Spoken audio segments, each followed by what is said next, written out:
Oh man. Going crazy here. Hold on a minute. Let me turn on this light. Oh, good. What's going on, Madam Manager? How you doing, Mr. Attorney? What's going on? How y'all doing? How y'all doing?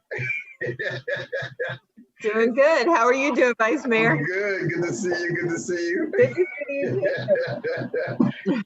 It's all good.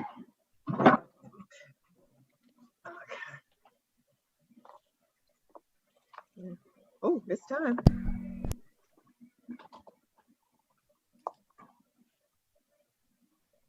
Madam Clerk, how you doing, Madam Clerk? Sure.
Councilperson Roman, how you doing, sister?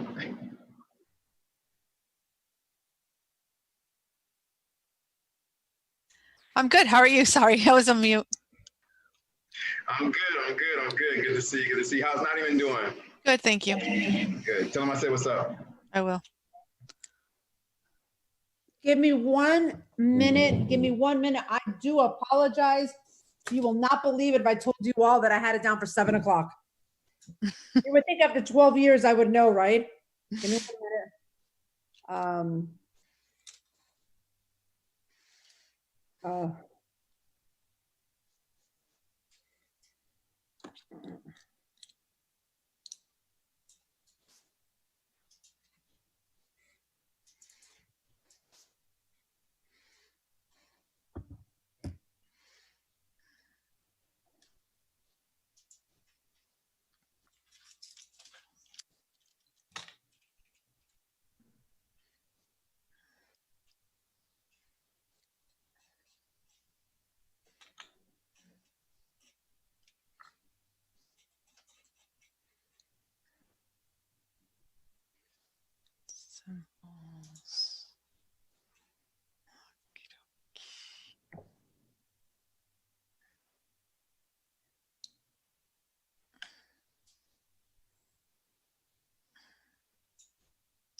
Good evening, everyone. How are you all?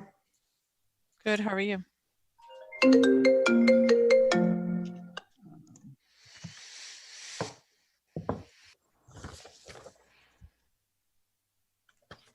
Alrighty, we all ready? Again, my apologies. I'd like to go ahead and call our Public Safety Committee meeting to order. Today is Tuesday, July 7th, and it is 6:40 p.m. If I can please have a moment of silent meditation, followed by the Pledge of Allegiance.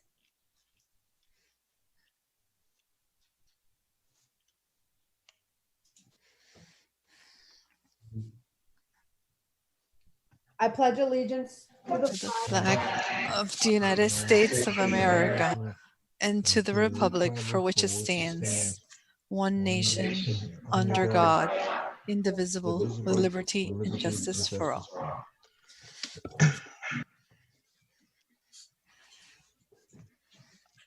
All righty. May I have a roll call, please? Roll call. Chairperson Cubillos, Present. Vice Chair Nickerson, Here. Member Roman. Here. Also present for the record, Councilperson Perella, Janice Jacoby, Village Clerk, Christia Lu, Village Manager, Interim Attorney Powell, Chief Magnuson. You have a quorum. Perfect. May I have a motion to approve the agenda? And actually, before I get a motion, I'm going to add one item to before the tracking report. I'm going to add F1, message from the chief, and then we'll go right into the tracking report. May I have a motion to approve the agenda with the addition of message from the chief, which would be F1, moving tracking report to F2. Motion to approve. Second that motion, Madam Mayor. Motion's been made by Councilperson Roman, second by Vice Mayor Nickerson. All in favor, signify by saying aye. Aye. Aye. Any nays? Perfect, hearing none. Approval of the minutes for the following meeting. Actually, before I go into that, to the attorney, would you like to read anything into the record? I know we've been doing Zoom for a few months now, but didn't want it, if you wanted to go ahead and read our rules into the record, please.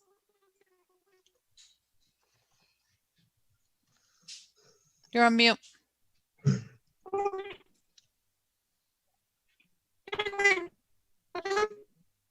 Now you sound like a chipmunk. Mhm.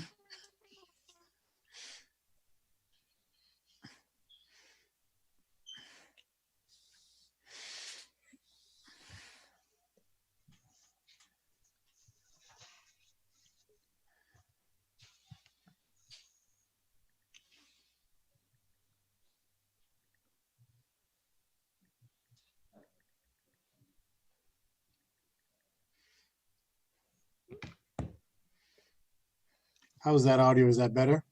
Mm-hmm. Yeah. Much better. For some reason, it's been happening a lot. Let me read the virtual meeting script. which is customary before every virtual meeting. On March 20th, 2020, Governor Ron DeSantis issued Executive Order number 20-69 relating to local government public meetings. The governor's executive order suspends current laws that require a quorum be present in person and that a local government body meet in a specific public place. It authorizes local governmental bodies to use communication media technology, CMTs, such as telephonic and video conferencing, as provided in section 120.54B2 of the Florida statutes. Further, chapter 28-109, entitled Conducting Proceedings by Communications Media Technology of the Florida Administrative Code, provides guidance for the procedures to be followed to conduct a proceeding by means of communications media technology or to provide access to a proceeding by use of a CMT. The governor's order does not waive any other requirement under the Florida's Constitution and Florida's government and the Sunshine Laws. The village is using Zoom to hold this virtual committee meeting. The Zoom platform does not require the public to purchase or download any additional software or equipment to watch this meeting. Zoom is a cloud-based platform for video and audio conferencing, collaboration, chat, and webinars across mobile devices, desktops, telephones, and room systems. Public comment will occur as they always do at the committee meetings, during good and welfare, and after each agenda item prior to voting. When the chair opens the meeting for public comment, anyone wishing to participate will have 3 minutes to speak. Here's some questions. How will residents be recognized to speak in the Zoom application? If you're using a mobile device, just click the raise hand button. If you're using your computer or personal computer, click on the icon participants on the bottom of your screen. You will see the option to raise your hand. There are 2 ways to view the meeting on your screen. There's a gallery view and a speaker view. The gallery view allows you to view almost all the participants at the same time on your screen. In the speaker view, whoever's speaking will be viewed front and center, while other participants will be on the top in smaller squares. Please make sure to mute microphones when not speaking. If possible, use headphones to mitigate sound feedback. When addressing the committee, please first state your name and then your home address. All comments submitted will be included as part of the public record for this virtual committee meeting and will be considered by the village council prior to taking any action. Everyone participating in this virtual meeting is required to maintain decorum. There's no clapping, applauding, heckling, or verbal outbursts in support or in opposition to a speaker or his or her remarks. None of that shall be permitted. No signs or placards shall be allowed. No person or other discussion, either directly or through a member of the committee, without the permission of the chair. No questions shall be asked of the committee except through the chair.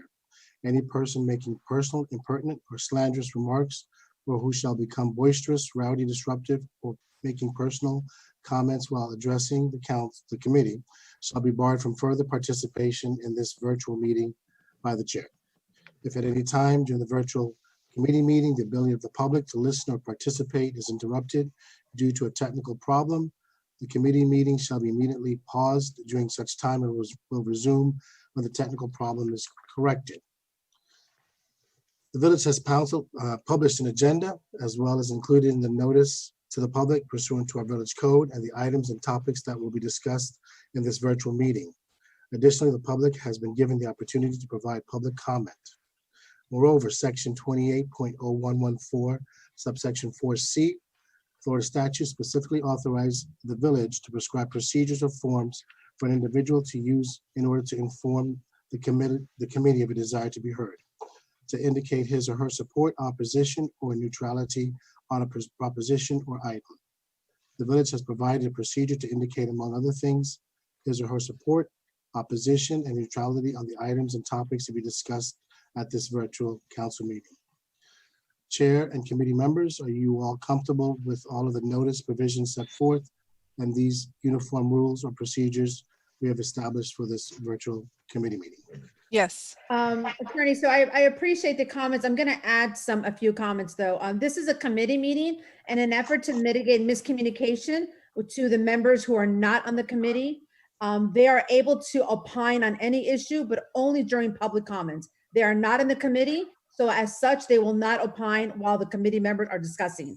So with that said, so that there is no miscommunication, when I open up to any public comments, the members of the committee as residents can definitely opine on any issue that they would like at that point. Just want to make that clarified. This is a committee. This is not a council meeting. Other than that, I'm agreeing with everything you said. Yes. Thank you for that. Okay, approval of the minutes for the following meeting. I don't know if the committee members have read it. I received it yesterday around noon and I have not read it. I have been working about 20-hour days and haven't had a chance. So I don't know if the committee has read the minutes from the last meeting, but I have not. Madam Mayor, oh, sorry about that. Go ahead. Council. Go ahead. Go ahead, Councilperson Rome, you got it. I read them. I thought that they were fine. There's only one thing that it's, again, with the names. Christia comes up as Christina sometimes, and then sometimes as Village Manager Alu. So, you know, I don't know if that's a big deal, but I would think that if we have minutes, we would want the corrected names. Vice Mayor Nickerson? Yeah, the only thing I was gonna say is I read like 3/4 of it, so I was just gonna say I had a quarter left to read. That's all I was gonna say. Yeah, and I apologize. I've been insanely busy and I have not had the opportunity to read them. As I said, I received them yesterday around noon. So if you all are okay with it, this is July, right? So August. Our next meeting is September. I have no problem hopefully tabling it then, and we'll have this meeting and those to read if the committee is okay with that. All right, cool. Thank you. Yeah, I'll make a motion. Yeah. Do we have to do a motion to table or we can just table? Doesn't matter. We can just table them. Okay, yeah, we'll just table. I'll table them for the September meeting. Okay, great. Thank you. Now I want to move on over to F1. We have a message from the chief.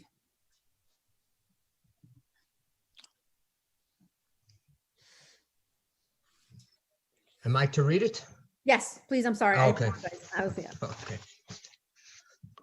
I, yesterday, just to preface what's going on, over the weekend, and I was sent from a variety of different people, some different opinions, so to speak, from different social media platforms. And I counted no less than 4 different people that I work with, that I'm fond of, or associated with, you know, professionally, that they were basically attacked. Certainly unflattering comments. There was even comments of people that don't work here that I was taken a little aback by too, with the social media. So I put out something to my officers yesterday, just making it very clear where I stand on things like this. Listen, we want support from the community. I don't think there's a police department in the country that doesn't. And there's things we need, and there's things I will do my best to advocate for my officers. You know, I will do all I can to get them what they need, and compensation included. That being said, what I don't want is something that may have gone on in the past. I can't say for certain, but I can tell you it stops in the future. It stops in the present. And that is to go lobbying people, you know, apart from saying, listen, you got something to say, please attend the Zoom meeting for the council meeting, or show up when we can do that again. Show up at the council meeting. I think that's very healthy. Let's get a wide variety of opinions. But what I don't want from my police department is to go to people who in turn then start, for lack of a better word, playing games on social media, attacking people, you know, and whether I agree with people or not, attacking people is the lowest common denominator you can go to. I don't believe in it. I don't subscribe to it. And I don't want my officers to be any part of it, even if they have nothing to do per se with what's printed. I don't want us mentioned in the same context as whatever's being spewed out there. So I put that out to my officers that I want it to stop. Or if it hasn't started with people, don't begin. That's not to say you shouldn't have a great relationship with the community, all people, whether you agree with them or not. You know, this is community relations oriented, and we need to go down that route. But what we can't do is play agent provocateur to get our way, and to have ghostwriters put out stuff, or people with nothing but larceny in their heart and venom in their pen to attack. I don't want to be part of that. I don't want my department to be part of that. We need to rise above that. We certainly need to stay above it. So in writing to my officers, I think it was a good idea to address the residents of El Portal, and that means everybody. That means those that are genuinely supportive of the department, and it means those that may be using the department's badge and uniform as a rail to convey their message.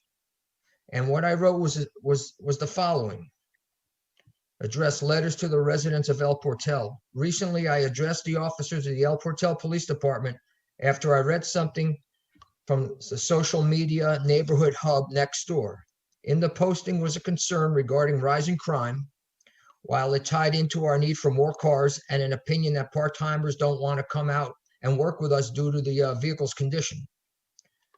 In the same post, though, there was a swipe taken at Councilperson Roman regarding cars, and Village Manager Cristia Liu regarding a recent impasse.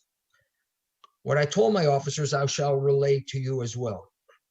While there are some very well-meaning citizens looking out for the betterment of the police department, there are also some who have ulterior motives and will merely ride the badge and uniform of the police department in order to convey their message, whatever that may be. I will have none of that. I saw something ugly, and I want to put an end to it now, because experience tells me that this is only going to get progressively worse as time goes on, particularly as November draws near. The El Portal Police Department cannot allow to be mired down into the swamps of social media innuendo, attacks, and defamatory statements. And while it may have been commonplace in the past to walk such a tightrope, I'm here to tell you it stops under my watch. Our function is to provide quality, professional law enforcement to all the citizenry we serve. It most certainly is not our job to immerse ourselves in issues as they play out on social media by those looking to create a maelstrom of borderline treachery. Yes, there is equipment and personnel that we need. Yes, I am very supportive of my personnel to get increases in their pay, and I will continue to advocate for both. But there are proper avenues to achieve this. Sometimes these avenues are met with success. Sometimes they're not, for a multitude of reasons. It will not be achieved by lobbying people for their support, who then take to the anonymity of social media instead of voicing their concerns in person or on Zoom at council meetings, which is the proper procedure now. Quite frankly, I would hope that all people support the police department, their police department, with no strings attached, because it's something we have to earn each and every day. The Village of El Portal Council and Mayor Cabillos support the police department. Don't let anyone tell you otherwise. Since I became chief in May of 2019, with that support came immediate and sustainable successes, such as fully developed rank structure with a commanding officer and 2 sergeants, offering greater supervision and responsibility, enabling a path for upward mobility. Additionally, the implementation of take-home police vehicles, though developed prior to my arrival, came to fruition, and certainly with my blessing. Training is a paramount concern, and officers pre-COVID have been able to better themselves professionally with training. Much of the McGrath report has been achieved. We are getting audited and passing them with flying colors. Policies have been established, revised, and disseminated. All officers are within FDLE further certification, and the officers have been doing more than an outstanding job. There was a directive placed upon me when I became chief of police to bring excellence and stability to this police department after a previous tumultuous time span. During the last 14 months, the village council, mayor, and I have occasionally strategized in tackling a number of issues ranging from missing persons investigations to speeders, to collaborations with Miami-Dade County Police to combat gunfire that was having an effect across the canal with El Portal residents. This collaboration will continue. Equally important, open communication and information sharing has been enhanced greatly with the community.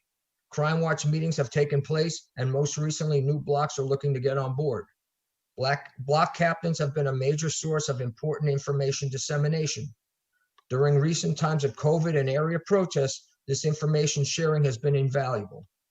Informative articles in the Peacock Express have kept the community apprised of important information as well.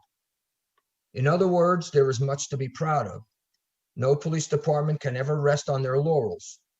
There is much more to do. Occasionally, adjustments must be made to correct things that we can do better. But that is what's going to get us there. What will get us there is our unwavering commitment to continuously remain true to our mission statement. That is exactly why I will not allow the El Portal Police Department to revert to the ways that may have previously driven a wedge between various segments of the community who just do not agree on certain issues. We are here to serve everyone, whether we agree with their opinions or not. The police must not fall prey to the venomous and rather spineless anonymous attacks that are about as welcome as a hurricane season. While we cannot control that which is spewed on social media, we must fully realize it certainly is not our job to jump into the fray and help formulate or steer that opinion. We must avoid it like the plague. In the end, it will be our professionalism and respect for all via our actions that will serve us best. That is my commitment to you as Chief of Police. Respectfully, David Magnuson, Chief of Police, El Portal Police Department. Thank you, Chief, for taking the time to put that together and send it to us, and moreover, sending it to the community. I don't know if the committee has any questions or comments with that. If not, I'll move on to the tracking report. No, I have the comment. Was that emailed? I didn't receive a copy of that prior to this meeting, so I was wondering if there was an initial call. There was an initial email that was sent to the clerk, and she did disseminate it to the residents. I've resent her not even an hour ago, actually the edited version. And when I sent it to her, I asked her to please CC the entire council, the manager and the attorney as well. So I'm sure at some point this evening or tomorrow she will do that. But she must have gotten the email probably like within the last couple hours. Okay, thank you. Okay, perfect. Thank you for that. Let's go into the tracking report. I wanted to, I was taking a look to update it so I can send it to the clerk so you all can have it. And I'm going to go through a couple of updates, and I'm going to ask the manager and the chief and to the committee if they have any, if I left anything out. So as the chief just mentioned, the McGrath update, I know that we're have taken care of all the issues that we needed to, that was pressing, that was most important. I didn't know if the chief wanted to update any more than he did at the May meeting as it relates to the McGrath report. Did anything transpire between the May and now? There's nothing more to update. What we are doing with the property is we're looking to piggyback with another larger department when they get rid of their evidence, when they're cleared the cases. We're looking to piggyback with them, or at least pay partially what we would normally have to pay, so we can get rid of boxes of old evidence and stuff that we no longer need. And certainly that will go a long way in completing the property room, but that is coming along. It's more than 85% done. It's the old evidence, which is boxed and it's properly concealed and everything as it should be, but we can get rid of it, and that's what we're trying to do. And we're looking also at quotes, if we can't piggyback with somebody, what the cost would be. It's not a whole bunch in comparison to larger agencies for sure, but we need to get rid of it. Otherwise, no, there's not much. In reviewing the McGrath report as I do, though, it is good to point out too that in the entire McGrath report, the one thing they never did talk about, and I know we can segue into this later, is the need of, or no talk of, needed equipment. I know back then, and we'll touch upon vehicles too, everything was fine, but needed equipment was never brought up under there on the McGrath report, and I looked for it. So that we can segue into that later. Otherwise, most of this, if not all, is just about done. And I think we're good to go with this. I don't believe it's no longer an issue. We're a lot better department because of it. And thank you for that. I didn't add it to approval of the agenda, but for the committee, to the tracking report, I was going to add some items as we went along. And one of the items I wanted to have that I thought was important for the committee to start tracking are the fleet. Because as you all know, we all have cars, and our cars cannot, even though I drive a 2007, but cars do not last forever, especially when you're driving them as much as a police officer. But the point being is I think it would be important to start keeping what is not only police vehicles, but other materials that they may need, and how can that be budgeted? We cannot function where all of a sudden we receive an email and 9 cars are needed. If there is a plan in place to purchase maybe 2 cars a year, 2 cars every 3 years, or whatever the case may be, I think that's an important avenue and approach to take, as opposed to just sitting here and perhaps hearing from the manager and the chief saying, we need 8 cars. As you all know, with our budget, that's not something that we're able to so easily sustain, even if we had an amazing reserve. So it's got to be properly planned. So I am going to add, as we continue with the tracking report, is the fleet management. I think it's important that we're continuously aware. I sent the manager and the chief an email. We had a pre-meeting to this, and I sent them an email with regards to how many cars we have, how many are not functioning, how many did Enterprise consider taking it back, how many do we actually need as opposed to what we really, think we want or the fleet could use. So, and we're going to cover a little bit more of that, and I'm going to ask the manager to cover that, but I'm going to put that at the end of the tracking report, and then I'll commit to you all to update this tracking report and then send it back to you all. But as we go through it, again, I will add fleet management, and the other was the COVID-19 that I'm going to add on there, and some other miscellaneous supplies that the police department needs. I think it's important to have in our tracking report supplies. The police officers don't just depend on a uniform and a car and a gun. They depend on other materials that they need, that I'm going to ask the chief and the manager to elaborate a little more when we get there. So if it's okay with you, again, I didn't add it as approval of the agenda, but it's just going to be a part of the tracking report, which the committee should continually always take a look and be aware, so we can plan better in terms of budgeting cars and supplies. As we all know, the police takes up more than 40% of our budget, so we have to be aware of how the cars depreciate and how they're going to be replaced, and have a plan for depreciation for the vehicles and for supplies as well. So thank you, Chief, because I left that out and I apologize. But as we move through the tracking report, I'll be sure to add it, and I'm going to add fleet management on there as well. Okay. Is Councilperson Roman and Vice Mayor Nickerson okay with that? That we'll add as we go along, and then we'll open up the conversation and ask the manager and chief questions with regards to what their needs, what their wish list. There's a wish list. We all have a wish list, and then the actual need that we really can try to make an effort to make happen, maybe for the next fiscal year. FDLE inspection. I don't know if the chief and the manager wanted to give any update on FDLE inspection from the time that we met May till now. The FDLE inspection that we were going to have got delayed because of the COVID, the inability to come on down here. But we have been in touch. They've been telling us what we do need, in preparation when they do come down here. And we have everything. We're good to go.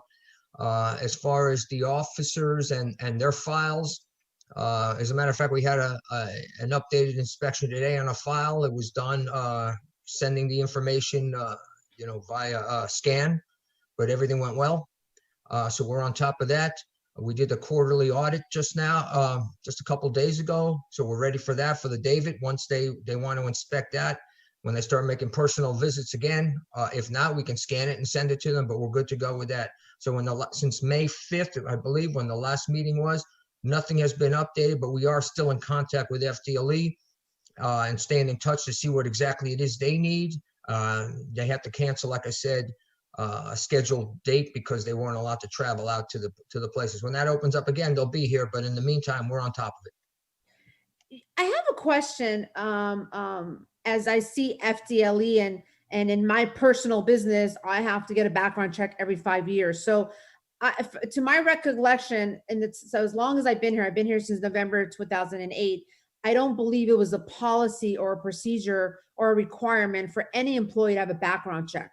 But about maybe, I want to say, was it 2 years ago or a year and a half ago, we all, and by we all, it was every employee, every elected official, the attorney who's not an employee, is a contractor, a vendor, and everybody else was mandated that they must take a background check because the way that we are all united in the village hall. So my question would be, are we okay with that? Because I know, for example, in my case, for my business, my employees and I have to do a background check every 5 years.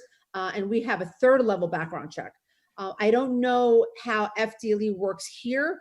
And then as I'm thinking a little further, I'm thinking that maybe I know the manager and the admin and finance committee recently have worked in the last couple of years through a manual. And I don't know if in the manual, and I confess I have not read it in detail, if the manual indicates that that's now a requirement based on the way we are aligned with the police department, that every person must have a background check. Because if not, then I think it needs to be clarified, because in the past, I don't believe it was ever a requirement for any employee to have a background check. My apologies. Now, when you're saying a background check, are you talking about the fingerprint background check that's done where they go for the fingerprints? That's what was mandated from all of us, and Vice Mayor Nickerson and Councilperson Roman, and I believe the manager Lou, and I don't think Norman was here just yet, but we were all like, the former interim chief was on us, like we had to get it done. And I think it was for the David system. Because we have the CJIS right there. Nobody can be back there unless they've passed that. That is correct. Okay, and we had to take it. So I guess my point is that that's still a requirement based on the way we all are all laid out. That I really think that either to the attorney, maybe it needs to be a resolution, or maybe it needs to go in the manual, so there's a clear understanding that as of, I don't know when that date was that all of this came into place, and maybe the manager has a better memory than I do. Yes. And maybe we draw a resolution to indicate that effective this date, that's what was mandated, a background check. It was March of 2018. Oh, I'm sorry, someone's speaking. Go ahead. I was going to answer the question. I was just going to say, yes, March 2018, we were all mandated to do the fingerprinting background check. Everyone who, including our consultants, I know even Robert Ruano did the fingerprinting, because if you work or come back in the back offices where we're commingled with the police department, you must have the fingerprinting done. So we mandated that. That is already in the manual. It's been there for a while. So it's been a little bit over 2 years now. And to be an employee, you have to go through a background check, and that is stated in all of the interviews as well. So as far as I know, all employees have a background check presently. Okay. We're on par for that, and that is in our manual. Because I know we all did it. I know everybody here has done it. I just want to be clear that the date that it was actually required, because prior to that it was not. Yeah, I have not. So if I need to do that, just send me whatever forms. I'll fill them out and submit them. Oh, okay. Well, there you go. Yeah, and may I, Chair? I'm wondering if we need to put something together for the electeds as well, because we were a part of that fingerprinting, and I don't know. We were required. Right. Well, I do recall back then one refused. He's no longer on the council now, but he just refused and stated he would not come in back. And, we tried to get an opinion on that, but that's right. I forgot about that. Yeah. Yeah. So we did have one person refuse, but since then, we need to. And Norman, I don't even know how that works out. So how would that? It's different to be an employee and an elected. So I just think that needs to somehow we haven't talked about it in a while, but I just saw FDLE and it just prompted me to think of that, because I had to send some employees to get their fingerprints done this week. I don't know the answers to that. I have actually an office in the Miramar Police Department. We've never been asked to fingerprint or go through a background check as outside counsel. But again, the point is, if that's required for this particular department because of the way the layout is, just whatever paperwork's necessary, just send it, fill it out, send it in. I was not here when all that was going on. I came in at the very tail end of it. Actually, I was just appointed when there was back and forth between compliance, who was not going and why weren't they going and whatnot, but I wasn't there when the actual policy was disseminated or the reasons for it. But I think in essence of consistency, and I guess not running into what Christia and her team ran into last time with a council person, we need to verify how that would go moving forward, because I completely forgotten about that case where someone did not want to go and refused to go and just said, oh, won't go inside the offices. But I don't know that that is something that we would want. I mean, as small as we are and with our space. So, that may be something that if Norman, maybe you could look into it, because we are different in terms of our space. So maybe that's why it's not come up, but I don't know. So if I can ask, I'll ask Vice Mayor Nickerson if he wants to add anything, but if I can ask you to work on that with the chief, I would think that maybe if you guys can figure, I just want to be sure that there's something we need to have in writing to have clarity, because it would be unfair to have any employee come in and not think that, it's not necessary or it's not needed. And then boom, there's a surprise, I think that that's important. And then I think the elected officials is sort of on the other end, because that's very different, in the sense that they're not employees. But then technically, if elected officials receive FRS, then I get an employee. So I really think that needs to be looked at. And again, I don't think we need to be caught like it's not, I had not thought about that. It's been a little while, but as I'm working through the tracking report and I saw FTLE, it just prompted me to remember this because I just had some employees go through it. So if I can have the attorney to please revisit that with the chief and the manager, and then get back to us to see make sure there's anything we need to have in writing or anything that needs to be in compliance, and then and bring it forward to the committee. Just if I may, because I know the word's been used interchangeably.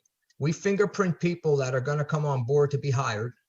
And if they're employees back there, we do a background, a much more intense background for police officers or not, part-time, non-compensatory.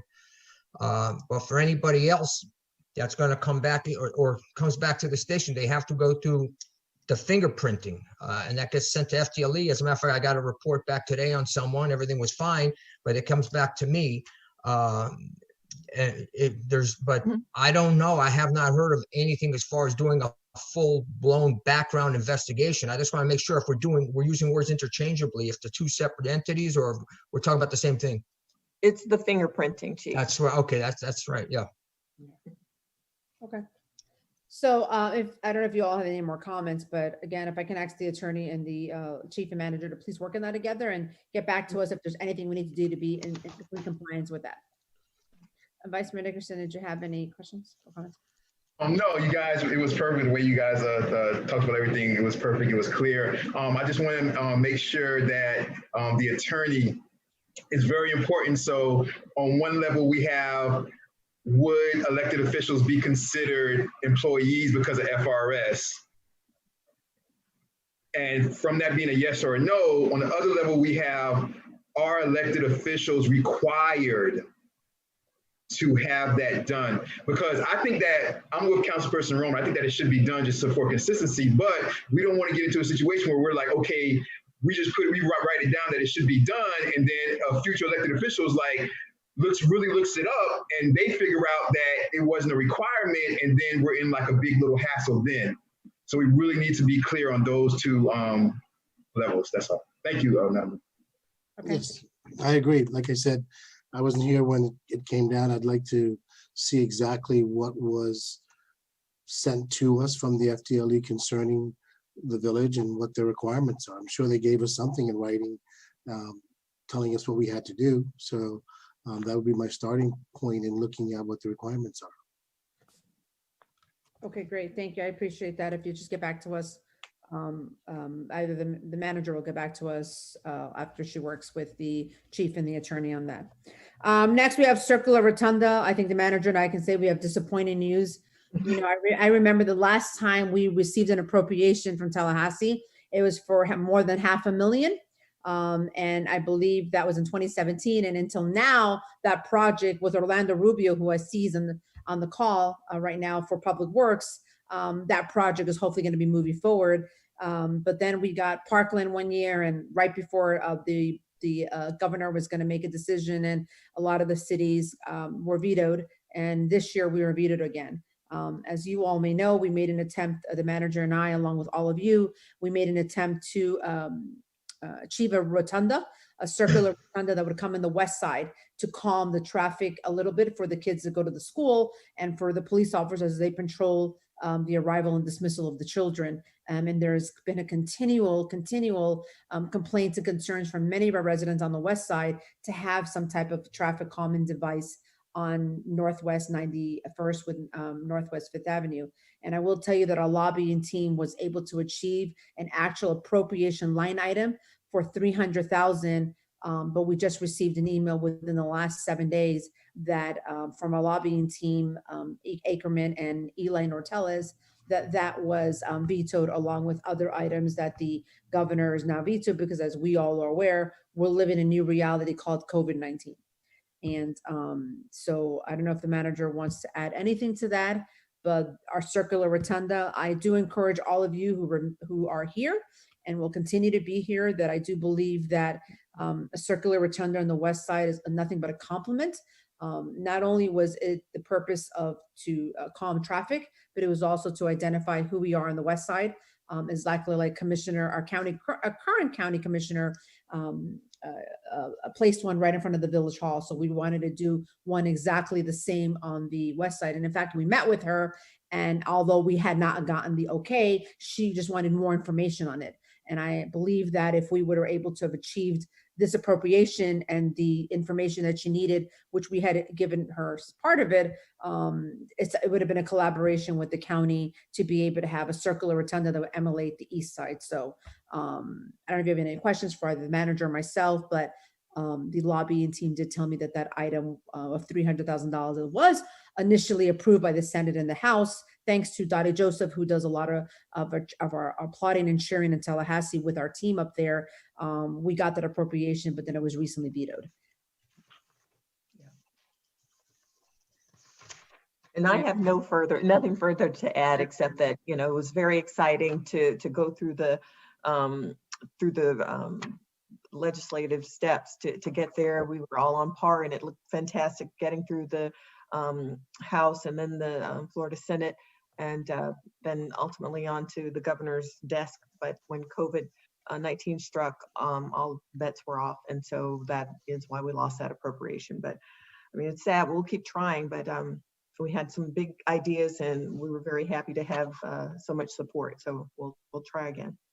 Yeah, we were excited that they actually even said that they would agree to it, and they appropriated $300,000, which, and in actuality, the quote that we had gotten from Orlando Rubio, who again is on the call, and maybe we'll talk about it in Public Works along with other items, was about $300,000. Maybe it would have been a little more than that. So anyway, so I would encourage the committee to continue. You never know what can happen next legislative year, because I do think that that would be something that the residents would truly appreciate having out here. I think it's a win-win-win. It's a win for the village because it would calm the traffic. It's a win for the students to go to Horace Mann because it's safer for them. And it's a win for the police department because those that like to speed can't just like zoom out of here because there's not a speed bump that go there. They have to go through the rotundas. So I think it's a win-win-win.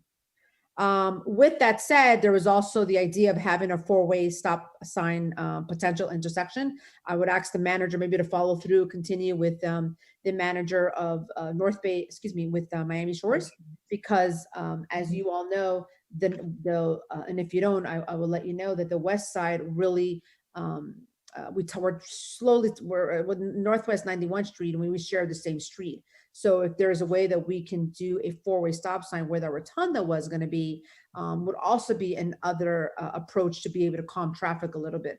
But because El Portal, Miami Shores, and the county share 91, because 91st Street on Northwest 2nd is El Portal. But if you go west to Northwest 3rd, it becomes not only Miami Shores, but it becomes a county on one side. So I would encourage the manager to maybe continue or start the dialogue with the manager of Miami Shores as well as the county, because a four-way stop sign may be an alternative because we didn't achieve that circular rotunda. That's why I had put it there. I'm excited to see that we did a walkthrough several months ago, and I know that I saw in Public Works that you all are going to have a conversation. I don't think I'm going to be able to be on that call, but I will hear about it at the council meeting if it passes and it goes there, that there is a a study, I believe, that you all are going to bring forward to the council. So I think that's great. And I look forward to hearing from more about that. And I didn't know if the committee had any more questions with regards to the FP&L, a pilot program that I believe you're going to be presenting to Public Works. Is that correct? Yes, that is correct. We'll present later. I saw that on the agenda. I don't know if the committee members had any questions with regards to either the four-way stop sign, the circular rotunda, or the lighting that I think will come up in the Public Works meeting. Okay, village-wide speeding. You know, Chief, I got to tell you something. This is never going to go away.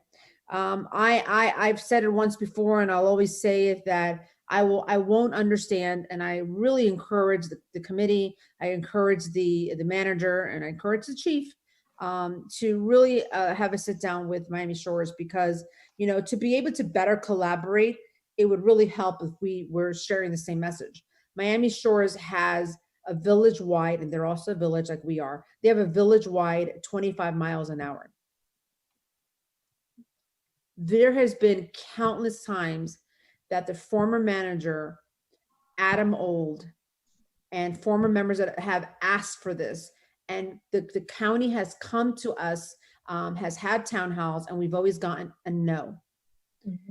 I find it interesting, and almost, I don't even understand how it would be no, when many years ago, before any of us were here, Miami Shores was able to achieve having streets closed.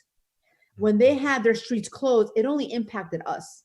We have more traffic, we have more speeding, because Miami Shores was able to achieve the closure in their streets.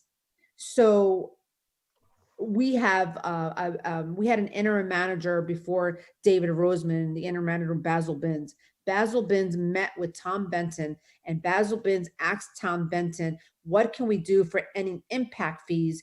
Because I mentioned to the manager back then, there has been a definite impact to our town since the streets have been closed.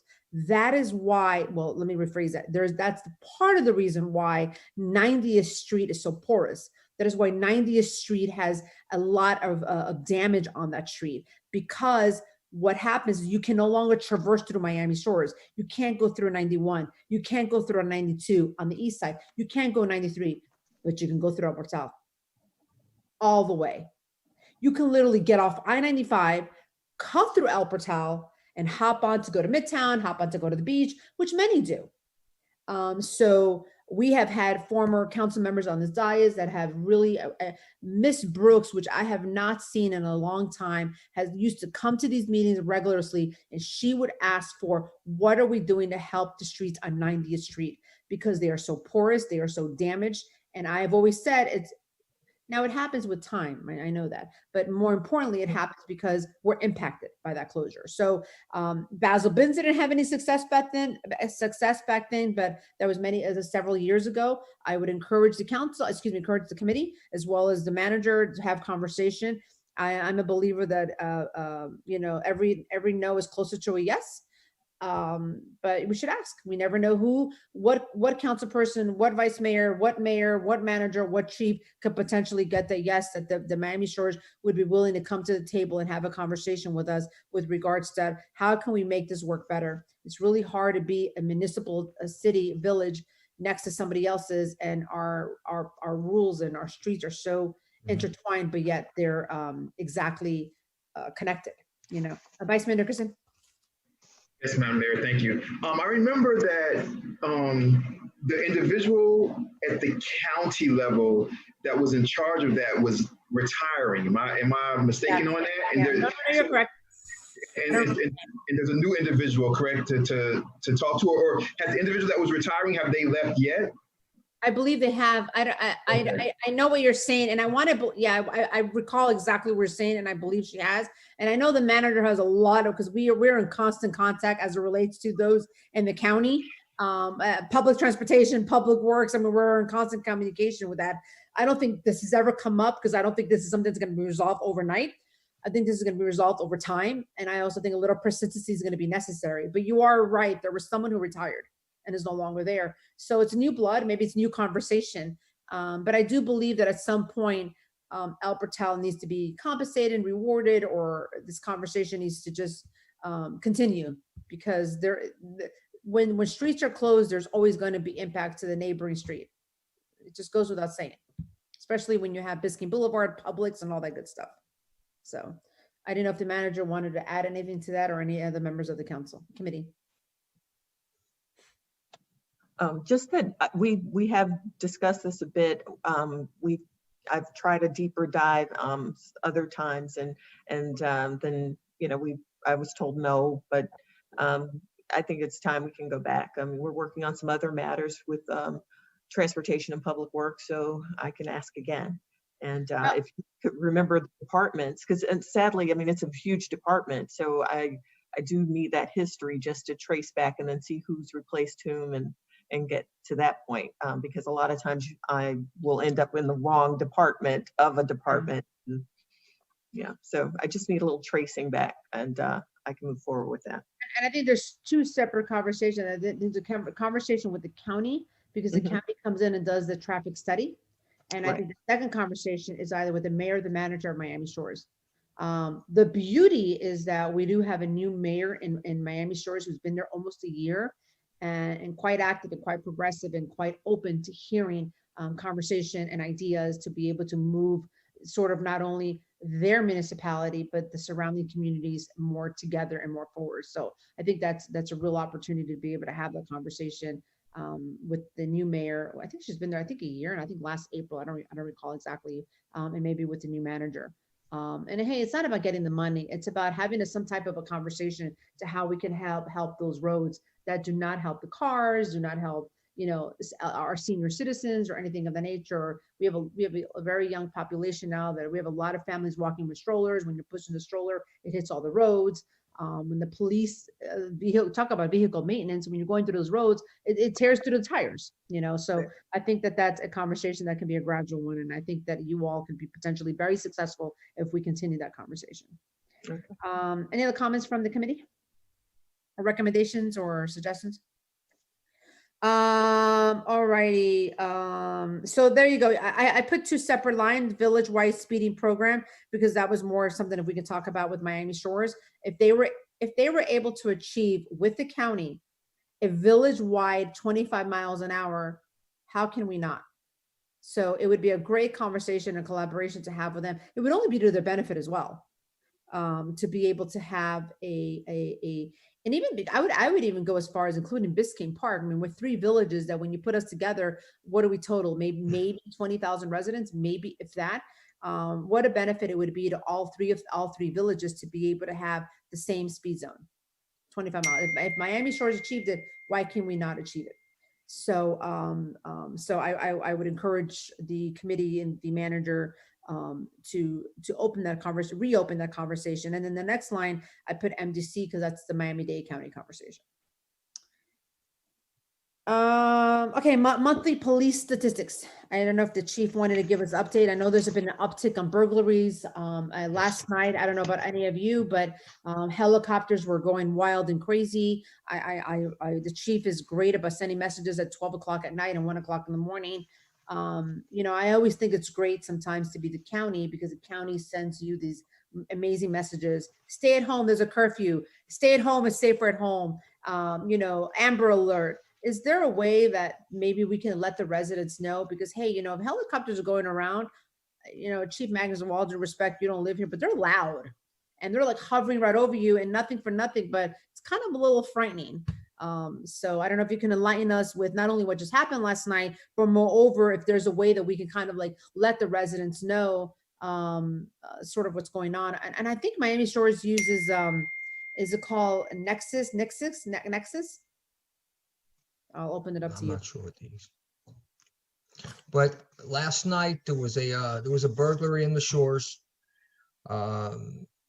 They had them in a perimeter. I know we backed up the Shores to cover a perimeter post. And the same thing happened last week. There was a big incident over in the county, just out of our jurisdiction. It was in the afternoon though. And they needed whoever could, any municipality, whoever can fill in the gaps for their perimeter. And so we assisted there as well. This person ended up getting out of the perimeter And later he was seen in one of the places in the backyard in El Portel. We did a report on that. We have a video. We shared the info with the Shores. It's the same guy. He had on a basketball jersey last night, a Lakers basketball jersey. And there has been an uptick, and not so much in the car break-ins. I mean, we had an uptick last year in August, a big uptick, until Officer Tynes sat on a place and caught the guy, and then we didn't have a car break-in for 2 months, and that's how that plays out. What we're having now is a variety of different people, and it's not just here. It's in the Shores. It's in Davis Harbor, just on the other side of the boulevard, because I get their Crime Watch updates too, and whenever they have video, I get that and share it with our guys, because it's all the same offenders. Now they're going into sheds in the backyard or taking stuff. That's a burglary. It's a curtilage. When we see in a burglary uptick, as has been reported, yes, statute-wise, it's a burglary. It's not house being broken into. I want to convey that. There's an occasional one of those, but that's not what we're talking about. What you're seeing is people, and we set up a month ago when we had a spike in these things, and we recognized one guy for a video, and here he comes over North Miami towards 88th Street again, and two of the officers working a detail, would put him on a detail, they caught the guy, and it stopped in that area. And that's what it's going to come down to. We're going to set up on details and catch these guys. I'm not saying that the curfew helps any, because these people, they're not going to be scared by the curfew. They're out there. If we stop people, or we keep an eye on people, let me say that a little better, if they're walking around 2, 3 in the morning off the main drag, because they should know, nobody should be riding a bike or walking around a neighborhood unless they live there during the witching hours of 1:30 to 4:30 in the morning. That shouldn't happen. They're up to no good. If they're on Northeast 2nd walking north or south, that's a different story, maybe, but not in the neighborhoods. And so we got to intensify. There's an uptick. I was able to define the boundaries of that uptick, and we're just going to work something and set up on them and try to catch them, and work hand in hand with the Shores as well, and the county for over Davis Harbor or farther north in the county. As far as statistically go, yeah, there's been more car break-ins this year than last year, but they did spike again towards the end of July and August of last year. Hopefully that we're trying to make sure that doesn't happen this year. As far as stolen cars, we had 7 stolen cars last year through June. We don't have any, knock wood, now.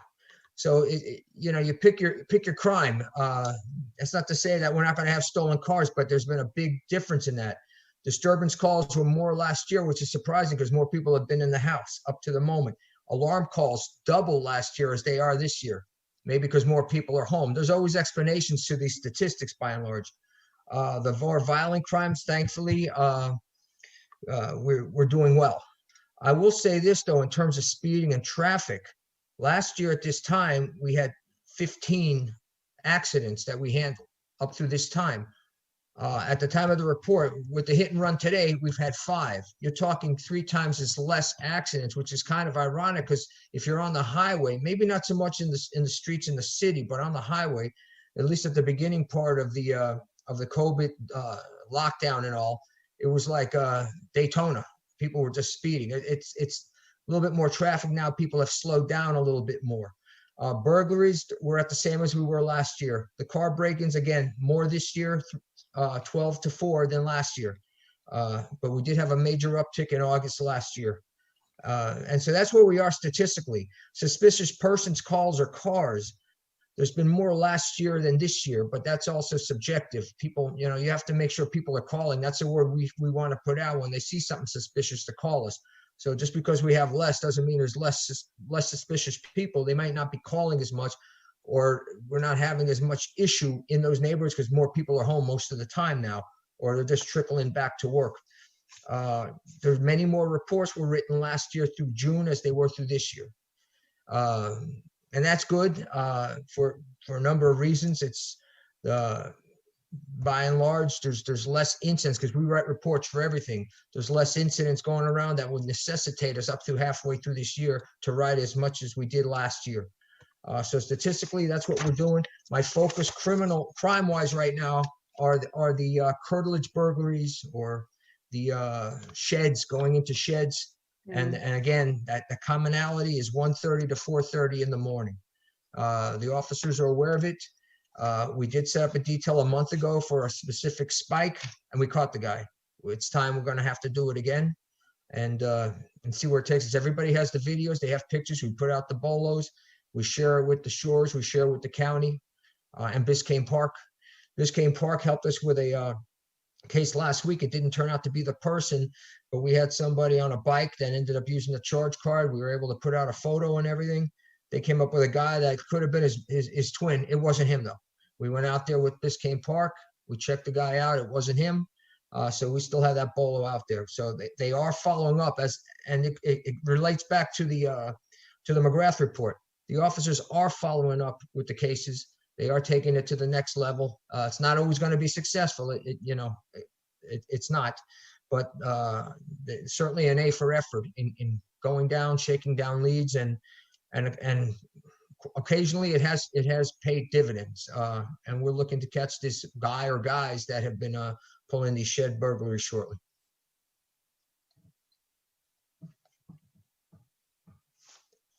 I can't hear you. Mute. Sorry about that. That's all right. I thank you for that. And before I go into a little bit of that, I just want to make a comment that I forgot to reiterate in the beginning. I don't know where the clerk is, our clerk is right now, and maybe she's there, but I want to reiterate it, and I keep meaning to ask the attorney this, but I really think it's important that whether it's a committee or a council meeting, whoever the members are need to be visually present. So I asked the clerk, I don't know if you're there, if you're okay, if you went to the restroom, but I think it's really important that the residents always see, Councilperson Perella, Councilperson Auburn, they're fine. But I think it's important that all of us are present to be seen at all times. I am here, but I don't feel well. So instead of not coming at all, I decided to come in and hear it. I'm not feeling too good. Is that okay with you? No, everything is okay with me. I think it's just important. If you're not feeling well, then I think that we need to know that, but I think it's just important for that. So let's move forward. So Chief, I wanted to go on what you have just said. And some of the things that you were saying is that and I know that you all provide the statistic reports for us. So I guess Yanis, are you going to just stay offline? Is that what it is? So, okay. So if there is a way that, part of what you said, I'm finding that's information that would be necessary for the residents to know. I'm just trying to find the way, and I don't know if the committee will want to chime in, to be able to get that information, whether it's the officer who works with, Crime Watch to disseminate the information, because we've been using those block captains often, a message that you sent out today. But I think it's important to be able to put out what's being done. We're so small. And I think what's happened is when we see an uptick of burglary during the day, all of us get worried. All of us drive, all of us live here for the most part, for the majority, or maybe half of us who live on this call, who are on this call. So if there's a way that we can just let the residents know. And then that's when I thought of either Nexus or something like that, from last night when I heard the helicopters. And when you're telling me a little background, I think it helps to know. So again, I asked the committee if you have any questions on that. It's just kind of like, how can we get that information out? I know you're great about writing an article in the newsletter, which always helps in the hopes that they're reading it. But I think it's just important to try to get that information out. So I can put out current trends as they're happening. That's not a problem. I'd be more than happy to do that. Ship them out to the block captains for dissemination. And what we try to do also, and what we have said to numerous and emails to other people, is in the middle of the night during those witching hours, when you have to get up for one reason or other, water, nature calls, what have you, make it a habit to go to the window. Just look out the window. Yeah. You shouldn't see any car going 5 miles an hour down your block. You shouldn't see a person or people walking or a bike going down your block at 2 a.m. and then call 911. You need a quick response. We'll get out there immediately. There's no traffic. There's not that many calls. There's very few calls really in the middle of the night. The problem is for the night officers, that's the perfect time to do proactive stuff and keep an eye on things. Things that happen at night, it's the daytime officer that gets stuck with the report. That being said, it's the mindset, and it's a Crime Watch thing, and we've put it out too. But other tips, it doesn't have to wait for the articles. I'd be more than happy to put them out. But I think one thing that goes far is for people to go out and take a look outside the window. If they have a Ring camera, turn up the volume on it, because a lot of times it should wake you up if it's all quiet and all of a sudden that whatever chime you have on that goes off, you should run to the window or upstairs, wherever you are, and take a look out and see what's going on. Because all too often what we're getting is people see it the next morning, the ring, which tells me that they have the ring very low or it's not near them, because it should wake them up when that chime goes off out of the blue. So there's a number of tips we can give. I'd be more than happy to continue on. I've done that, for a long time. That's not a problem with that. As far as the things with the helicopter, I don't know how that would work out. I understand people are concerned what's going on. We did get a couple calls last week when there was another crime in El Portel, and they thought the helicopters were for that crime, and it wasn't. It was for something that happened in the county. That was a major incident at that time. And maybe make people rest a little bit more easy, but at 2 or 3 in the morning, I don't know who's going to see it. Maybe the next morning we could put out something again to say what happened last night. This is what had took place. It wasn't anything that happened in El Portel, or maybe it was. And we were assisting and the helicopter was flying overhead. And you're going to get that a lot, especially in the county jurisdiction with some of the things that may go on with the choppers flying. So however we can do that, I'm all ears for that. But as far as putting out the information or whatever crime spikes are going on, I'd be more than happy to do that. It's not a problem. Vice Mayor Nickerson? Yes, thank you, Madam Mayor. I was thinking that because when we first began this, and I'm not on Nextdoor, but the chief, when he said what he sent out about Nextdoor, so it seems like there's a lot of things that happen on Nextdoor. Throughout history, unfortunately, most of it is a lot of gossip and negativity, but maybe we can use that since a lot of people are on there for positivity, right? So like we could do stuff like in a friendly way. So let's say, for example, when the chief just said, which made me think about this, about the Ring, about people that have the Ring, cameras. So we could do something like, let's say like on a Monday morning, we could say, dear fellow villager, remember, as you go back to work this week, make sure your Ring camera is working. If you have, you know what I'm saying? Or like, dear villager, as we go into the weekend, make sure that all your doors are locked. And dear villager, we just send things out like on random days and things like that. And you can also use that if we do have something like a helicopter situation or something like that, you can send it out through Nextdoor. And maybe we can start to turn Nextdoor into more of a positive thing, at least from the village of El Portal, from our side, right? We can start doing things like that. Yeah, be more informational, which I think when it was first started, and I so clearly remember when it was first started by Barbara Fuchsel and Jason Walker, it was all to deliver, and it was all to build community, deliver information, and all of us share information. So that would be a great way. I mean, I don't know if the chief, I see the attorney's hand raised, but I'll let the chief answer real quick. We do that. We do put out tips. We do put out be alerts on Twitter. And you're right, Nextdoor has great potential. It's unfortunately though it gets hijacked. And I've already expressed my feelings on that. But yeah, it's a perfect vehicle to put out stuff. I see it on other areas where they talk about crimes, or even the Ring reports. But we do that. We do put out information. We do it on Twitter. We do it on Facebook. Information that's important to people or what to look out for. We did it just recently. It wasn't a crime per se, but when an older gentleman that we all know, walked off and was missing for quite some time, we were able to gather school board units and a lot of great help and put out a lot of information to a lot of people. The gentleman was found up in Broward County. I mean, God bless him, he's fine, but we were able to rally people around from that vehicle, and that's the beauty of it. So you're absolutely right. We just, we'll continue on what we've been doing and maybe enhance it a little bit more. Anybody else from the committee?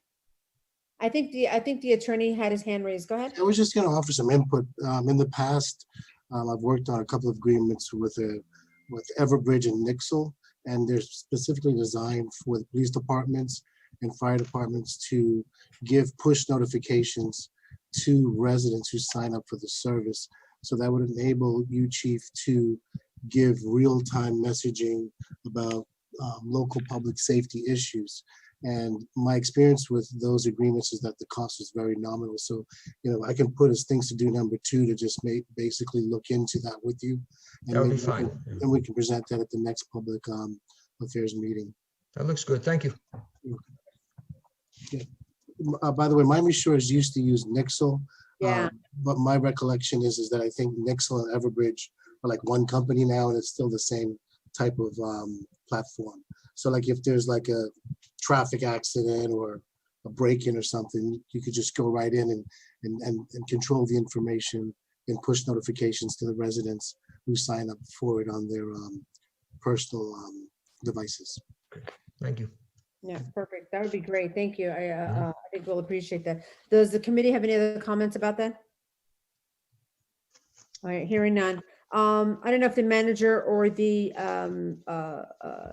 chief has any comments with community policing, senior watch, ESAC, crossing out Do the Right Thing. I don't think any events are going to be happening. Do the Right Thing would have happened in July. Give us an update on the decoy car and the cop grants. Senior watch, ESAC, community policing, Do the Right Thing, decoy car, the cops grant, and community policing. Yes.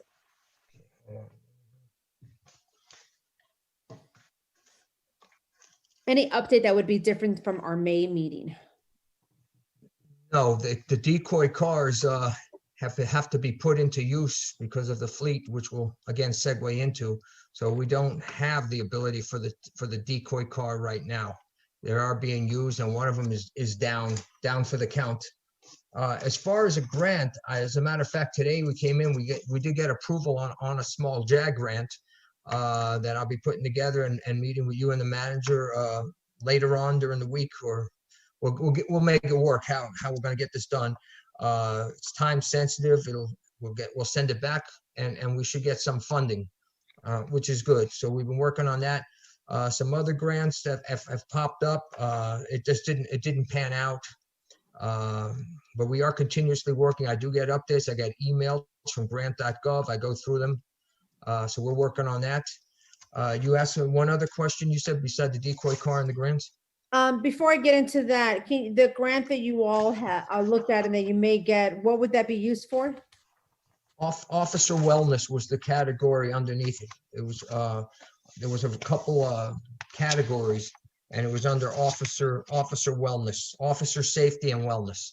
So is that training, vests? It could be training. It could be training. I'd have to get a well-rounded definition on it, but yes, it would be training. It could be training. There could be some equipment to deal with that too. Again, it didn't fall under the auspices of equipment purchase, but I would have to get the parameters, and I'll get the parameters of what is acceptable to that. It's going to be a it's going to be a $1,700 reward out of a total from all the municipalities of $624,000. Also, to add to the grants item, Mayor and members of the Public Safety Committee, Robert Ruano and I worked with the department in putting together the application for a grant it's for mitigation critical facilities, and it was to harden the village police department in as many ways as we can, and so we are applying for a generator that would be a built-in, as well as window replacements to make them more sustainable, as well as doors and air conditioning units. So that every bit helps, and we even apply for the $50,000 to accomplish those goals from a HUD federal grant, CDGB or BG. I'm sorry, I always mix it up. So that was applied for on June 30th, and so we're hopeful for a positive outcome in the coming weeks. We'll keep you posted. Before I go to Councilperson Roman, and the dollar amount for that, I see Robert Ron, I don't know if you need him, but what dollar amount for that was? $50,000. Okay. Councilperson Roman? I'm just wondering, since we're speaking about grants, if there are ever any grants for vehicles that could be used, monies that could be used for vehicles, if that's ever anything that anyone's ever heard of. I haven't seen it. specifically for grants. There may be matching funds. I'd have to look into that. If there's matching funds, you're gonna have to come up with, quite some money to have it matched, obviously. Well, I mean, know- we have to come up with the money anyway to get vehicles. So if there's, matching monies that could make it a little bit more feasible, and we can budget and plan for that, I think that that'd be worth looking into. I haven't seen any Not for grant cars. vehicles, but perhaps Chief can look into it. Mhm. That'd be great if we could find it. Yeah, because then you guys can, you came with the idea for the enterprise cars, which was a great idea, but there's no way to fund it.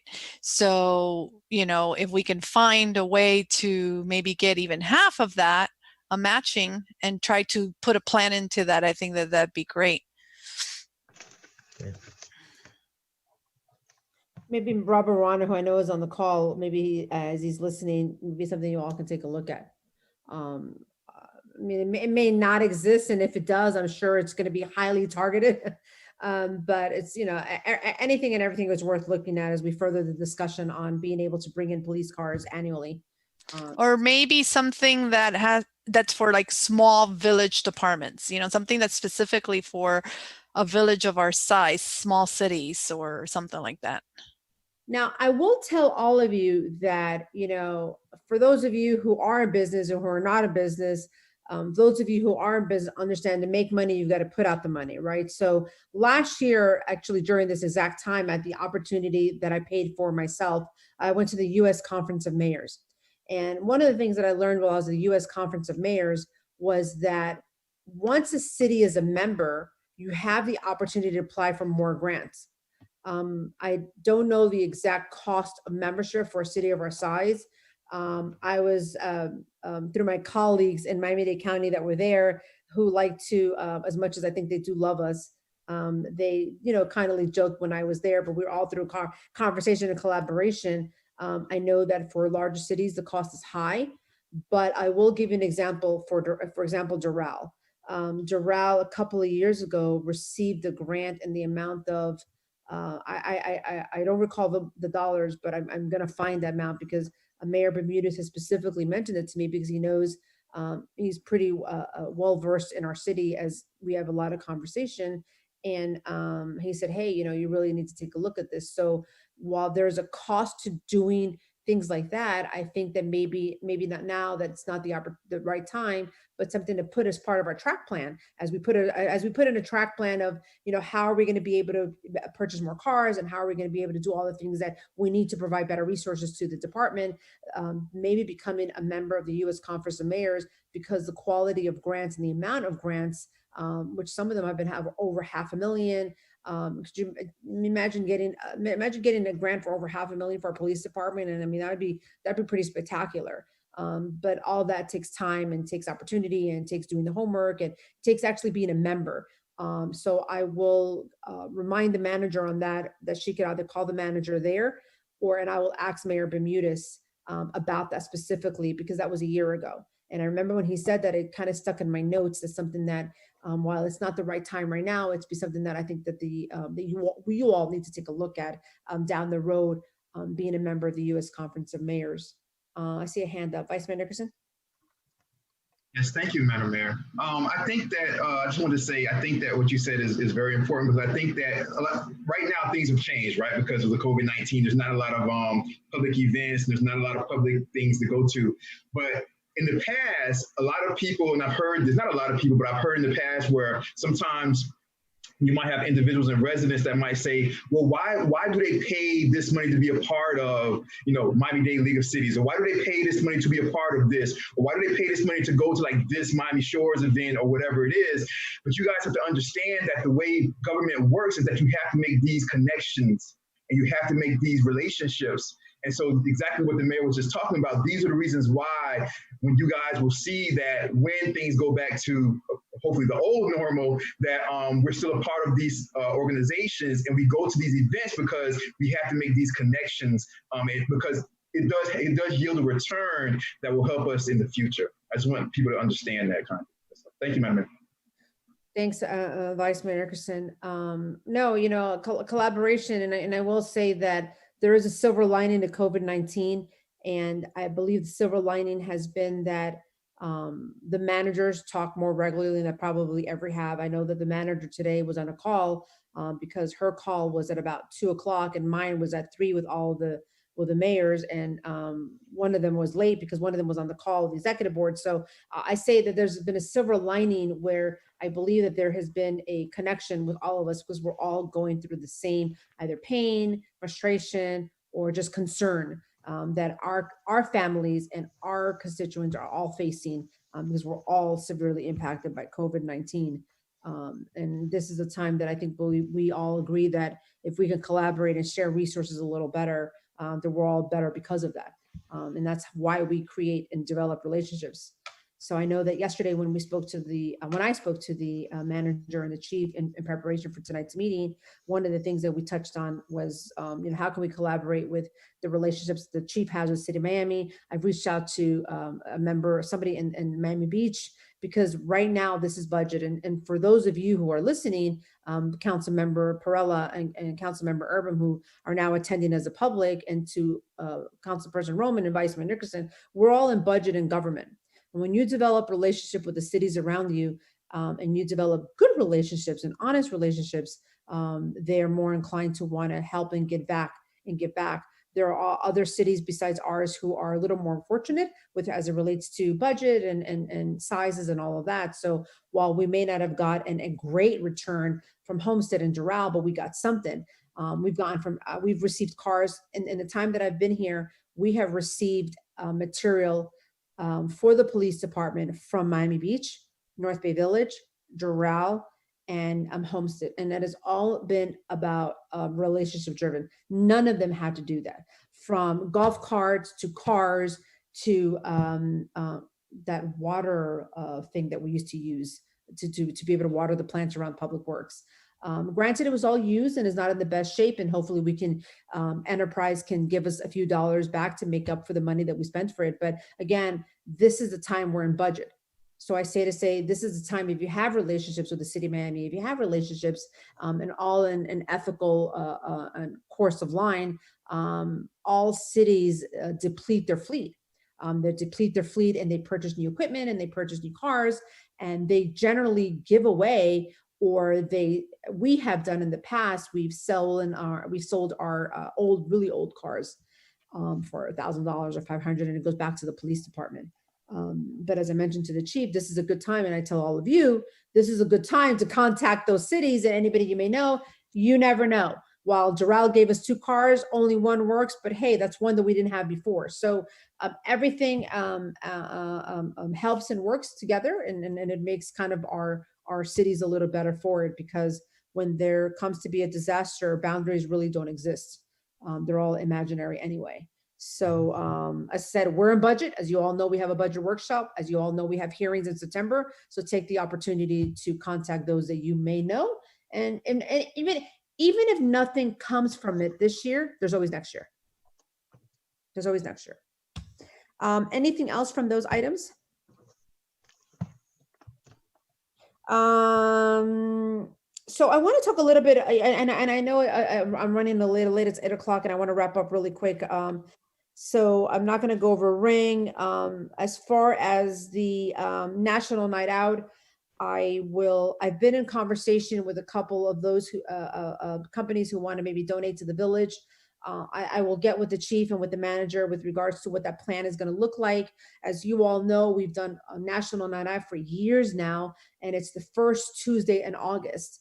And we have done what's called a siren parade. And then in the last couple of years, to be more equitable across the board, we put our backpack giveaway that same night. Because of COVID-19, things are a little different. So I'm getting my feelers out there as far as what that may look like as it relates to backpack giveaway. So I will ask as I meet with the manager and the clerk, manager and chief, if you have any ideas, let us know.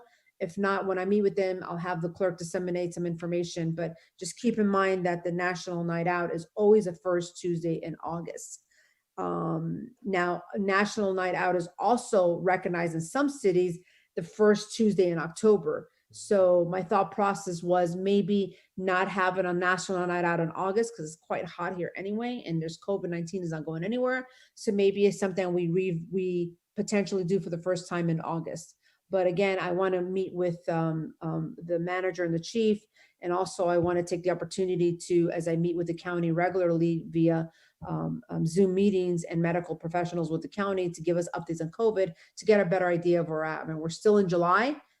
August is right around the corner, but I will commit that I will make an email commitment to the, after speaking to the manager, clerk, and other manager and attorney, manager and chief, and then I will get that information to you through the clerk with regards to whether or not it's going to be again in August or it'll be in October. I don't know if you guys have any questions with the National Night Out, but I know that that National Night Out goes along with October, which is National Crime Prevention Month, as well as our backpack giveaway that we've had for so many years now. Just wanted to let you know that that's where I'm at with that. Any questions? I know that the chief has spoken already about officer training, which I know they've been really diligent on. I wanted the manager maybe briefly, wait, actually, before I go to that, Citizen Crime Watch was included in the chief's statement.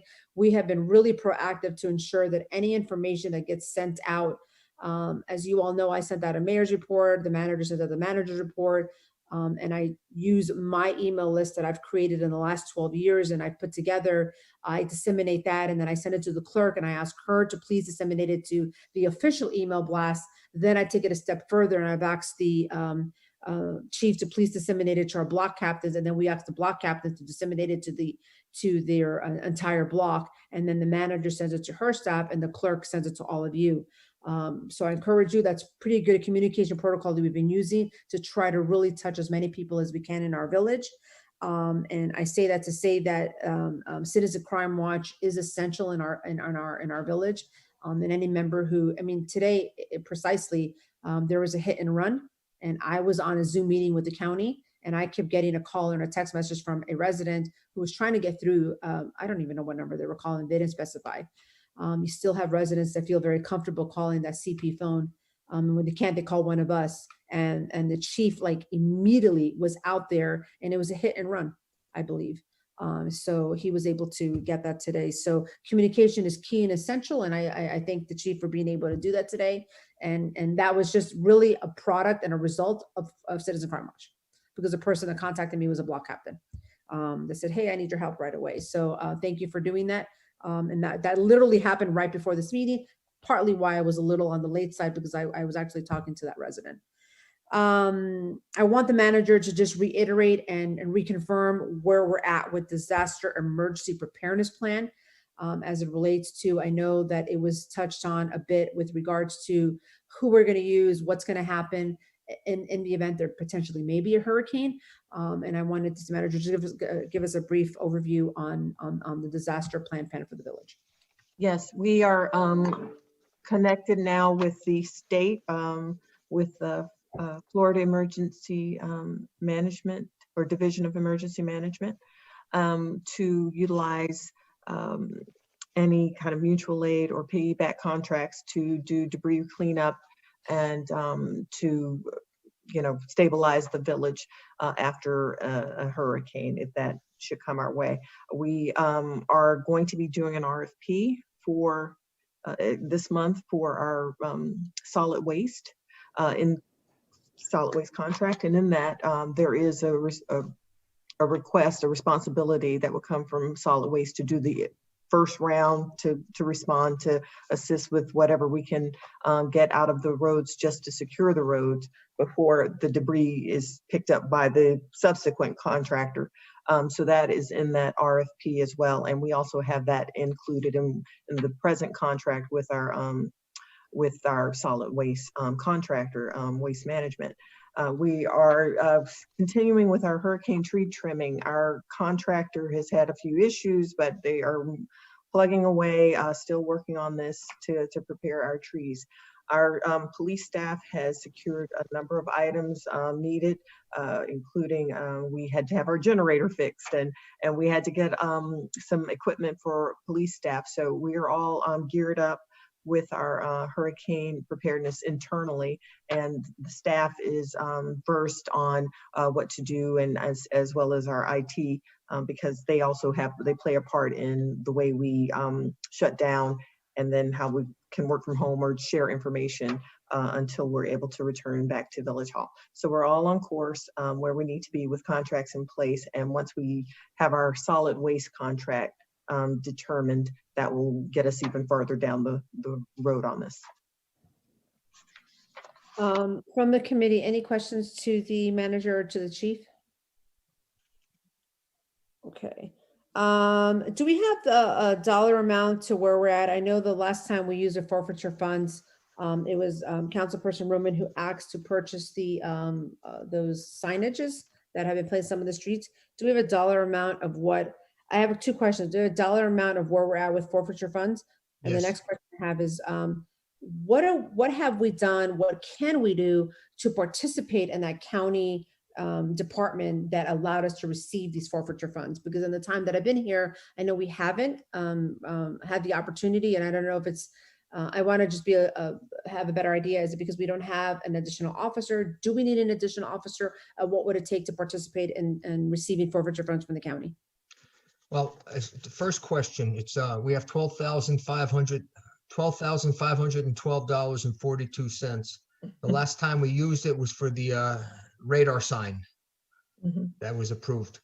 In terms of the county and getting involved with forfeitures, I would have to look into that. I was more apt with contacts to try to go the HIDA route, and I was looking perhaps to having an officer out at HIDA, which is it would have been attached to DEA. They would have worked out there, and we would have been able to get some forfeiture funds. I have a good rapport with the director there. The manpower is not going to allow for that at this point, but going out to HIDA, having an officer out there would bring back some benefits for sure.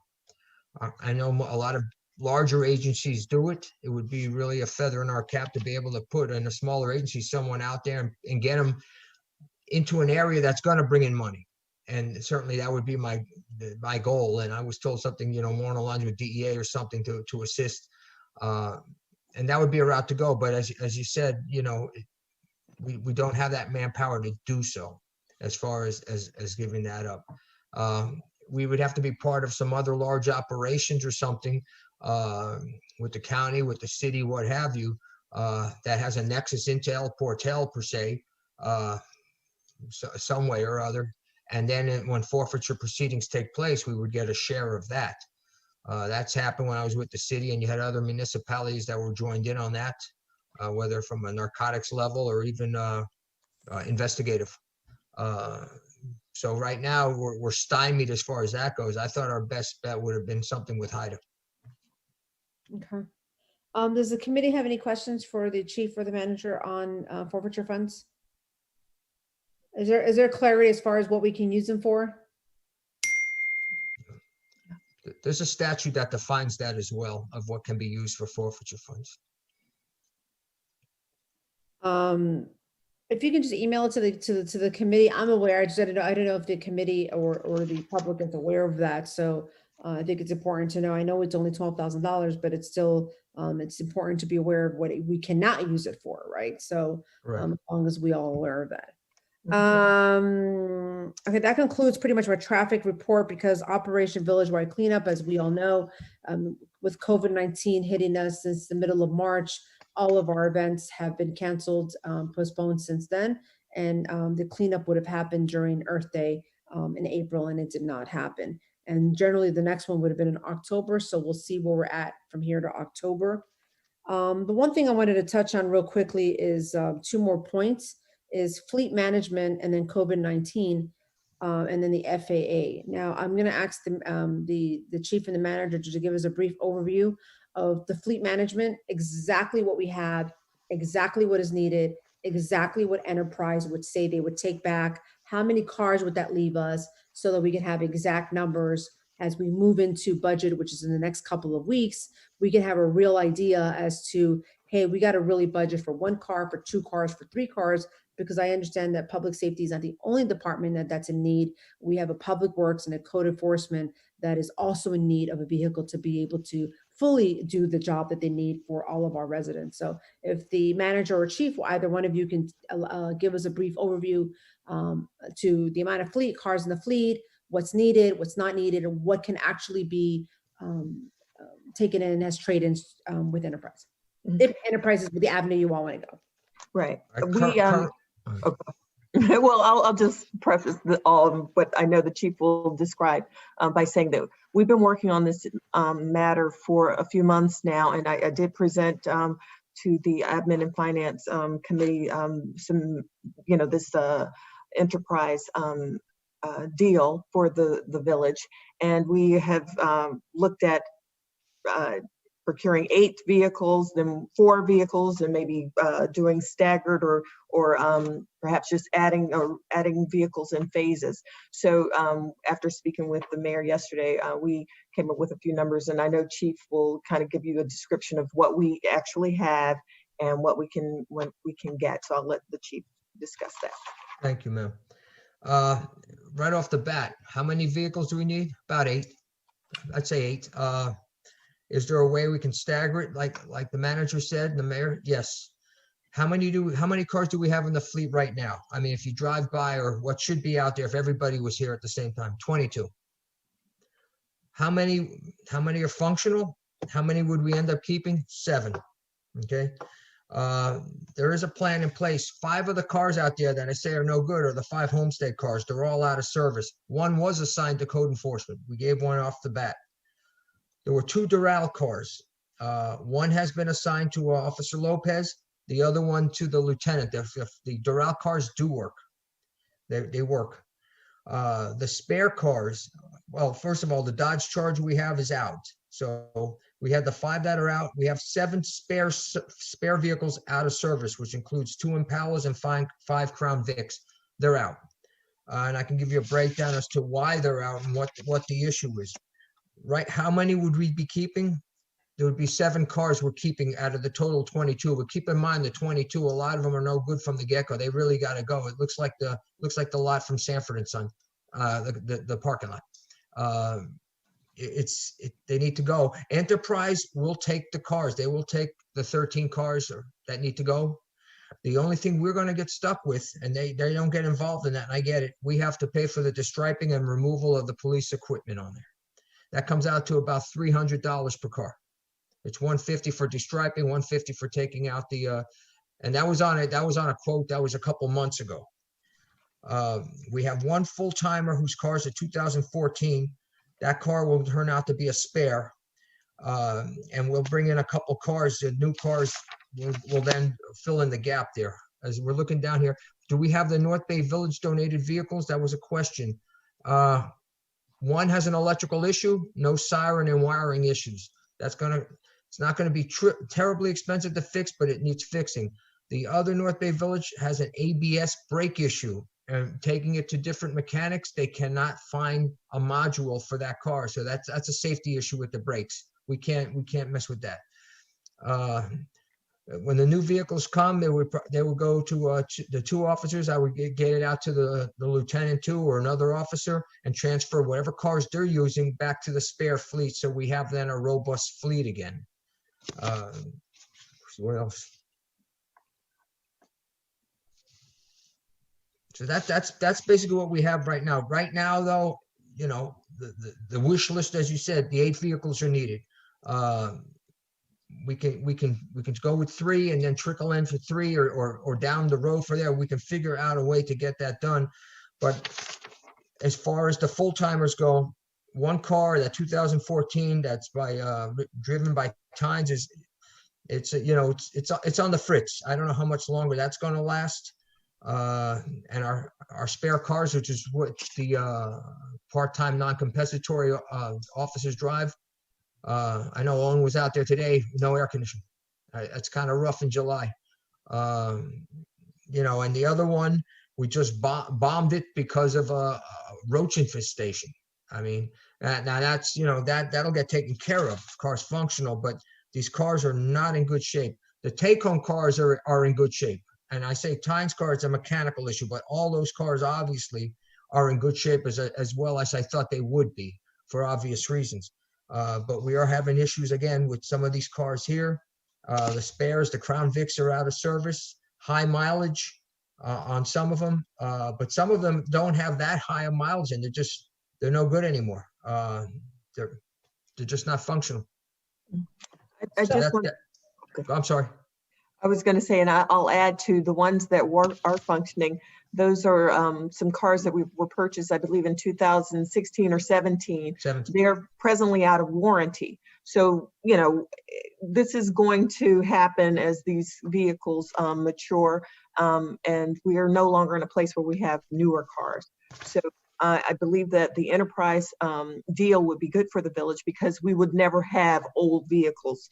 They would just be termed out and replaced for a nominal fee. There's a price to pay up front to get the program started, but on an annual basis, it won't be as high as it would to just start the program. So if we do this in phases, there is a way to make it a lot more palatable for us, and maybe 3 initially, maybe 2 more in 6 months or what have you. But we will definitely come up with a plan for budget purposes so that you can see what that will look like for the village.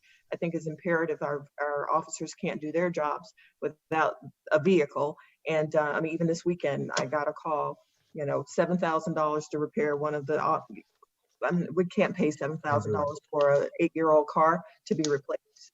That's just not going to happen. So this is a good way for us to get out of this situation and hopefully never be back in this kind of situation again. But I think we can do it if we just do it in phases and be really realistic about our abilities. Before I open up to the committee real quick, so I agree that there needs to be a plan. I will like to add to our track and report fleet management so that the committee is continually talking about the cost of the fleet management, which is the cars, and have a plan. And what does that plan look like? Back in about 2014, former manager originally had bought like 3 cars, and back then we were going to come up with a plan, but that did not transpire. So I think it's really important that a plan. I think what I've asked the manager and what I've asked the chief to do for the entire council as we move into budget workshop is to let us know exactly what the need is, and then what the real need is. So, hey, you need 8 cars. We all know that we cannot get that in one fiscal year. So what does it look like to get 2 cars? What does it look like to get 2 cars a year after that? So that the village of El Portal has a tiered plan and then be able to cover not only public safety, and I would encourage the public works and public code enforcement committees to also include as part of their tracking report. They don't have a fleet, they have a car, but both the code enforcement and the public works vehicle that we have today was all hard work that we got, and we got donated from Miami Beach a few years ago. They were not purchased cars.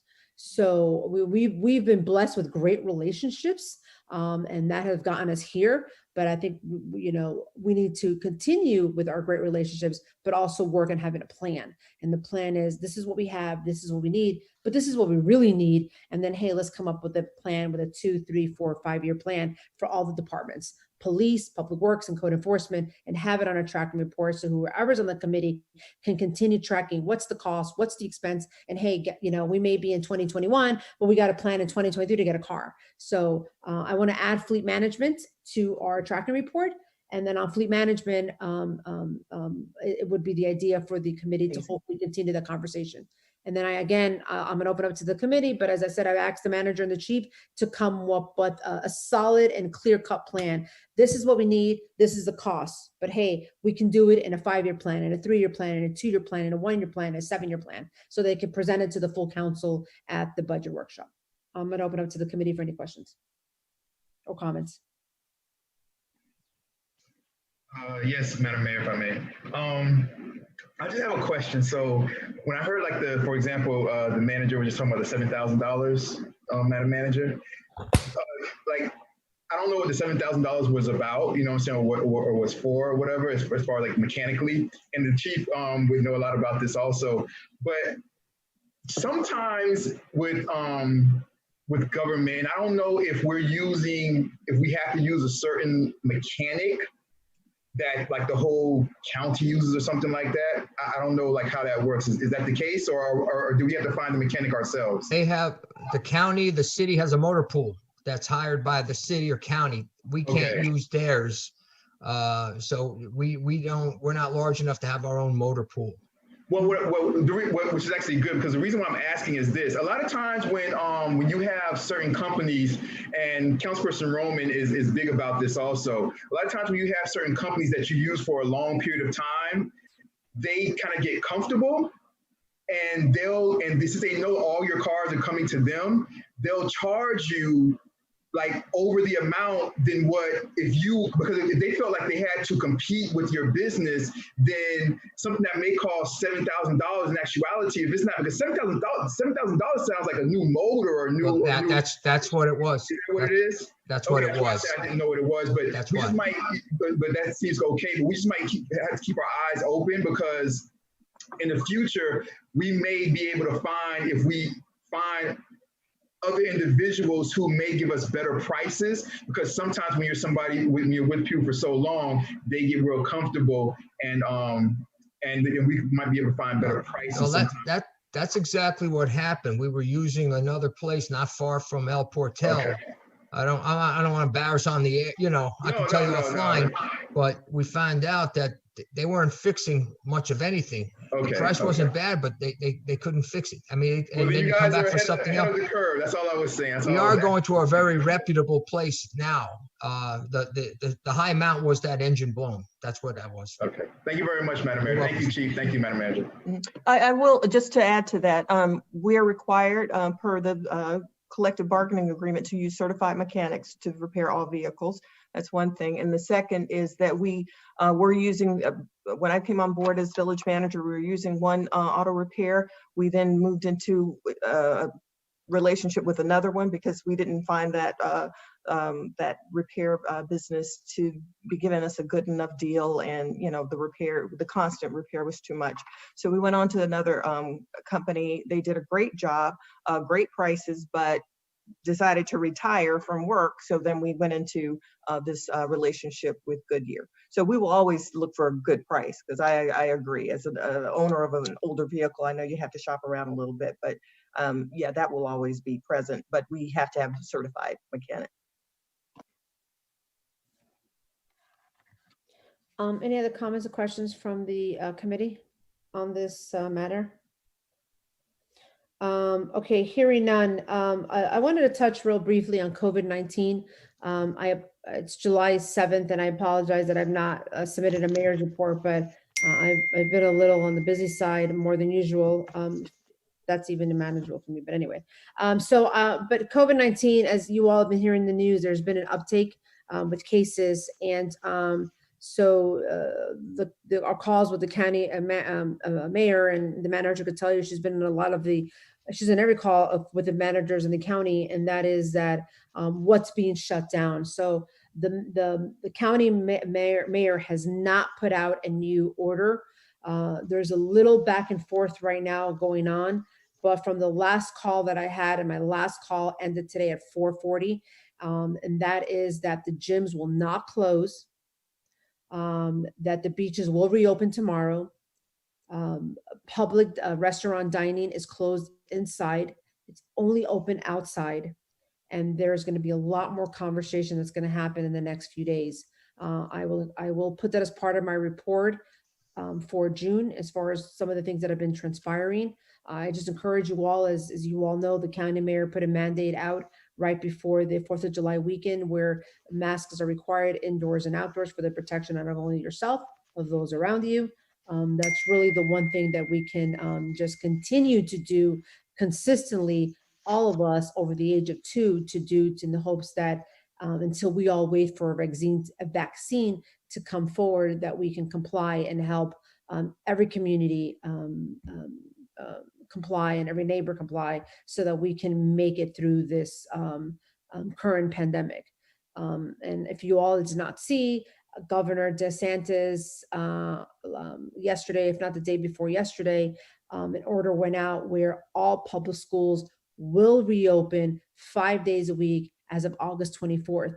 Now, there is a little bit of a debate because if you read the order specifically, it says that you have to be, I think, in phase 2. Well, Miami-Dade County is not in the phase that it needs to be able to comply with that.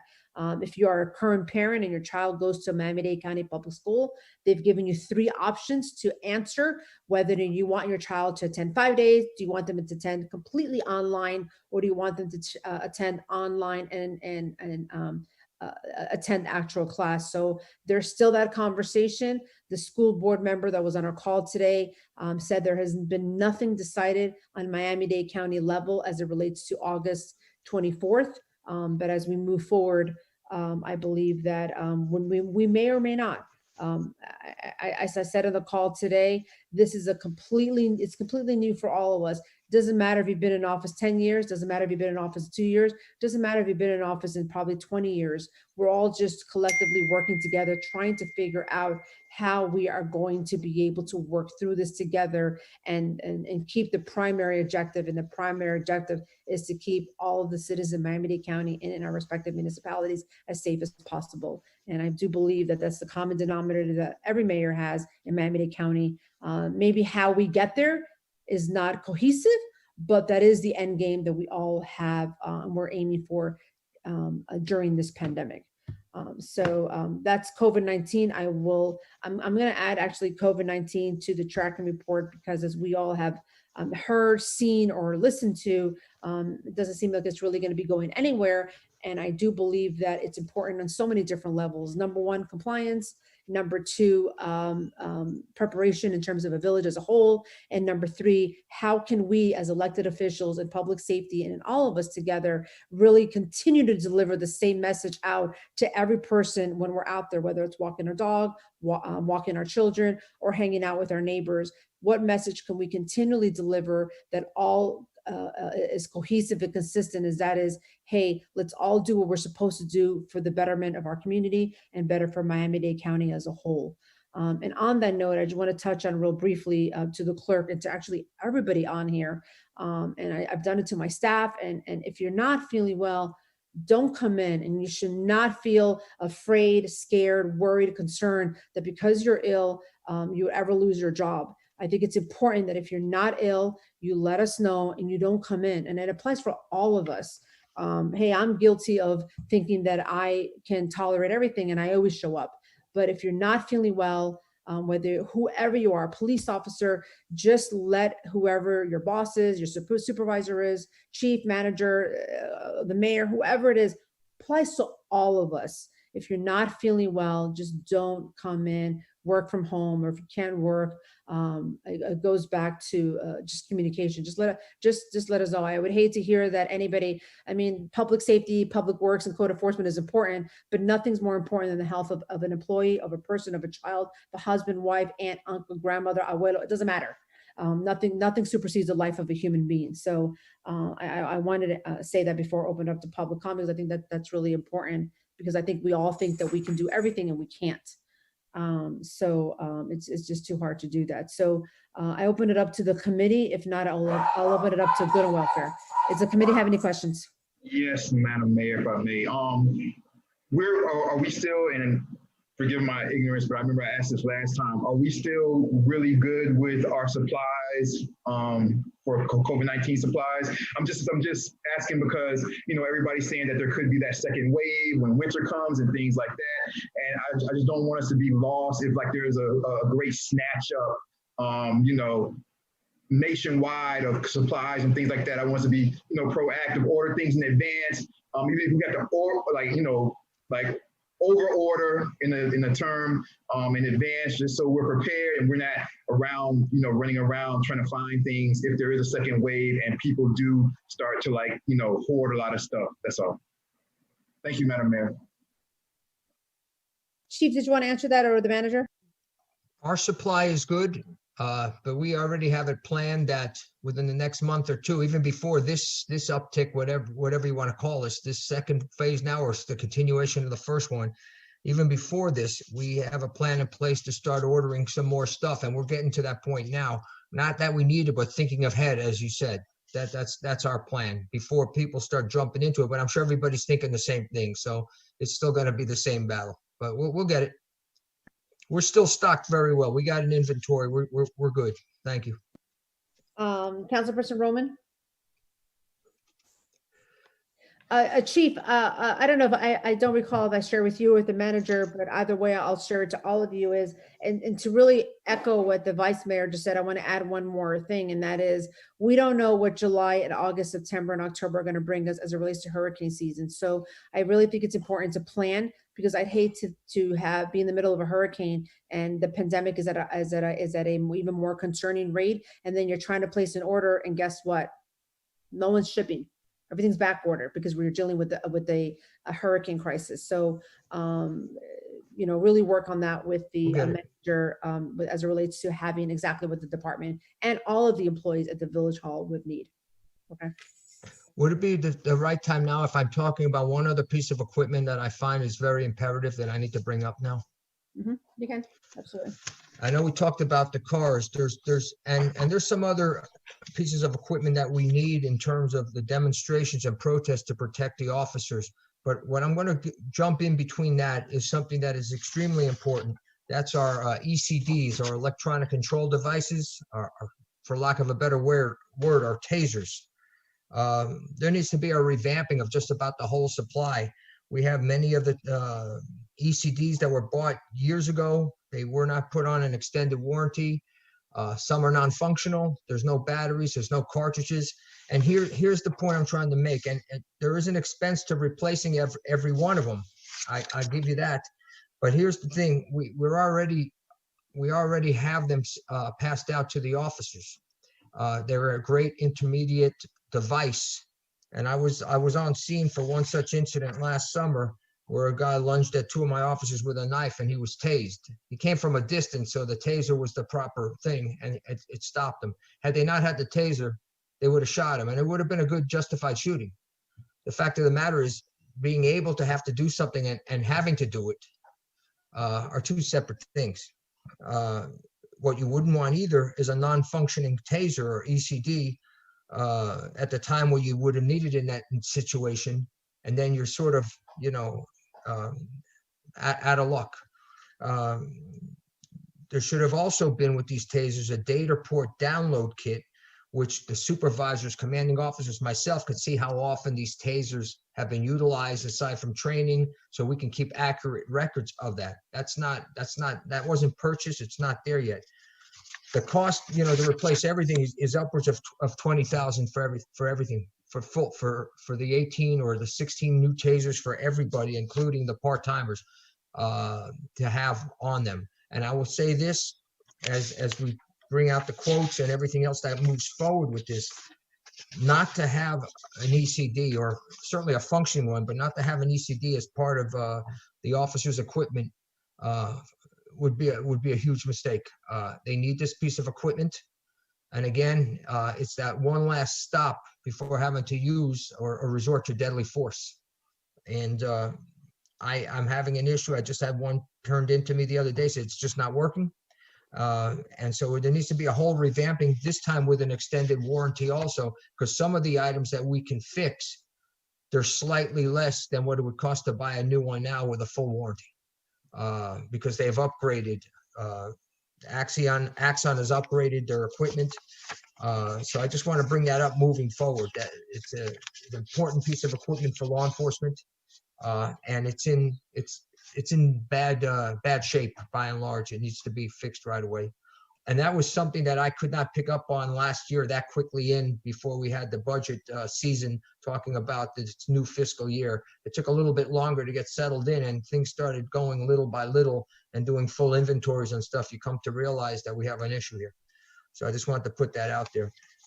The other issue is equipment. We had the protests. In time of protest, there are certain things we need. Ballistic helmets, I think we need that. BDU uniforms, gas masks. Now, I'm not asking for tear gas. I want to make that clear. But in the event that something did go south and something did transcend on the El Portal City Hall / police department, our 2 or 3 officers on duty or there, they were gonna have to hold the fort until we got backup from the shores, the county, the city, in which case they would be the ones, if they need be, to get the station back, use tear gas. And in which case we need to have that sort of equipment. We are very limited on the tactical equipment that we need. Now that's not, and it's to say, just because we've never needed it before, doesn't mean we're not going to need it moving forward. It should always be there for the officers to have. So that's of high importance. I know that's a discussion to have later at the budget hearing, but those are the areas, the cars, the ECD, and some of the equipment that we need in the event with these protests and demonstrations. If they are to mount up again, just because we're off the beaten path doesn't mean we wouldn't be a target moving down. They did show that the propensity of taking over a station in Minneapolis. I would not want that to happen here.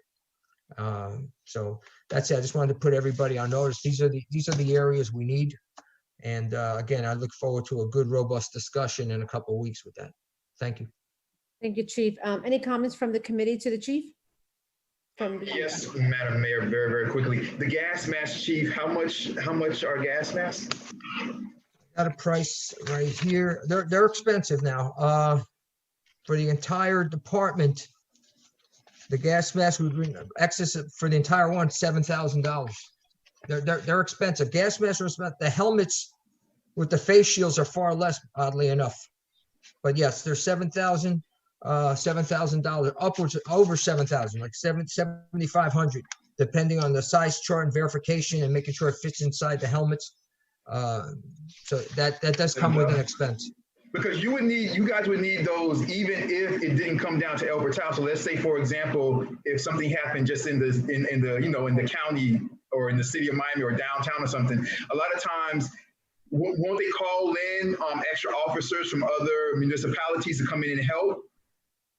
I think more likely if something happened in the north end part of the city of Miami, right across the street, or in the shores on the boulevard, or maybe over in the shores or Biscayne Park right there.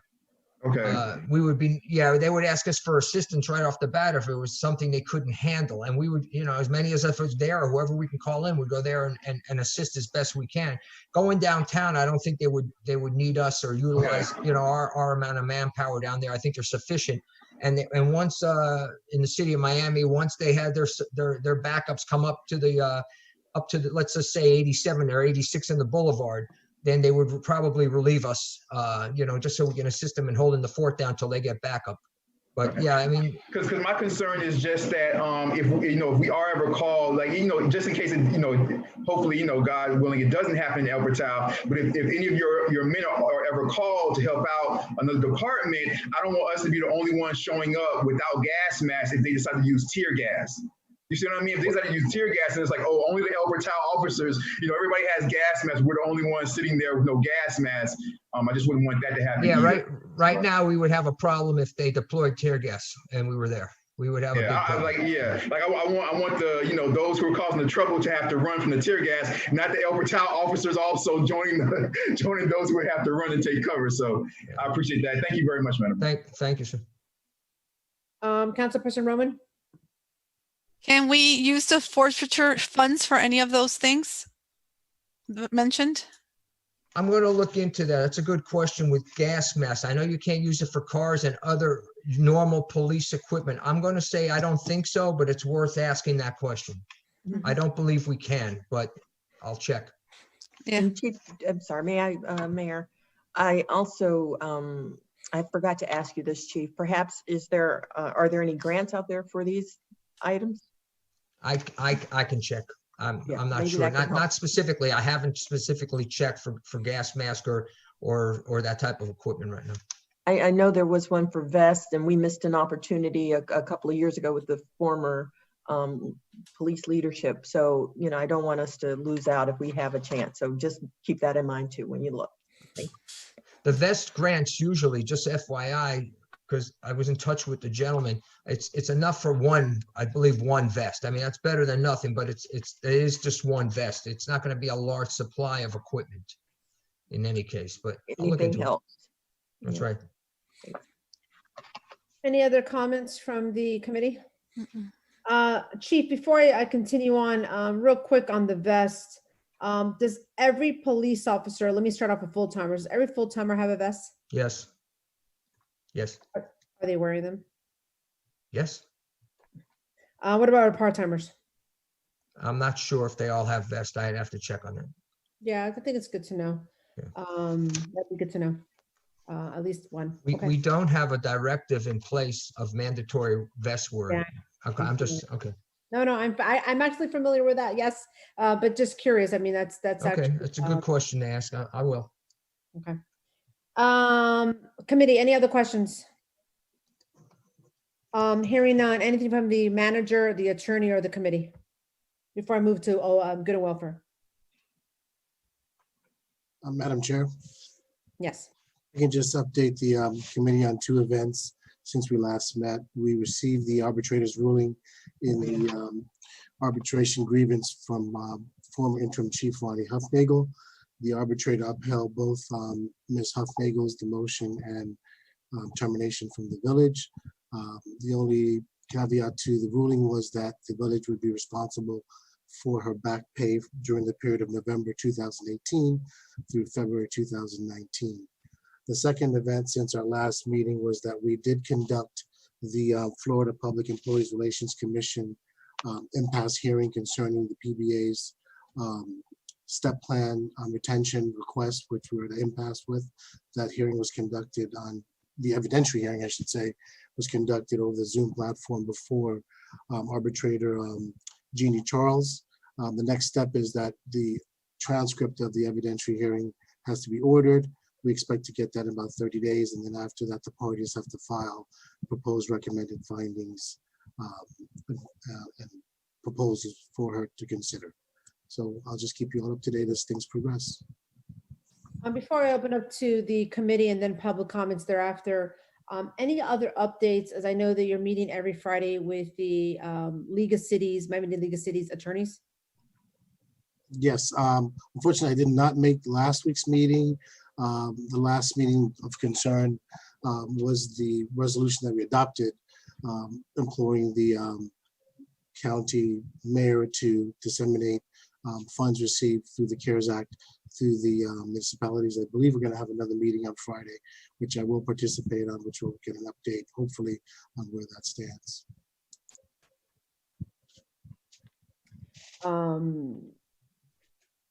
Any questions from the committee to the chief, attorney, manager, or myself?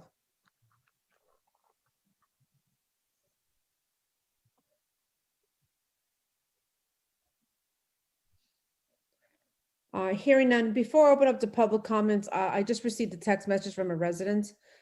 She is watching it right now, but is not computer savvy. And she wants me to read this into the record. Good evening, Mayor.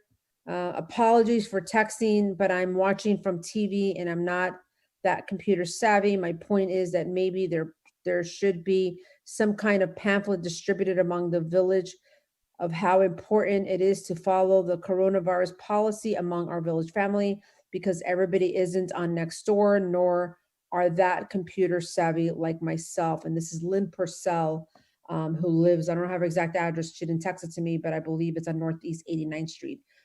So she sent that to me, and I wanted to just be sure to include that real quick before I move into public comments. All right, thank you. I want to thank you all. Let me go ahead and open it up to Good and Welfare. It is now 8:46, and that open up to Good and Welfare. I see that we have 5 attendees. If anybody has any questions, better said, have any comments with the agenda beforehand, please do so. 3 minutes per member.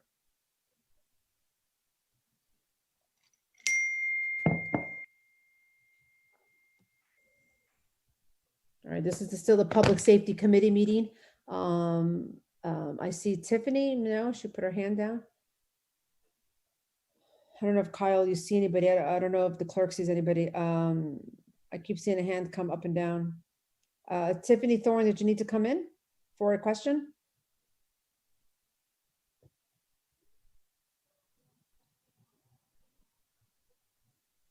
I don't see any hands. Seeing none, I will close public comments for the Public Safety Committee. for Tuesday, July 7th, and bring it back to the committee. Anything before I ask for a motion to adjourn? Oh, wait, I see a hand. Oh, stand by. Let me open up to public comments again, because I know Tiffany Thorne can come in and out. Kyle, if you can let Tiffany Thorne allow to talk, so she can address the committee, please.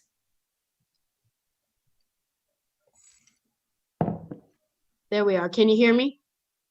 Yes, welcome. Please state your name and address for the record. Tiffany Thorne, 11 Northeast 89th Street. Yes, welcome. Hi. Yes, I just have a few questions. I was affected by the car burglaries a couple of times. One of them, in fact, the one picture of the guy in the gas station was because of me and my car. But I don't know pretty much what's going on, so I want to see how I can get involved to help with this issue. But my question is, I'm hearing that we only have like one policeman at nighttime. Is that accurate? And if it is there any way we can get more? I pretty much have just been, well, the guy, you know, it was like 2 weeks ago. Then he came back again and got the neighbor across the street. He tried with my car. He had a bike, and I have Vivint cameras, so we kind of, you know, have my footage there. But, you know, I kind of wake up and, you know, I like how Chief said to, you know, look out the window. I kind of turn on my little monitoring on my phone, and, you know, to say, because it was at like 2:40 both times, like around the same time. So I just want to know, you know, what can we do? I mean, I appreciate the conversation of coming here and hear, okay, yes, they know, they're aware. But, you know, when you're here and you're a victim, it's like, okay, what is there anything else we can do at night to help with this situation? Hey, Tiffany, I want to first thank you for really taking the time. And I've seen you here for quite a while waiting as an attendee, and having been burglarized in my car a few times, not in El Portal. I know how personal that is. So I'm going to ask real briefly of the chief, can you please address Tiffany Thorne? Sure. First of all, I'm sorry that you got victimized. We were looking all over for that young man with the Cavalier shirt on. We thought we had a solid lead. And the blue bike. And the blue bike, well, the blue bag on the seat, whatever that was, but yeah. And there was something going on in that area, and we're setting up on it. I know we had a similar situation weeks before, and we sat up and we caught the person. It's just, we're gonna have to do another undercover detail up in the area, or supplement a couple people, so we can get out there and keep an eye out. Again, it's maybe coming off of Miami Avenue North. We have identified some areas in the county off of 80 Terrace. That's like their own private flea market. And we go down there anytime there's any sort of thefts. We haven't found anything yet, but I've alerted the county to that over there.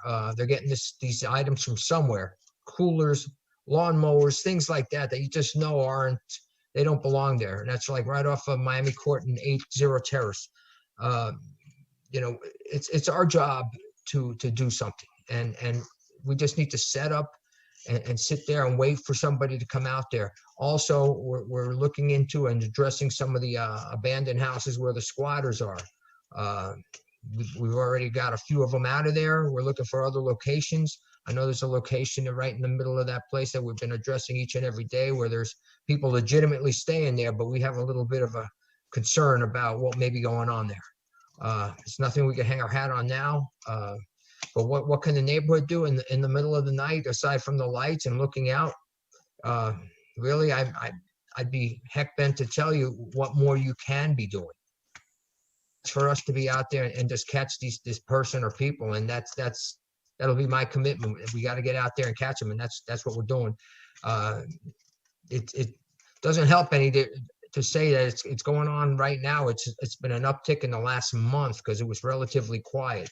And that's why we're believing that they're coming up off of Miami Avenue, going over the bridge there, and then right off of Miami Avenue, before you even get to Northeast 2nd Avenue. We're out there, we've stopping people, don't have enough to catch them on anything right now, but we'll just continue on. You know, we're gonna set up on some detail out there and set up and wait and watch. It may not bear any fruit that night, but we're gonna see what we can do to catch these people. Hey, Tiffany, and to the chief, and before I ask the committee if they want to add anything, do we have 11 Northeast 89th? So she is between First Avenue and Second Avenue, northeast of 89. Miami and First. Miami First, excuse me. Thank you for correcting me. Do we have a block captain for that street? I'm not sure. I'd have to check on the addresses on the block captain. I would Okay. check on it. So I know Tiffany just stepped away, but maybe that's something we can circle back on. Yes. To see if something she wants to maybe be a part of. Tiffany, I just asked the chief if you're between North Miami Avenue and First Avenue. I asked him if we have a block, if you have a Citizen Crime Watch block captain for that block.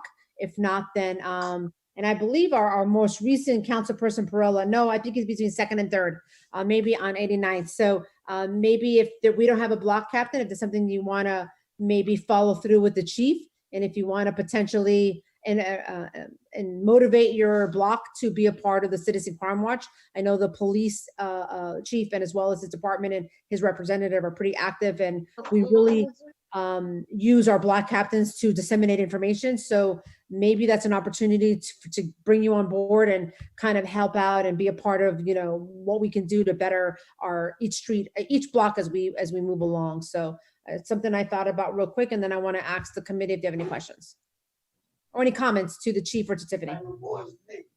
No, I did see that your next door neighbor was on, Alexandra, but she hung up, so or left, you know, the meeting, and so I'm sure she was here for the same concern. So Chief, we had both the houses on. Because we both have been, you know, hit, you know, numerous times, and the other house across the historic house on the corner, Yes. that was the one, they got her computer. And the thing is, they came back to my car and left his bike right outside of my car. Then he couldn't get in, and he went over there, came back with a computer and a Amazon package. Saw it was makeup, dropped it beside my car. So when I came out, I'm like, somebody threw trash. I'm going to pick up trash. And then I realized kind of what was going on. So whoever he is, he's just very bold. You know, I got as much as I could from the camera, but frankly, I guess the lighting, you know, wasn't enough to get really clear. But I'm thinking it's the same guy because he was on a bike, and that other guy was on a bike, and they came back to me. You know, those are my credit cards that he, you know, Just so you see, I have put a chart together where where people are being affected, and you can see a discernible pattern there. I'm on top of it, and the people know, our officers know where in fact to address it, and you know, and where to mount up from, you know, because it could be somebody right in here too. We're checking the houses up in there too, where there's any squatters. But there is a pattern right here. You see it, and that's what we're addressing. So I just wanted to let you know we're on it, and we just got to catch the person. Well, I do try to watch my camera now. You know, I wake up and, you know, have it on, and I have the volume of the same thing as you said, and have it right there. So, you know, if I hear anything, but and that's a 911 call. If somebody's in your yard, that's a 911. You know, a lot of people lose track. They think, well, it's not really an emergency. And I will submit to you, if you need the police there in a hurry, it's a 911 call. And you do need I the didn't police catch there it in a hurry. when, I didn't catch it when it was going on. Right, I know. You know, it was after, Okay. So yeah, I think that's a good idea about the, I guess the watch for the street. Because we need it. I just don't feel, I don't know. I've been here since 1998. And, you know, my confidence level is kind of going down. And, you know, just because it's just the times here. We're going to restore your confidence. We're out there. We'll catch these people. It's just, sometimes it just takes time. We got to be, you know, sometimes at the right place at the right time and wait for them. Something's going on in the immediate area in the last couple of weeks. And usually people lost their jobs. They're very well, but they're very predatory too. They'll keep getting the same area rather than branch out, and that's going to be their biggest mistake, because it makes it a little easier for us to set up on that area. Chair, if I may, Chief, one of the questions that Tiffany asked was, about the police, if we have two, or that she had not. So I'm just wondering if you can address that. I know that I've seen, and we get the schedule, but I've seen two cars, more so during the day. And so maybe you want to address with Tiffany, what we're doing with there. Well, the calls for volume are greater in the day. We use, when they say the officers are alone, swing shift, when we have a swing shift, then they will be alone for certain parts of the night, at night. All right. It's usually not the whole shift. Occasionally it could be if somebody's out sick, and we do have people out sick and or injured, then that can be the case. Otherwise, we have a swing shift, and that can bring them out to 2 in the morning. So we have double shift up until 1 or 2. And then sometimes when we have our part-timers, some of them do come in and they'll work midnight to 5. That'll supplement it, but that's not going to be every day. And really, I don't want to put out too much over the air on a schedule of what we're doing. I don't think it's secure to do so. I don't know who may be listening or what about what our manpower is. But there are going to be times when, yes, they are out there, by and large by themselves. And that's one thing I would love to change. Do the cameras, I'm sorry. Go ahead, ma'am. Do the cameras work? I remember seeing cameras like on, I don't know, Northeast 2nd. I know I've seen some cameras on some major roads that's saying that this was you're being viewed. I don't believe they do. I have not heard any usage on them. I don't think so. We had red light cameras here back in probably 2009 and maybe 10 or 11. And the manager took I think they were taken down because the revenue that the city was getting was not relative to what the expense was to have it. And you're right, there are cameras on Northeast 2nd Avenue. But if you see them, they're there, but they're not functioning. They're not working. Okay. But I wanted to add something real quick to what everybody has just said, Councilperson Roman, to Tiffany, and to the chief, and that is that, I understand we don't have enough officers at night, but the point is that I think it's important that to note to every single person, if there is a concern and you feel like your life is threatened, you must call 911. You must use the numbers, because when we ask for assistance, when we ask for more money and we ask for all this, it's based on data and it's based on measurements of all of that. So if residents are not calling, then there's no data to back up our need. So I think there are times that our residents for so long were used to a phone that we have that was a community policing phone, but the community policing phone doesn't get documented to data for the county. So when we go in for like reduced speed, we go in for concerns for help for the corridor of the county, whether it's the north side or whether it's the intercoastal, all of that is contingent upon data. So I would encourage every single resident to call 911, to call 305 police, because all of that is documented in data. A clear case was today exactly. I was in a meeting and I kept getting a text message from a resident that wanted me to contact the police because I was a hit and run. And I kept telling the resident, you have to call 911, you have to call 305 police, but they don't want to hear that from the mayor. They're like, I expect you to be there. So I immediately texted the chief, but the point is it's so important to call because we need that historical data and documentation so that our case is made better, if that makes any sense. And I don't know if the chief wants to add anything to that. So, but calling 911 and calling 305 police stays historically somewhere that if we need something to back up our need to have more police officers and to have more resources, is having that backup data that there's actually a real concern in the nighttime hours. I see Vice Mayor Nickerson's hand up. Yes, Madam Mayor. First of all, Ms. Thorne, again, just sorry about what happened to you, because it's interesting, because when it's a house or when it's your car or whatever it is, you feel so just like somebody violated your space to the fullest extent. And that's something that you really can't get around or kind of can't get out of your mind. Even when things are over and when it's all like settled down and things like that, you still have that kind of like somebody was like in my personal stuff. You know what I mean? It's a weird feeling when that happens. I did want to say, what the mayor was just saying was kind of like what I was raised my hand initially to hit on, and that was the data.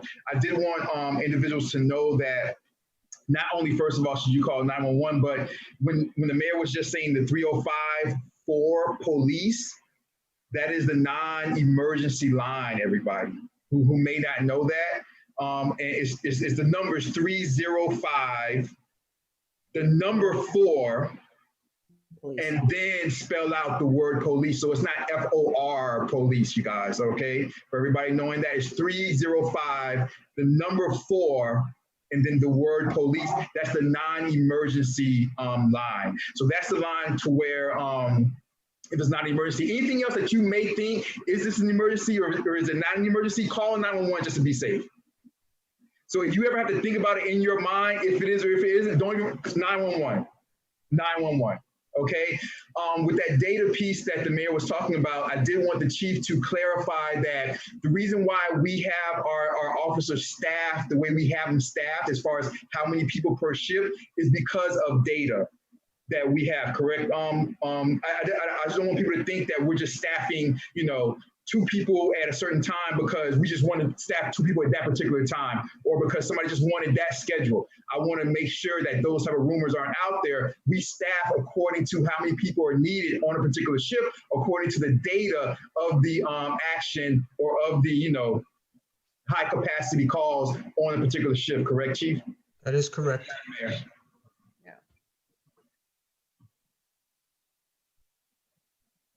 And sorry again, Ms. Stone. Thank you. Any other, hey, Tiffany, I appreciate you so much being on here. And I wanted to just close on saying that if you have not done so, go to our village website, which is elportalvillage.com. If you go to the right side of the homepage, there's going to be a button, sort of a search window where you can type in your name and email address. And then our village clerk will send you all of the regular updates that we do, from memos from the manager, message from the mayor, message from the chief, message from any council person on here, and then all of our public agendas. And I would encourage you to follow through with the chief, or any of us for that matter, as it relates to Citizens Crime Watch, as I know that the chief is working with his officers, or the officer that is working through who represents the Citizens Crime Watch, to have his upcoming Zoom meeting, because we really have been using during this COVID-19, especially that we are also socially distant, as a communication to get out there more. We've been using our block captains a lot to be able to help us disseminate information. So I thank you so much for being here this evening and for reaching out for us. And we're easy to get a hold of. My email is on the website. That's Mayor Cubillos at thevillageofelportal.org, police chief at villageofελportal.org, village manager at villageofελportal.org. And I don't know, I'm sorry, I don't know vice mayors, and I don't know council person Romans, I apologize, I don't know them. So, but I would encourage you more than anything, go to the website, sign up on the homepage to get our clerk's updates. We sent her all of the information that we believe that the residents need to know in terms of information and messages and memos, and really follow through with regards to wanting to maybe be a Citizen Crime Watch captain, block captain. All right, I'm doing it now. Thank you. And you have a beautiful background. I would love to be there right now. All right. All right. Any other comments before we leave you, Tiffany? And again, thank you so much for being here this evening. You're welcome. No, that's good. And the whole thing about dialing 911, I know for me personally, I'm still looking for that 305, I think a 798, some sort of number. When I think about El Portal, I don't think 911. In fact, the morning that I realized that it happened, I was thinking, what is that number? I can't find it now. I'm just going to drive down there, because that's how we used to do, you know, back in the day, but things are different now. So the resident that called me today, I didn't recognize the number off the top, and they kept texting me, and they were trying to call the CP phone. And I'm like, wow, that has to be in existence in 4 years, but they were trying to call the community policing phone number. So when I sent them 305-4 police, they're like, no, call the police department. So I thank the chief and he came out here, and I think he addressed a hit and run. So yes, it's sort of a little bit of re-education, but 305 police gets documented. And but you can always text any of us in terms of our cell phones or any of that nature. But again, I thank you for being on here this evening and waiting. And I usually don't take this long in a meeting, so thank you. All right, thank you. Thank you. Have a good night. Any other public comments? All righty, seeing none, I'm going to open up to back to the council. Anything else before I ask for a motion to adjourn? All right, seeing none, may I have a motion to adjourn, please? Motion to adjourn, Madam Mayor. Motion's been made by Vice Mayor Nickerson. Is there a second? I'll second. Second by Councilperson Roman. All in favor, signal by saying aye. Aye. Any nays? Hearing none, the public safety meeting for July concludes at 9:07 p.m. Thank you. Have a good night. Be safe. Thank you.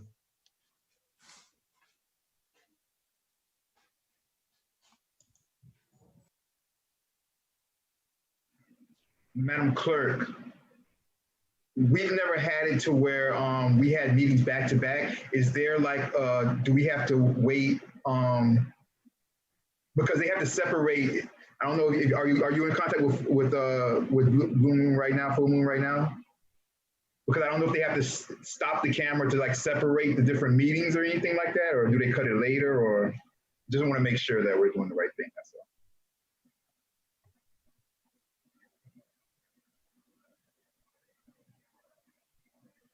all. I guess she's calling.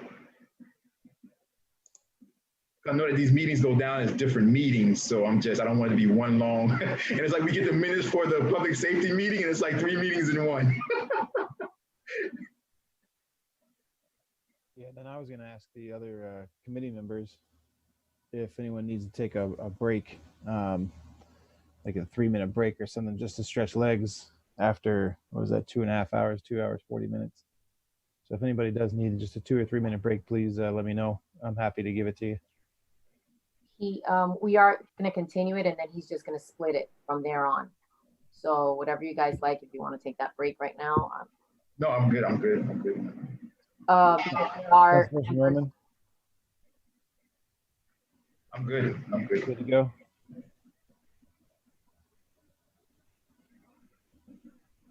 I'm going to give it just a few seconds here. So in code, you have you, Nickerson, and Pirella. Oh, is that? I'm sorry. Yeah. We go turn this backlight real quick. I see. Okay, perfect.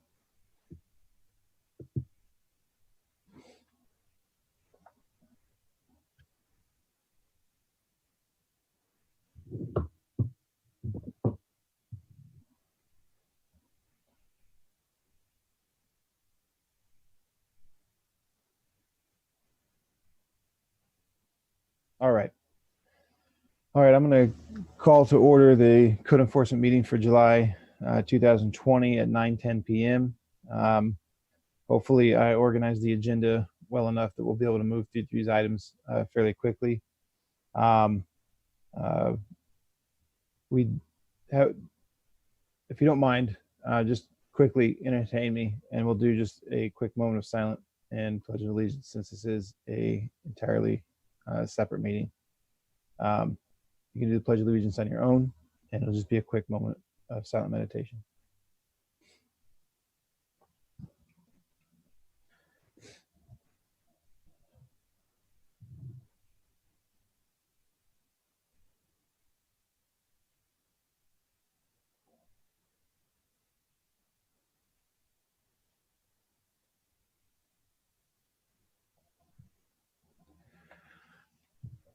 All right, I know that was a little bit unorthodox, since we typically count the first, that was 2.5 hours ago. So, so just to be doubly sure, there you have it. Madam Clerk, could I please have roll call? Sure, roll call. Chair Erbaum. Here. Vice Chair Pirella. Here. Member Nickerson. Here. Also present for the record, Janice Jacoby, Village Clerk, Interim Village Attorney Powell, Chris Yalu, Village Manager, Roman, and that's it. Good. All right, very good. Would I have a motion for approval of agenda? Make a motion to approve the agenda, Mr. Chair. I'll second. Very good. Having a motion and a second, the three of us All in favor say aye. Aye. Aye. Any nays? Hearing none, we'll approve the agenda as is. Moving on to the approval of minutes. This is going back to March 3rd of this year. You know, anybody have any comments on those minutes from that time ago? I didn't see anything of significance in terms of egregious errors.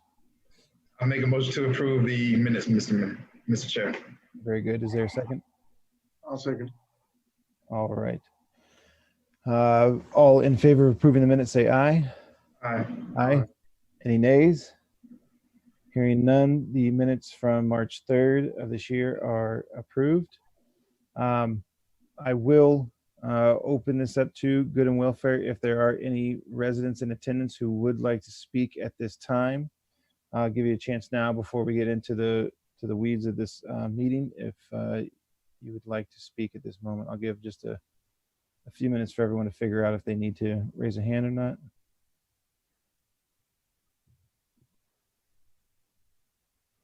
All right, I'll keep that screen open so I can have a good view if someone does raise their hand. Seeing none, we'll move on to the agenda items, beginning with G1. I had included essentially almost verbatim entirely what Officer King had provided us back in March when we met in person. And you know, what he had presented to us was fairly concise, but I did kind of break it down. I know it seems a little obnoxious to create so many exhibits out of it. However, just to for ease of understanding where the breaks were and the separation of topics, there is a reason I put temporary structures as the first item to discuss tonight, because it is, ironically, it's kind of a standalone issue. A lot of the other issues tie into each other. And so these first two items, G1 and G2, I feel are kind of self-contained. And so I'll just, for the benefit, Exhibit A is what Officer King had wrote about temporary structures. And it's fairly straightforward and simple. A clarification of what constitutes a temporary structure is needed. The code exists, but there is no definition what actually is considered a temporary structure. As we get into this, I just want to remind us that tonight what we're talking about are whether or not some of these items should move to Planning and Zoning Committee. We are not talking about sending these items to full council. All of these items discussed need to go through Planning and Zoning.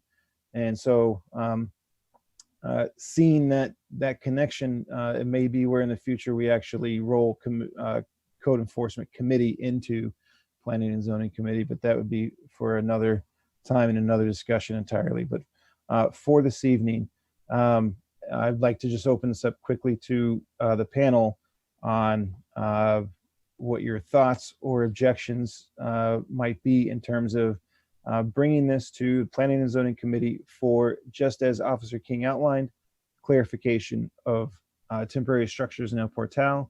And that would include not just what are they and what defines them, but then, you know, how does that get codified? How, you know, penalties, things like this. There's kind of a larger discussion there. And so if anyone has any comment as to why we should or should not bring this to the attention of Planning and Zoning.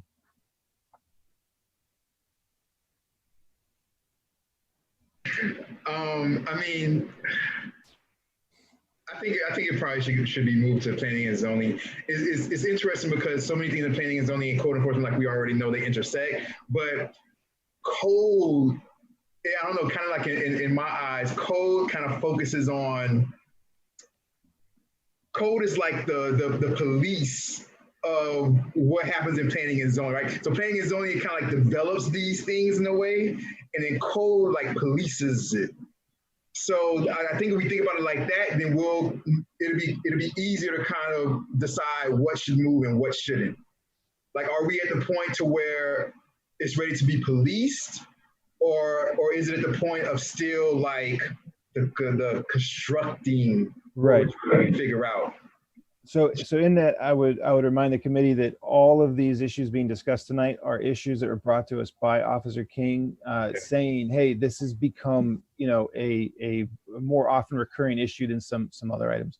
So for me, temporary structure, there's components in there that will address, for example, as we get into some of the other agenda items, everything from someone wants to throw, you know, a party that brings X number of people and they're putting up a tent for shade or rain protection, right? And so that that goes hand in hand with an event, right? And so now we have people renting properties in El Portal for filming one thing or another, interior, exterior shots, the whole deal. But you have these temporary structures that are erected, lighting, sometimes stage, things like this.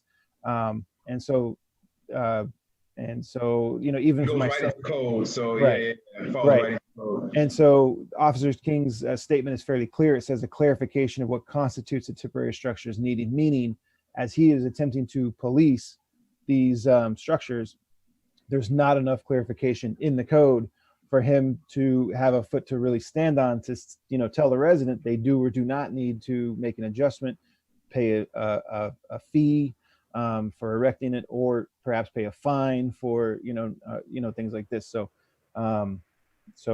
I think there's, between events, parties, and other activities in that realm, this is where you know, this comes into play. Even for myself, I've been tearing up my yard for 2 weeks now, trying to put in grass, and I have a tent out that at the beginning I would set it up and take it down every day for shade to work in. But now there's been days where it's been up for like 4 days, and I'm sitting there thinking, oh man, I hope this isn't an eyesore for my neighbors, and I consider that and try and take it down so that, you know, not being obnoxious. But there you go. All right, so that's perfect, Mr. Chair. If that's the case, then there's nothing that says that we can't have it in both, right? So because Officer King already sees it as a problem, so it needs to stay in code enforcement, but he needs a clarification to know exactly what he's enforcing. So we need to get that from planning and zoning. So Right. we just have it in both. Okay. And from our point of view, we'll focus on the enforcement part, but we're actually saying in planning and zoning, hey, you guys, which is us anyway, but hey, you guys, like, you know, like you guys as a you know, general term. Hey, you all, you know, planning and zoning committee, I need you guys to hurry up and figure this out, because I'm stuck over here in code enforcement, because we have this problem that we need to start to enforce in a much better way. Right. So And just on the, we should have both. just on the point of need of urgency, I imagine that the planning and zoning committee has a full agenda for this month already. So this I know, I was just kind of saying that. Yeah. Fortunately, planning and zoning is now thing. meeting, but fortunately, planning and zoning is now meeting monthly, so we have a better opportunity, more opportunities. So, Councilperson Perrella, do you have any thoughts on this? No. Okay. All right. So then I'm gonna, if you'll notice when we get to the end, the tracking report has been whittled down per past discussions. And so we will add temporary structures to the tracking report just to see how it's faring through planning and zoning and what may come of it in terms of better policing. And so, Mr. Attorney, I might ask, do I need a motion to advance this to another committee? No, Okay. Councilperson Obama, it'll just be an unfinished item, that's all. Very good. All right. Then I'll handle that through email in terms of getting that onto a planning and zoning committee agenda in the future. And I'll also follow up with the Serbia to see if they have any proposed ordinances that they've worked with that you can consider. Right. Perfect. Yep. I imagine Juan and Camila certainly have input for us. All right. Then moving right along then to G2, South Florida Water Management District Compliance Guidelines. Madam Manager, I'll take a stab at describing what we're up against here, and then I'll have you correct any of my errors. So going back to 2010, the South Florida Water Management District issued guidelines for specifically lawn maintenance, but it's water conservation. And so then going to 2014, we have kind of a notice letting people know, hey, you know, you need to be in compliance with this, or you should be in compliance with this. And now here at this point in time, whatever municipalities in the different jurisdictions of that management district that do not have ordinances that are speaking to what the water conservation guidelines are, they are now reaching out to us to say, heads up, you don't have an ordinance that keeps you in compliance with this aspect of the water management. And so they are encouraging us to do so. In a nutshell, Madam Manager, is that more or less what we're looking at here? Yes, that is correct. We don't have an ordinance for this. The South Florida Water Management District did pass this and is encouraging us to do the same. So I brought it to your attention. Yes. It's code. And so I imagine that if an ordinance is required, this is also going to show up in front of the Planning and Zoning Committee to create that ordinance. And then we would need to be tracking this within code enforcement. Is that, I'm sorry, do I have that correct? Yeah, no, if I may interject, no, Yeah. this does not have to go before the planning and Okay. zoning board. This would be something that you would just direct me to prepare a proposed ordinance And for go the in front of next, full council. it's going to require 2 readings. Okay. So I would just pretty much draft an ordinance similar to what the proposed or model ordinance is for the council consideration. And we could probably get it on the next council meeting at the end of July for the first reading. Okay, so I just also would like to say to the committee, don't be surprised if there is some blowback from this as residents learn of this. So that means that we're going to need to be kind of a heads up with communication to the residents, because as is, it's not that it's an ultimatum, but we are going to end up with an ordinance that complies with the Water Management District's guidelines for water conservation, specifically as it pertains to watering lawns.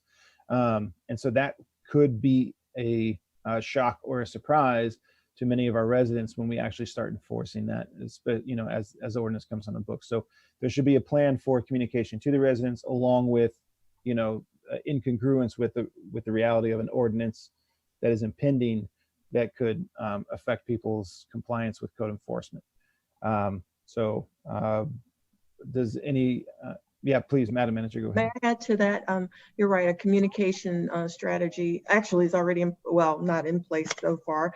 We do have it on our website though. I mean, it's Okay. now regulated by the state and the county. So we can still write violations on behalf, or the county can, but we would want to have our own. Sure. This is the way that the village can also participate in water conservation. As part of our comprehensive plan, we also need to do a water supply plan. In that, we have to talk about what we're doing to conserve. So this is falls in line with what we're required to do anyway. So it's good that we let our community know, and you're right, there may be some pushback, but we do have it on the website now. And as you pass this through your committee and onto the council, that'll be more public notice. Okay. And then as perhaps the resiliency task force comes on board too, that could be on their radar in terms of Absolutely. in terms of something to be able to assist with, you know, reporting and tracking. So, okay. In that case, then among the committee here, is there anyone who would like to talk on this topic? Okay. Do I have anyone from the attendees, the residents? If anyone, I'll close the meeting and open it up to public comment. If anyone has any input, questions, concerns, compliments, or complaints on this issue. All right, I don't see any, and so I would ask for a motion to move this to the full council for consideration. Mr. Chair, I'll make a motion to move this to the full council. Very good.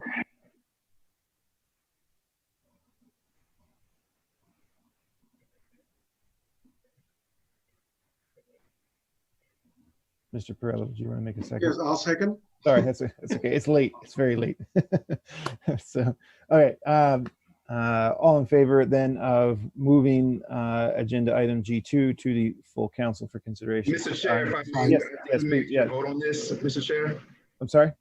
I think we should vote on this for the record. For the record, okay. Fair. Yeah, for the record, we should have a vote on this. Oh, Fair. sorry. And if I may, just amending the motion to direct the village attorney to propose a draft ordinance for the full council's consideration. Okay, did you catch that, Vice Mayor Nickerson? Oh, I think you muted yourself. No, you're still muted. Mr. Attorney, do you want me to repeat exactly what you said, Mr. Attorney? Yes, thank you. Say it again for me, Mr. Attorney. The motion is to direct the village attorney to propose a draft ordinance consistent with the South Florida Water Management District's model water shortage ordinance for the council's consideration at the July council meeting. Wow, okay. So I want to make a motion to amend the ordinance to allow the attorney, what am I doing, Mr. Attorney? Just say ditto. Ditto. That's the motion I'm making, exactly what he said. The man knows what he's talking about. Do I do it? That's my motion, Mr. Chair. And there's been a motion to amend that motion. I can second that. Is that correct? Right. Yeah, I'll second that motion. Okay. And so then, do I need to pass, Mr. Chair. pass these separately? No, it's all one. All it's one. It's one. Okay, very good. All right. Madam Clerk, could I please have roll? Roll call. Member Nickerson, Yes. Vice Chair Perella, Yes. Chair Urban. Yes. Motion passes 3-0. All right. Very good. Okay, so as we look at items G3, G4, and G5, I put these three at the end of the agenda because they are closely related to each other. As you look ahead to G5 and look at short-term rentals and understand what a large discussion that is, let's back up here to G3, exterior features, appendages, and pertinences. So again, this item G3 regarding exterior features comes again from Officer King and what he's been experiencing as he's been out issuing citations. And so for me, as we look at this ties into hurricane preparedness because it's less debris that becomes available for hurricane to toss around. It goes to our the hazards that we have on our tracking report because it speaks to all kinds of different hazards from electrical to pests and things like this.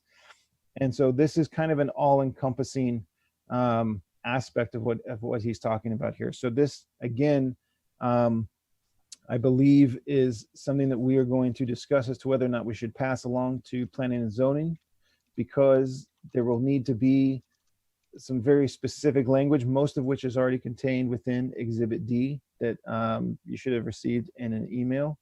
If not, I'll make sure I'll get it to you guys. Again, going back to March, the document that Officer King had given us, this is essentially that. All of these exhibits are that document, just broken down into the individual subjects. So this discusses overhang extensions, all canopies, marquees, signs, metal awnings, fire escapes, standpipes, exhaust ducts, okay, almost anything that you can imagine that hangs off the outside of a building and is still partially attached to that building is what we're talking about. Stairways, decks, porches, balconies, every exterior stairway, chimneys, towers, windows and door frames. Every window, door, and frame shall be kept in sound condition, good repair, and weather tight. All of these issues speak to public safety. And so, again, Officer King is not saying, I can't cite people for these things. What he's saying is the language in our ordinances are not specific enough. And so, as the update to the not charrette, but Pluserbia, everything that they're working on, again, we're sure that they have items already in their pipeline to discuss these. They may already have language there. But this is, again, coming from our code enforcement officer who's saying he's having a hard time properly citing people for these because the language isn't clear enough. Either the resident can argue, well, the language isn't clear enough, I don't have to come into compliance, or they're arguing that, whatever fines are issued are not valid, right? So either way, we're putting our officer a little bit between a rock and a hard place, and he's letting us know. And so it covers a lot of items, this issue. However, they all do fit neatly into one category, and that is exterior. Addition is the wrong word, to be appendage or appurtenance. And so is there any discussion from within the committee in terms of what all this means, or does anybody need more clarification on this topic? Okay. In that case, then I would close the meeting and open it to anybody in the public. If anyone needed to raise their hand and comment on this, now would be the time to do so. Again, I'll try and keep my my display visible if anyone does raise their hand, but seeing none, okay, so again, since we're passing it to another committee, we're not necessarily taking a vote to move to full council or anything like that. So in that case, then what I will do is I will add this as well to the tracking report, and then contact the chair of planning and zoning and find out when we might be able to have a discussion on this topic at one of those committee meetings. Is everybody kind of understanding of what our path is with this item? Very good. All right. Not too bad so far. Moving through. All right. In almost the exact same fashion as items G1 and G3, item G4 is pest control. Again, this is coming from our code enforcement officer, who is telling us that this is a particular issue that needs more clarification within the code. I really, I like this. I like what he's giving us. It makes a lot. The first sentence is the best one. All structures shall be kept free from insect and vermin infestation. I think everybody can be on board with that. So this is going to address the derelict homes. This is going to address abandoned vehicles, debris piles. This is the reason primarily that people are concerned for their health and safety when they see an abandoned home, an abandoned car, or a debris pile, is the concern for infestation. So he has it broken down by owner, single occupant, multiple occupancy, right? And so we have a very complete guideline from our officer to go with here. And so is there any discussion among the council as what is needed regarding clarification within our code for infestations? All right. I would close the meeting now and ask for anyone from the public to raise their hand and comment on this topic. I see Jairo. All right. I think I'm bringing you over. If you would unmute yourself and then just state your name and address for the record, please.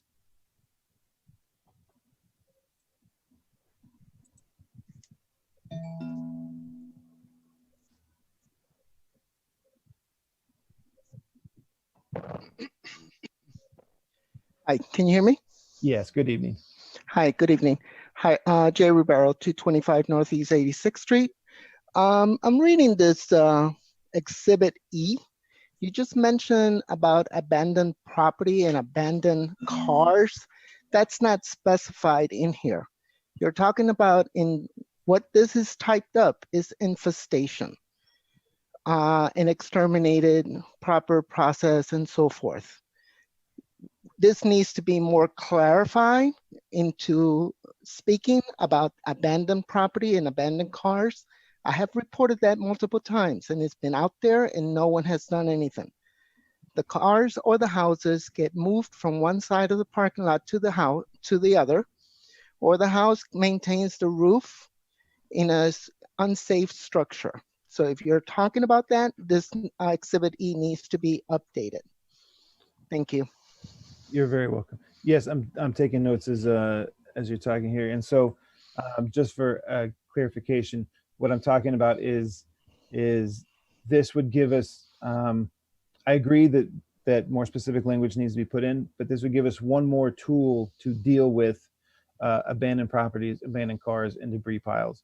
So, so it might be the only way that this helps with an abandoned car situation, for example, is if it could be determined that there was either some sort of animal or vermin that had taken up residence in that vehicle. Then that gives us another tool to be able to deal with that problem. So forgive me, I'm not presenting this as an outright solution to specifically abandoned vehicles and debris piles, but I am taking notes that we need to have more specific language to include those in here. I agree that it's not explicitly put in the notes that Officer King left us, and so I will put those notes in and make sure that that's part of the discussion as we go to planning and zoning with this. Yes, please, because I mean, if you're not using specific language with that, in fact, your quote unquote code enforcement officer or village official, from what I've been told, cannot approach the property, enter a property, or touch a vehicle that's been parked in front of a property.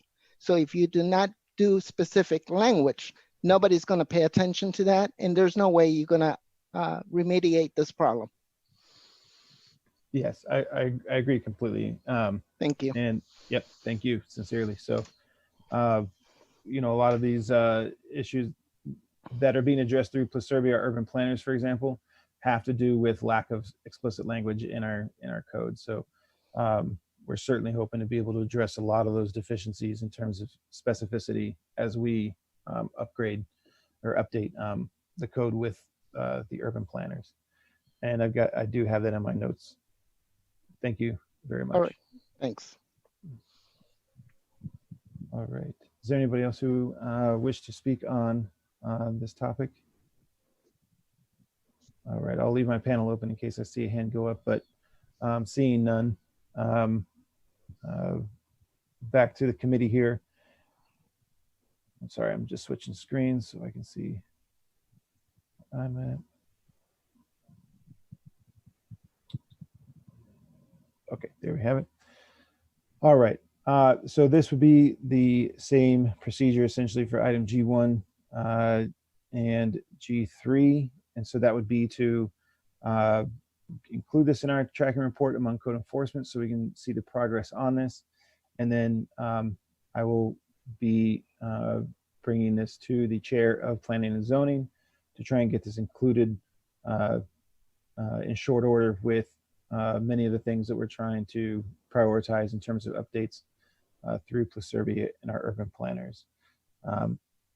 Does anybody in the committee have anything additional to add to that? Let's see, I've got, yes, Vice Mayor Nickerson. Mr. Chair, if I may. Yes. I just want to be clear for everybody who's watching, everybody who's listening. When the chair says that he's going to be contacting the chair of planning and zoning, the chair does not mean that he will be contacting the chair of planning and zoning away from a planning and zoning meeting, because that would be a sunshine violation. That is not what the chair is talking about right now.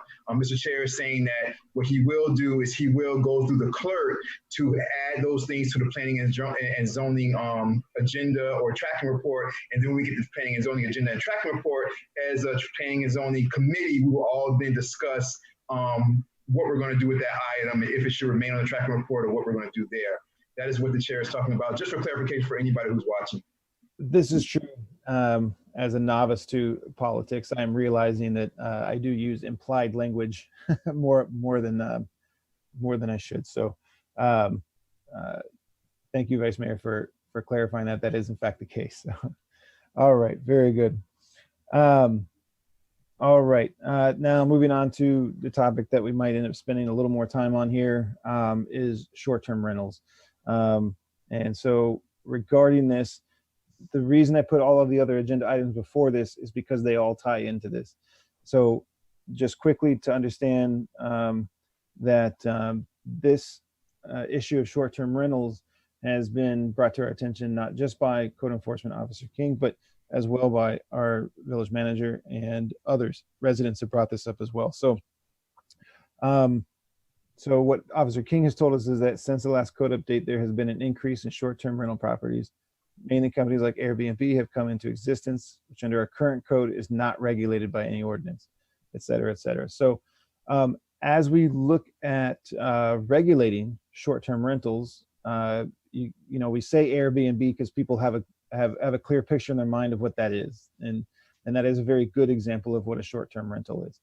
And so I would also include in short-term rentals production companies who are coming into the village certainly qualify as short-term rentals.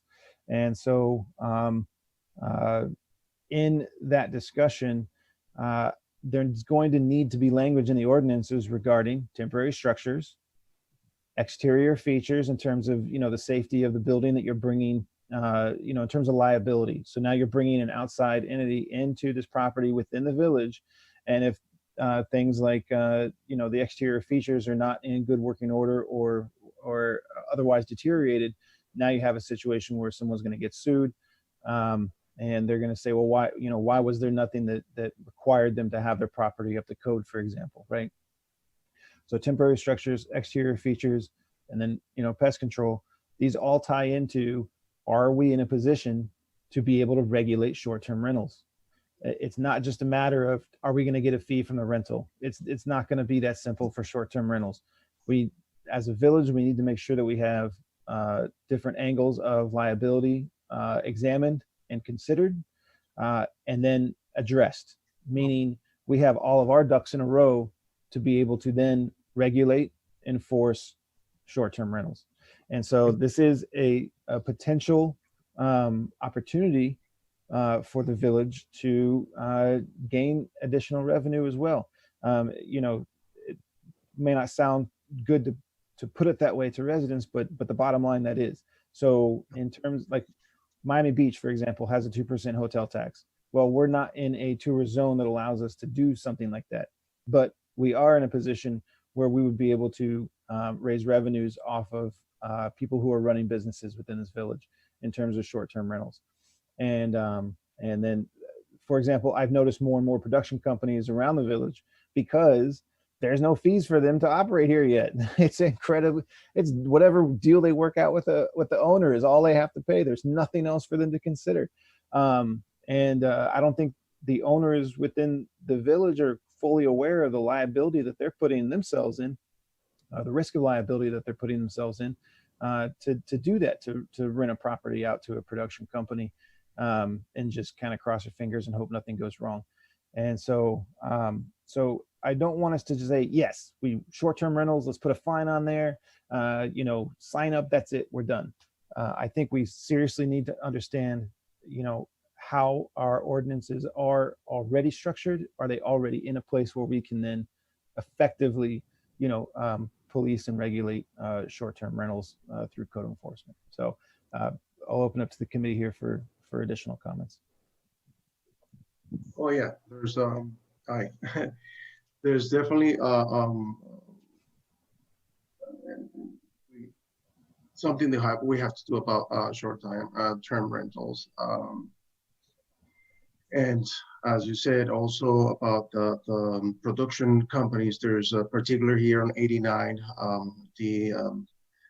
closer to North Miami Avenue, which has been a few times where, you know, there's a large, you know, production going on there, and they take up like almost a whole block, and like setting up tents and barbecues and stuff all along the street, which is, you know, like you said, that could be a liability.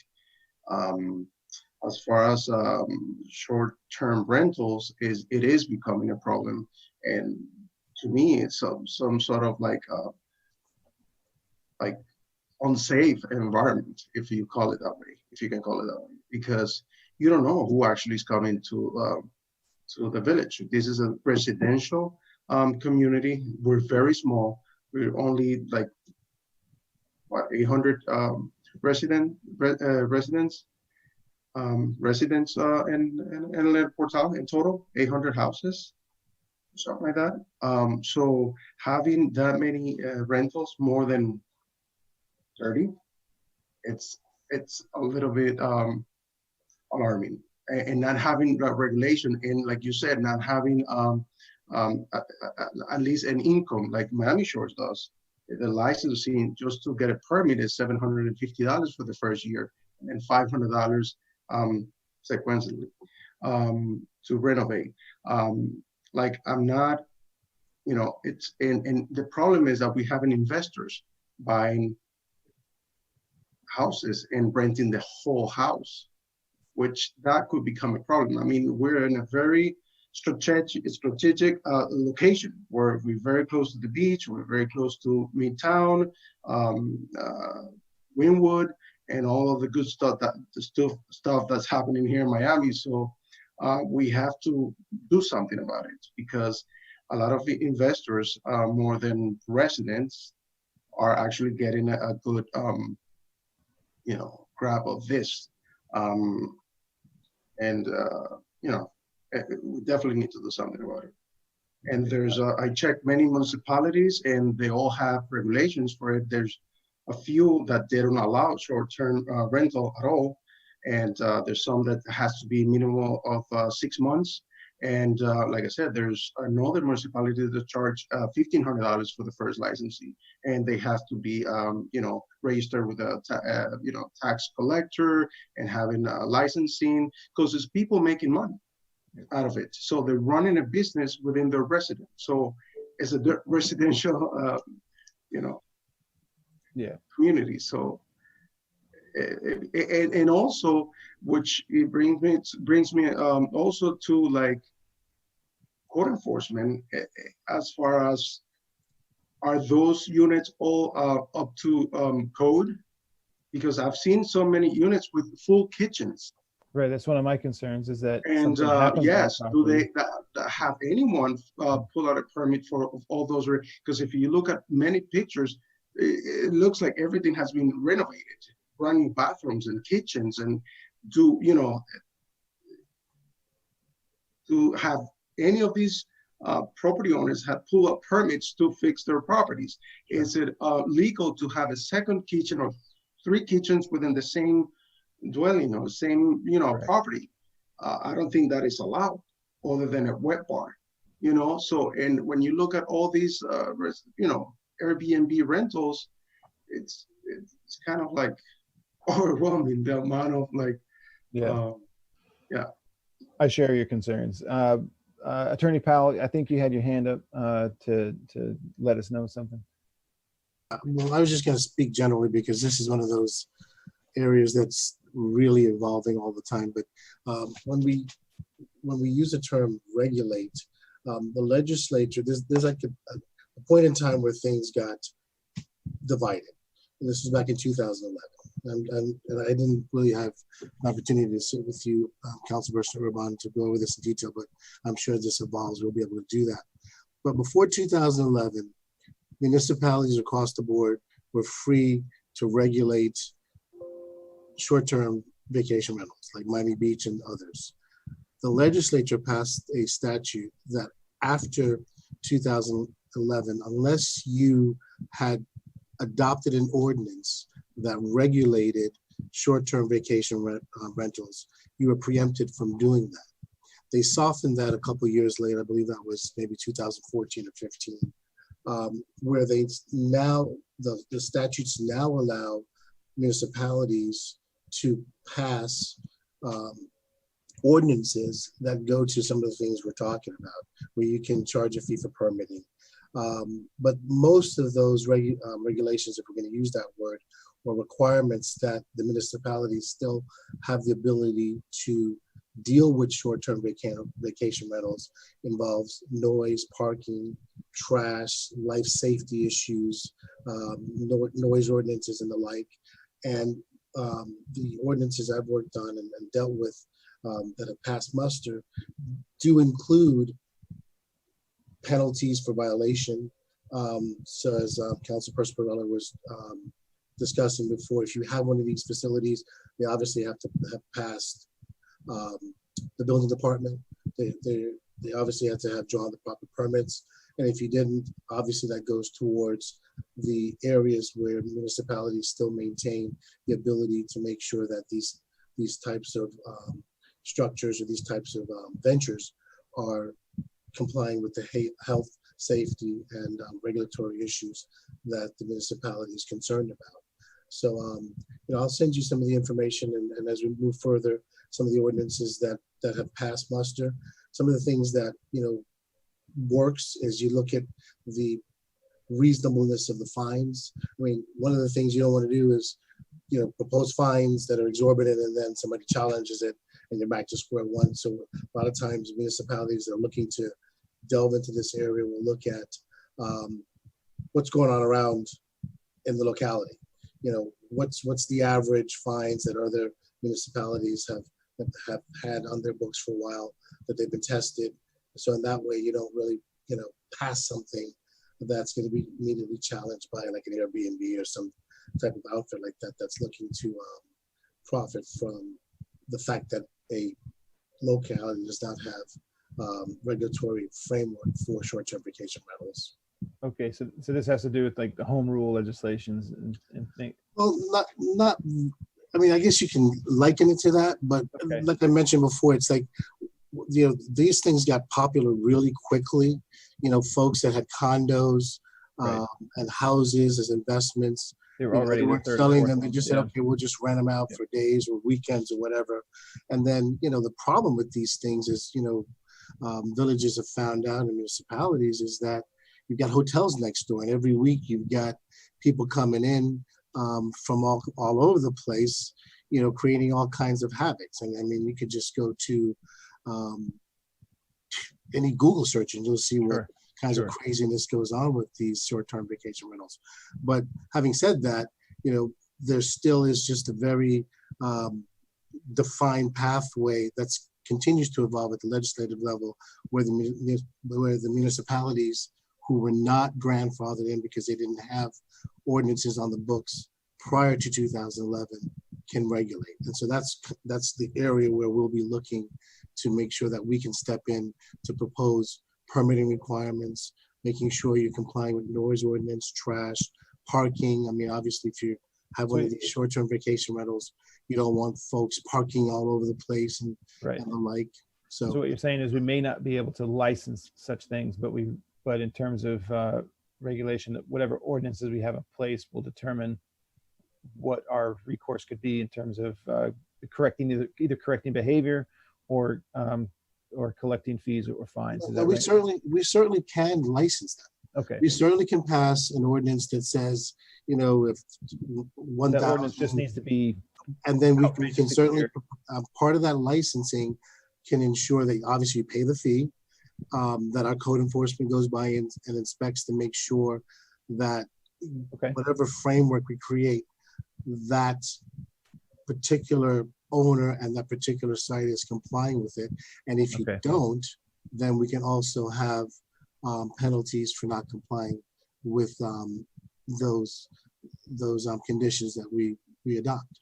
Okay. All right, very good. So in addition then to the items we were talking about tonight, then it sounds like another item that we may need to bring on for the next agenda and to include in this discussion would be issues of, as Councilperson Perrella was saying, like, crowd overflow, vehicles blocking through lanes, and things to that nature. Would be included in that in terms of effective ordinancing and then enforcing. All right, thank you very much. That's incredibly helpful for clarification. Anyone? Yes, Madam Manager, please go ahead. This is a point of clarification. We were discussing that others were renting or utilizing people's homes for filming and were doing what they wanted to. We do have an interlocal agreement with the Miami-Dade County Film and Arts Commission where that is regulated, and they must get a permit from the county, and then the county contacts us. They have to hire an off-duty police officer. And there are regulations. I mean, that is being regulated. So if some filming is going on that I'm not aware of, I mean, we get these calls often enough, but I haven't had them in a while. And obviously through COVID, they haven't been doing any filming. But if anyone ever sees that happening, please contact us because that's enforceable. We can shut that down. Okay, that's really good to know. do we have any revenue from any of those activities? Well, the revenue is for the off-duty police officer, and Okay, that's fair it. enough. All right. All right, very good. My fellow committee members, is there anything else? Okay, I've got Stephanie. I'll close the meeting among the committee and open it up to the public. Looks like I have Stephanie Kinzel looking to come on. Just please unmute yourself and then give your name and address for the record, if you would. Sorry, I had to figure out how to do that. Stephanie Kinzel, 7535 Southwest 26th Court in Davie, Florida, 33314. I did some research on the short-term rentals because I know in North Miami Beach, my former city, they did a lot of regulation and business tax receipts for that. Because whenever you operate a business, even if it's in a residential property, it's still a business, and it's when commerce is being conducted. The county has County Ordinance 17-78, which says that responsible parties have to obtain a certificate of use. And you can find those documents on the county's website. And you're one of the few cities that I'm aware of, municipalities, I should say, that does not have a certificate of use for these short-term rentals. And I think you're missing out on a lot of revenue. Also, I believe you were talking about the filming. That's also huge. One other thing, one last thing, and then I'll let you go. The state of Florida also has sales tax on short-term rentals. And it is very important for these business owners of the short-term rentals to register with the state of Florida for sales and use tax on rental of living and sleeping accommodations. They have applications on their website at myflorida.com/DOR. And I just wanted to give you my input, and I guess that's it. Thank you for listening. Thank you sincerely.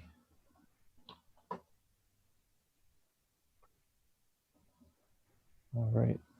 I took notes on all of that. Yes, I believe Jairo would like to come on and speak to this. I believe I brought him over. If you would, just one more time for posterity, please state your name and address for the record.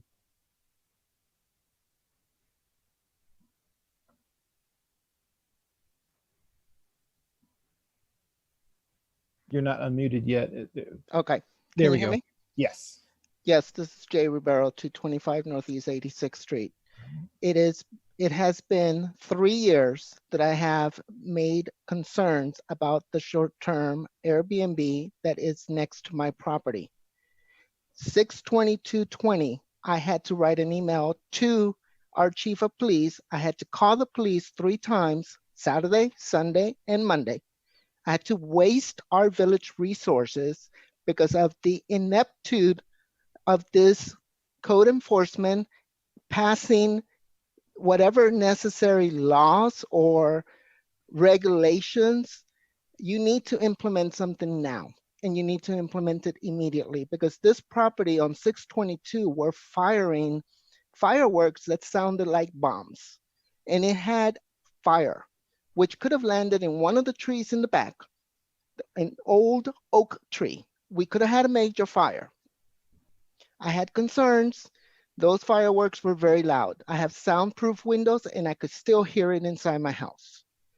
So you guys need to move, and you need to move fast. I am 3 years into this, fighting with you guys about this. You've done nothing. You have changed committee members so many times. You have made promises and nothing has been done. So please get your short-term rental regulations, mandates, follow the state rules. Since you're not grandfather, do something and do it fast. Thank you. You got it. Duly noted.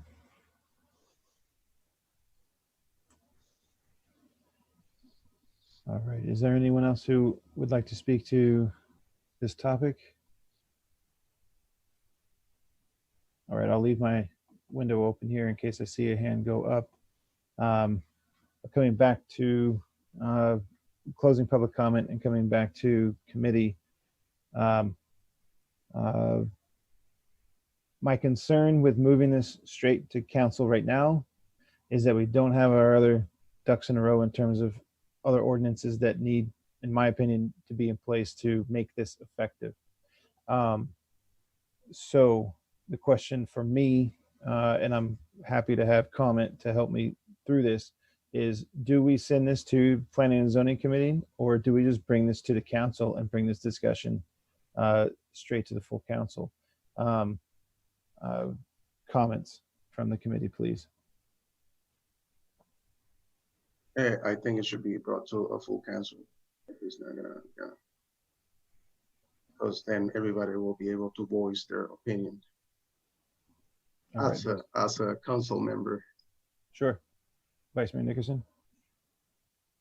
Mr. Chair, it doesn't, whatever you guys feel you want to do, you know, if you feel like it's not worked enough, then you might want to send it to the committee. If you feel like there's things that are still missing where it's not worked enough, you might want to send it to committee.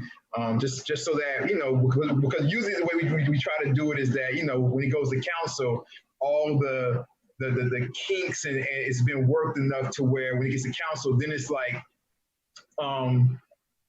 you get an overall kind of vision of, do I like this, do I not like this? But we usually go to council with something whole to present. Now, I don't disagree with Councilperson Perrella.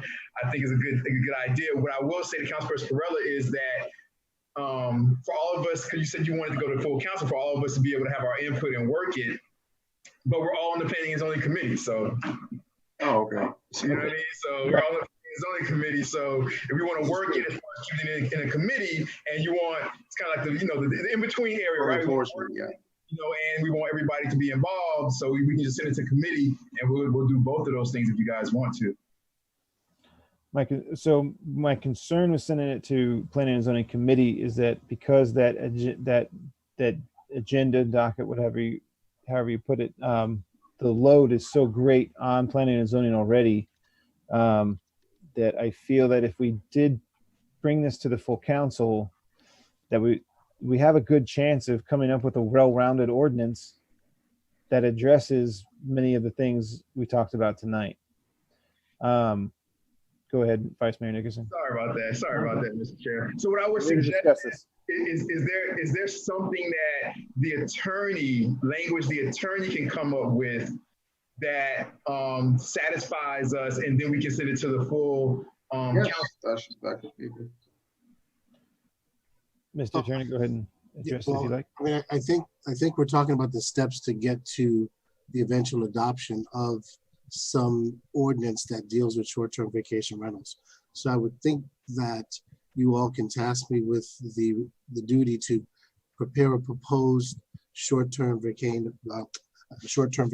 rental ordinance, either for this committee's consideration, because it's kind of a hybrid between code enforcement and planning and zoning, or proposed for the planning and zoning's following meeting for consideration, so that all of the members can consider it. But either way, you're gonna have to have like a product of a proposed ordinance, at least as a base that you all have discussed to move forward. And right now we don't have that. Right now we just have a general discussion. So, you know, that's another things to do. I can, you know, work on and circulate that for ideas. As I mentioned, this area is very fluid. My main concern in making sure that whatever we do is not so much the categories of areas that we can regulate, to use that word, because it's fairly concrete. It's making sure that whatever fines for violations that we adopt in that ordinance are consistent with what's percolating through the Florida legislature right now as being reasonable. All right. So having heard that, in my mind, I was thinking if we push this through to full council, it honestly would make sense to push for the August, or we're not meeting in August. So we're okay. So this is a little bit of a challenge. Yeah, go ahead, Vice Mayor Nickerson, please. So, Mr. Chair, so if there is, if right now, if you can, you know, kind of go tunnel vision with exactly what you like feel like you wanted to say. Right. So what I'm trying to say is, if there would, Mr. Attorney, maybe you know what I'm saying, you can, because there might be certain points that the chair will say to where you can grab those certain points to create an ordinance out of that we can take to the full council. Yeah, I mean, what we're talking about is creating an ordinance that deals with kind of like what we were just talking about with the water conservation.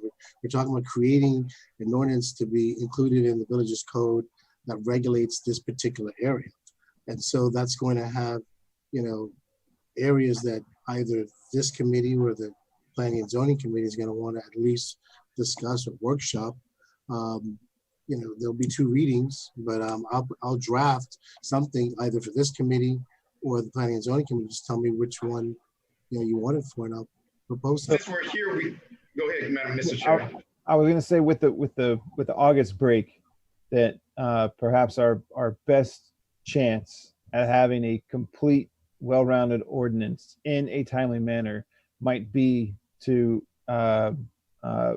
make a motion for a comprehensive ordinance addressing short-term rentals and the code enforcement concerns around the short-term rentals being presented for discussion and consideration to the full council, because as you said, all 5 members are in both the committee and the council. We're looking at an August recess, so may as well get this discussion started in the full council and move towards the objective. And so at this point, I would be more than happy to consider a motion to move this to full council. Mr. Chair, if I may. Yeah, I have no problem making a motion. We just need to figure out exactly what that motion, that ordinance is going to say, so we can make a motion exactly for that ordinance. It sounds, if I can interject, Mr. Chair, it sounds like the motion is directing the attorney to prepare a proposed short-term vacation rental ordinance for the council's consideration, taking into account the discussion today, which would be to completely provide for permitting, regulating, health, safety, parking, noise, all of the things that would normally go into one of these ordinances for the full council's consideration. That would include, as Councilor Perrella alluded to, licensing, fines for violations, renewals, you know, and I believe Ms. Kinzel also talked about some of the things, making sure you comply with the legislative requirements. All that will be in the proposed ordinance. And again, it's going to take 2 readings. So, you know, like we've seen before in the past, you know, the first ordinance is always going to be a work in progress. So we'll have the ordinance, there'll be discussion, there may be a workshop, there'll be amendments, and then there'll be a second reading and a final adoption. So there's going to be a road that it travels along to get to its final approval. Yeah, I don't know if soup to nuts is an official legal statement, but we're looking for a soup to nuts ordinance, I believe is what we're looking for. Does that help, Vice Mayor Nickerson? Yes, Mr. Chair, was that ordinance exactly was that more or less what you wanted to say? Indeed. So I'd like to make a motion for that ordinance, Mr. Attorney, that you just read into the record. Ditto. Ditto. Very good. Would there be a second to that motion? Yes, I'll second. Very good. Having a motion and a second. All in favor say aye. Or so forgive me. Let's do this properly so we don't have any negative recourse. Madam Clerk, would it be possible to get roll call on this? Roll call. Member Nickerson. Yes. Vice Chair Perrella. Yes. Chair Urban. Yes. Motion passes 3-0. All right. Very good. Moving right along to the tracking report. So after the discussion that we just had, I would say that what I'll do with the tracking report that has been whittled down to just the 2 items. Instead of adding 3 more items to be tracked in the tracking report, I'll really just add short-term rentals to the tracking report, and we can follow along with temporary structures, exterior features, and pest control within that, because no one's going to be able to have a short-term rental without knowing where they stand on those 3 items. So if that's agreeable, I'll just be adding 1 item to the tracking report, which would be the short-term rentals and encompassing issues, and that way we can keep the tracking report simplified, since we've come so far to make that happen. Any discussion regarding the tracking report on the committee? Very good. All right. I would like to give just one last opportunity for anybody in the audience, residents or otherwise, who did want to comment on anything at all that we discussed tonight. This would be your opportunity during good and welfare to speak to any topic that you feel is important. All right, seeing none, I would move right along to ask if there might be a motion for adjournment. I'll make a motion to adjourn, Mr. Chair. Very good. Is there a second? I'll second. All right. All in favor of the motion and second, say aye. Aye. All right. Any opposed, say nay. Hearing none, the Code Enforcement Committee meeting for July 2020 is adjourned at 10:13 p.m. Your first Zoom meeting, man. Wonderfully. It's all good, but it's not your first meeting overall. But no, but this was definitely different. Yeah, no. Not only his first Zoom meeting, he's about to have definitely his first different being a meeting host. Yeah. overall. Look at this.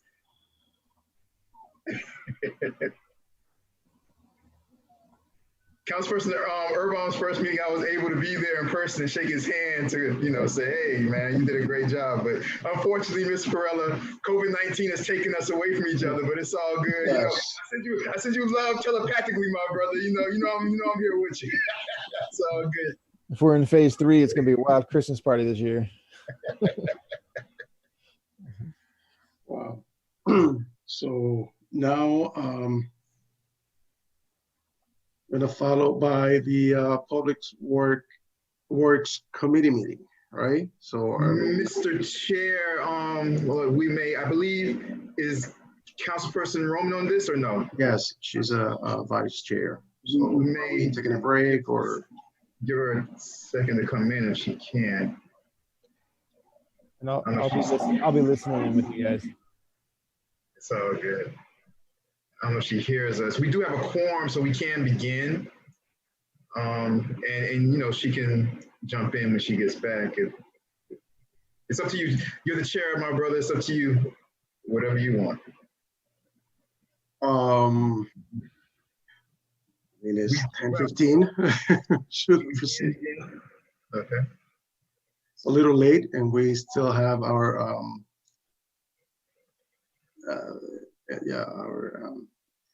invites over here, Mr. Orlando Rubio and Robert Buano.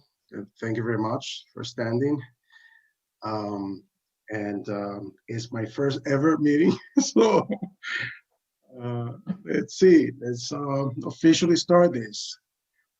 So I'm calling to a Public Work Committee meeting. Today is Tuesday, July 7th, and it is 10:15 p.m. We are gonna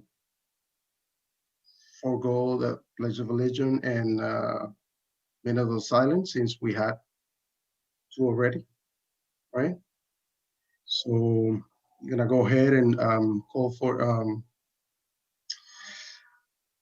Madam Clerk. Can I have a roll call? Roll call.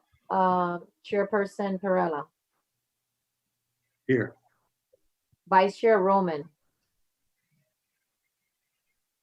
Here. Member Nickerson. Here. Also present for the record, Janice Jacoby, Village Clerk, Cristia Liu, Village Manager, Interim Village Attorney Powell, and Councilperson Erbaum. You have a quorum. Okay, thank you, Madam Clerk. We move to approval of the agenda.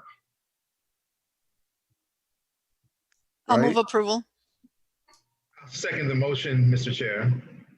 Thank you. So, what does it follow? Approval of the minutes. Approval of the minutes of for the March 5th, 2020 Public Works Committee meeting. Any comments? Any? I'll make a motion to approve, Mr. Chair. Okay, do I have a second?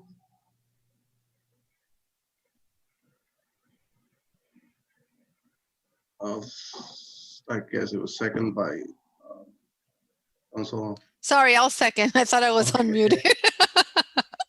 Okay, perfect. So we move into the agenda items. Mr. Chair, if I may, Mr. Chair, for Go the ahead. motion to approve the agenda and for the minutes, we do need to say, all in favor say aye. All in favor say aye. For the, Aye. For the approval of the agenda, aye. all in favor say aye. Aye. Okay, now we go for the approval of the minutes of the March 5th, 2020 Public Works meeting. So all in favor say aye. All in, aye. Thank you. Okay, so agenda items. We go with, we have the FDEP amended contract, and that's in reference to the I let Madam Manager to tell us what it's all about. Absolutely. Thank you, Chairperson Perella. The FDEP amended contract just harkens back to, this item harkens back to a stormwater facilities plan that and flooding vulnerability assessment that was conducted in 2018 by, April of 2018 by Pannoni, an engineering contractor that worked with us for stormwater facilities plan as well as the septic to sewer project.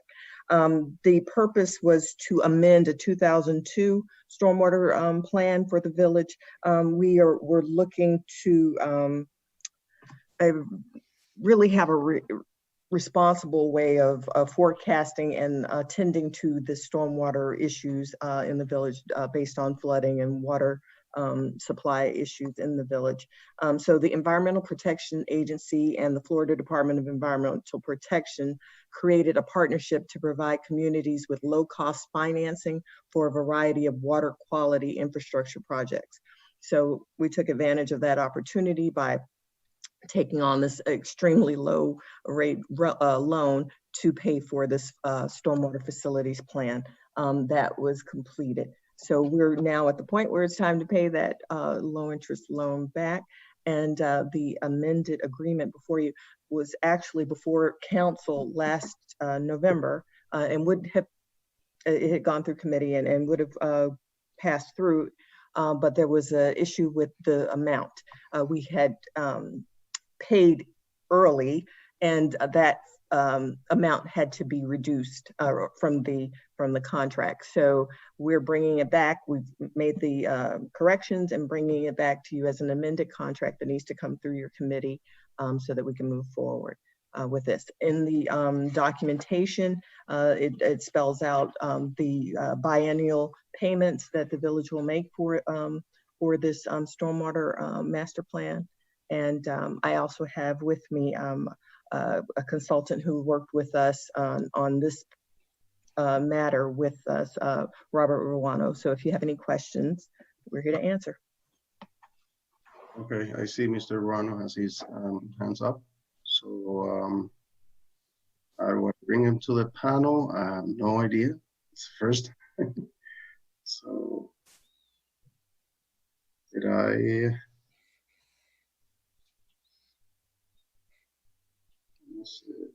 There you go.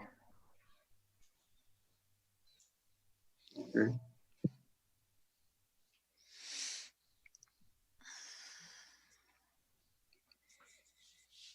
Can you hear me? Yes. Okay. Hello. Hello, everybody.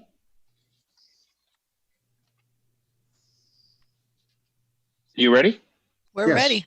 Oh, Yes. okay. I can't see. Okay. I'm trying to get something out of the screen so I can at least talk to you. Okay. So yeah, as the village manager said, this is from an agreement back in 2018 that the village contracted Pannoni and Associates to do a stormwater master plan. And the way it works, the Florida Department of Environmental Protection would pay them, and then after a certain time, they would come after the village to actually pay back the loan at a low interest loan. And as you see, you've got the amortization schedule, you've got everything there. And so basically we're paying, or the village is paying back $175,000 in principal for the stormwater master plan.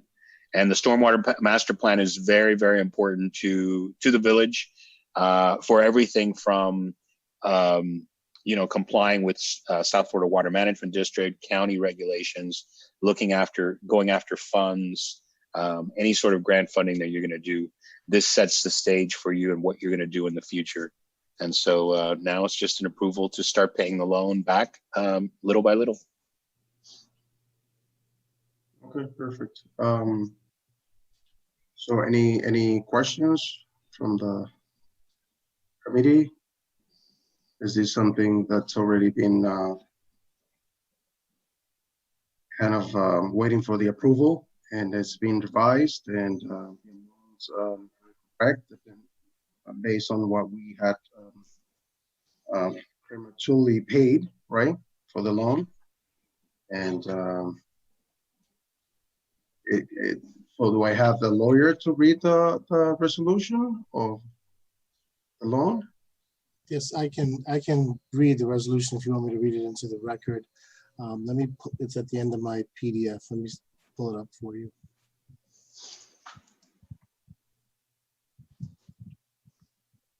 Oh, actually, it's not at the end of mine. I have to go into my file. Give me 1 second. There's no nonsense. So the proposed resolution, Mr. Chair, would be a resolution of the El Portal Florida Village Council authorizing the village manager to execute State Revolving Fund Amendment 1 to Loan Agreement SW1320LO between the Village of El Portal and the State of Florida Department of Environmental Protection and providing for effective date. So so as stated, this resolution, Mr. Chair, would simply incorporate the terms of the amendment as described concerning the balance that's owed on the loan and the capitalized interest. And so in the resolution, you'll see that it has the current unpaid amount, which is in part the unpaid principal, and then the financing rate of 1.16% per year. So once this is adopted, it would also include the attached amended agreement. perfect. So again, do I have a? So what do we do? What do we ask next? Well, the next. So Mr. Chair, the next. If there's no further discussion, the next step would be simply to ask for motion to provide or pass this to the full council for its consideration as proposed. Okay. Do I? Okay. So do I open it to the public and for discussion? If anybody has anything to say, any questions to the lawyer, to the manager? Chair, yes, I raised my hand. Yes, go ahead. Okay, yeah, thank you. Sorry, I didn't. It's okay.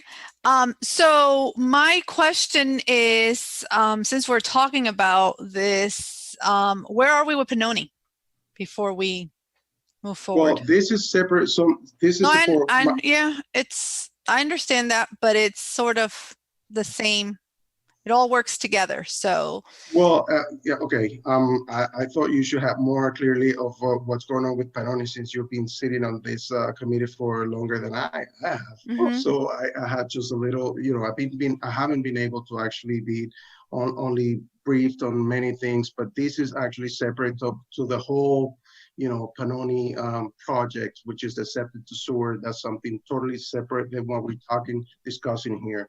This loan is just for the master plan that it was required, and it was like, yeah, the rest is with Panoni, which, you know, as far as this goes, this is the loan that we you know, the work that was already been done.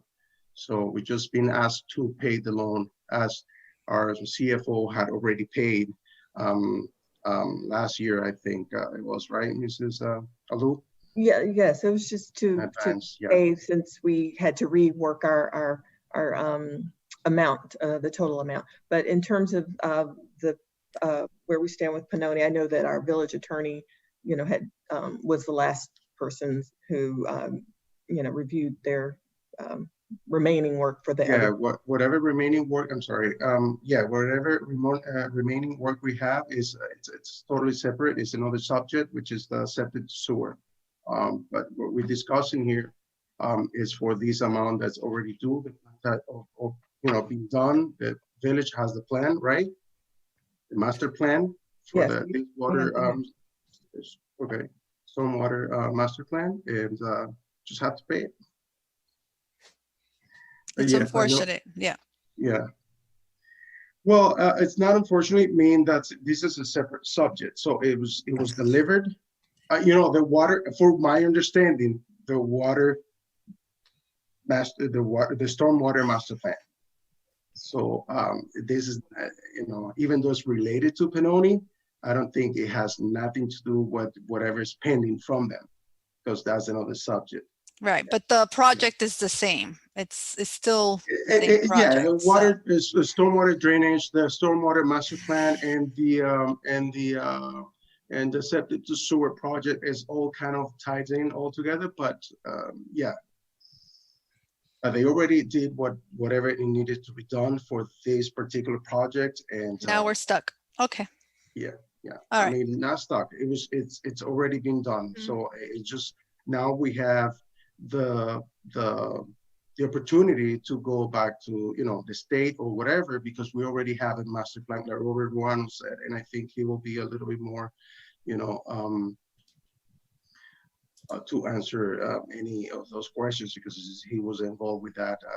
But I guess it's being that the plan is already been done, so we have the opportunity, if there's any, you know, it's just like, you know, it's already been, you know, we have the plan, the master plan, for anything that comes up, and we need funding for any issues we might face. So that's why the master plan was needed, for my understanding. Okay, thank you. Mm-hmm. Any more questions? Everything good? Open it to the public. If they have any questions, anybody has any questions, anything? I don't see any hands. So, Mr. Lawyer, what's the next step? Please educate me on this. Oh, you're doing just fine. The next step would be, if you want to propose something to go to the full commission, that would be the motion that you're requesting. In this particular case, if I'm understanding what the discussion is that there's simply a need for status as to where things are with Panoni. I mean, that's what I'm getting from, at least generally, what you all are talking about. I mean, I do understand that you've already passed the proposed amendment to the loan agreement, and then we started talking about where we are with the contractor. So if you want me to give you an update on that, I can give you that also. Where the last so yeah, let's go ahead and yeah. Let me just put it generally, because this could be an hour discussion, but the last leave off with Pannoni through its representative, Steve Elias, was that they came back with an offer for our consideration to complete the work. As the village understands it, at least through the attorney here, there's about 10, maybe to 15% of the work left. However, the proposal they presented, they have stated that the time lag between the initial location of the pump station and now the confirmed location, as reflected in the easement that we've got from the school board, requires them to go back through the staffing process, which is going to incur additional costs and time. So in short, what they proposed back in March was a lump sum total fee of about $90,000 to complete the project. We, through the manager, rejected that proposal because it amounted to almost twice as much as was being proposed less than a year ago when this came up for completion. And so the leave off in that conversation was that you all need to provide a more detailed justification as to why the price is now doubled to complete the work. So we haven't received that back. I mean, since then, obviously we've been, in lockdown. A lot of the access I would imagine that they would have going to the county has been limited, but that's where the leave off is. Yeah, but like I said, this is something, a separate subject than, from the septic to sewer, nothing to do with the amended contract that we have in front that we're discussing here. Even though it's the same, engineer firm, even though it's Pannoni. Yeah, that's correct. They require two separate actions, and we've already put the first one to bed, which is going to move forward to the council. So, to the extent that you want to direct again us to go back, I mean, we're still pending them to come back with us for a further explanation as to why the price has doubled. They've generally told us in our last conference call that the reason why it's doubled is because, to use the vernacular, it's stale. They've, had to go back and pretty much go through the same processes to make sure that they can get the same approvals, the same elevations. But that was just verbally. So we asked them to provide a written document justifying the increase in costs, which is still pending. So we're waiting. I mean, Christy, Mr. Liu, you're on the call. So if I'm missing anything, that's pretty right. No, nothing. Just that they felt like it was the project lost momentum. To get them back, inspired, they needed more money. So I thought that was ridiculous, and we asked them to put it in writing what they were requesting. We reviewed that with our other engineers, our building officials, cap government. They didn't see there was a need for that amount at all, and had a lot of, took exception to all of that. And actually, we only have 8% left of that design left to go with Pannoni, according to Pannoni, back when they said that on the dais last year when we asked them to stop work since there was no land, agreement yet. So yeah, like Attorney Powell said, we're just waiting. I mean, he's reached out. We haven't heard anything more because I guess we're not budging on the money, and they aren't either. So that's where we stand. Okay. Does that answer your question, Vice Chair? I mean, we're sort of where we were in March when we met last. Right. And it's July. So that's a little bit concerning. I mean, it's unfortunate that it was a bad contract that we entered with Pannoni. And it's unfortunate that we're sitting here after all this money has been spent and we're only at 8%. So where do we go from here? do we just wait and then, does this project all of a sudden just stand still? And here we are paying back loans for a project that's just sort of forgotten. Yeah, okay. Once again, I think you're mixing things over here. No, I'm not mixing things. I know, Well, I know, like I know said, what that you've been is. you've been sitting No, here for yeah. longer I'm than not I mixing things up. And I think the unfortunately haven't been manager, able to- Okay, go ahead. I think the manager and the attorney know where I'm coming from, because of the fact that it's been a discussion and it's been a concern. Right. And so I understand where we are with what we were discussing and what needs to be passed over to the full council. But it all is, we wouldn't be here if it wasn't because we signed a contract with Pannoni. Or maybe because of bad decisions that were made. And, it's and not holding anything back to from and unfortunately the people that And- negotiated this are no one's here. the manager is not here, and neither is a council person. So yep. But we can't do stormwater without septic to sewer. Exactly, but it was done, so now we have to pay. The Pannoni was paid already, I guess, right? Because this loan is just to pay whatever they already cashed in. So right, it's I know it's unfortunate and it's frustrating, but we just have to. This one, I mean. Just have to, time pass by and prices goes up, and the more we think about it and sit here doing nothing, things are going to get worse. So we definitely have to get into an agreement with Pannoni. If it's 8%, if it's it's I mean, even though it sounds like 80% sounds, I mean, $80,000 sounds a lot. It is a lot.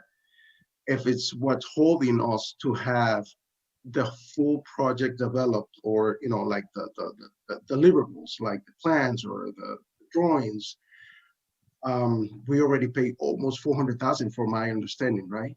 Or over 400,000 because they went over as well in timing and all of that. So in construction, the more you wait, the more the inflation goes, and it goes by percentage. So whatever had cost us, like, what was it? The first phase, $4 million, might cost us now $5 million, just because of, we waiting to negotiate those $80,000 or $90,000, And if I could just clarify just one thing, well, maybe a couple of things. Yeah, and I would say this if Pannoni was on the Zoom call. One of the concerns I have with Pannoni, and I articulated it in the call, Mr. Chair, was that they keep moving the ball. And what I mean by that is when we think we have a deal, which was presented almost a year ago, and the council had reached a posture where we were going to entertain settling all of the issues relating to the overages, getting the project done. The item was placed on the agenda, and then we were told, well, guess what? We can't commit to that number because the site may change. So then we had to halt dealing with Pannoni in terms of trying to resolve the issues that were created before all of us were here, really, to then embark on making sure we were able to lock down the site with the school board, which is a protracted process, which we can brief you on that, which we're able to finally do. So once we got that, we then went back to Pannoni thinking that, well, at least they're going to be in the ballpark of what we were discussing now that we've nailed down the site location. And the retort was simply, well, now it's been almost a year. We've got a lack of momentum. We've got to go back in. And then they sent us a proposal, which I just generally described, for twice what we were agreeing to less than 8 months before. So, one of the things that, I will, and I'm sure the manager will support this, is, we certainly don't want to throw out the baby with the bathwater, but we don't want to be in a position where we can't reach an agreement that they're going to honor. And that's kind of what we're trying to get to with Benoni. So I would encourage, at least for the next conference call, we'll make sure that you're a part of it, since you're the chair of this committee, and that way you can, be a part of, painfully that process with Benoni, and hopefully we can get, a fresher participant, someone who comes at it from a different perspective, having not, been, hardened by the whole process, and maybe we'll get to the finish line with them. But I will reach out to Mr. Elias tomorrow to see if we can, get that deliverable back from them. It's been pending, and so we can have that as our starting point for our next conference call with them to try to see if we can get it resolved. Okay, perfect. Sounds great. And since we're talking about that septic sewer, because there was also a post in the next door neighbor in the media, somebody posting something about the $500,000 we lost as as part of the veto for the governor from all the projects for Florida, and we were part of that, and one of that was that project septic to sewer. But Mr. Ruano is here. He can probably give us a little more update. But for my understanding, that would not affect the project of whatever Benoni actually worked for. So this was just an extra $500,000. For my understanding, No. it was probably the lobbyist that we had that was If I trying may- to. If I Okay, may go ahead. tell you, sorry, Chairperson Perella, no, that was for those funds that were awarded from the state but were vetoed by the governor. Those were for Northeast Second Avenue septic. Just that was not for the west side. The Benoni project had nothing. to do. Okay. So that has nothing to do with whatever we can, move forward with this project. We still have, still alive. It's a matter of like completing this 8% that Benoni is holding. Right, which maybe, And by for now, the maybe 80,000 that 10%. we're holding for Benoni. Well, we'll see. Right. So, okay.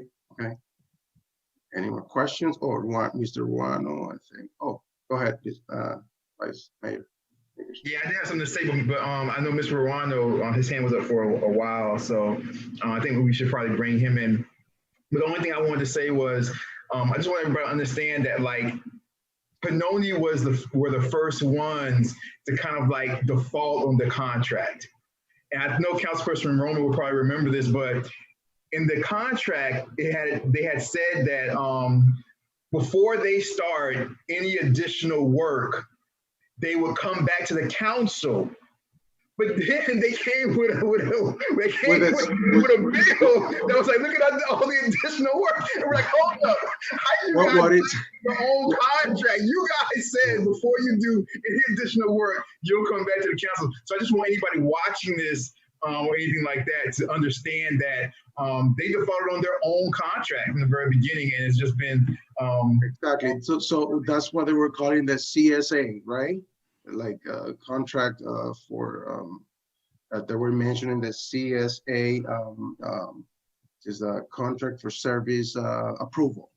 Like every time they were to do something, they're talking about the 30%. Of the 30%, just present the project, and then for approval, and and getting paid for that first 30%, and then at 90% they will present, and then no. They never did it. it. The contract, it says in the contract. No, but they didn't do it according to the contract. I know Mr. Ruano's hand was up for a while. He might want to come in, Mr. Chair. Yes, Mr. Ruano, yeah.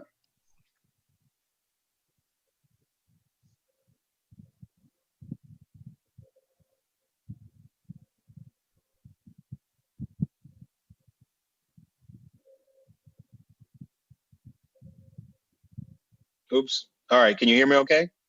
Yes. Okay, great. No, it was a while ago. But I think everything got addressed.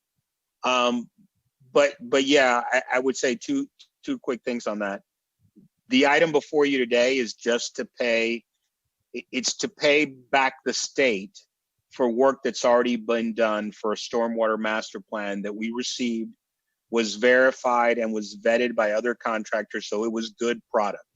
So in that respect, the work that Pannoni did for the stormwater master plan, we didn't have any issues with. The other contract, obviously, as has been said, has been very different. You know, they did not come to us and say, you know, we need approval, we're going to go past it. As a matter of fact, what they told us, even to the CFO at the time, don't ask us for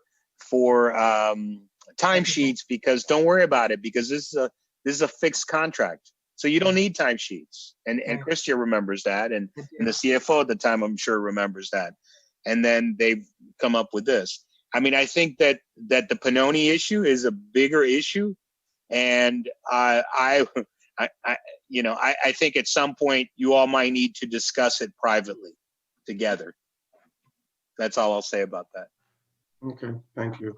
Mm-hmm. Well, unfortunately, we're limited by the Sunshine Law, so the only way. Well, for an executive session, Mr. We're still limited by the Sunshine Law unless there's a pending litigation. Okay.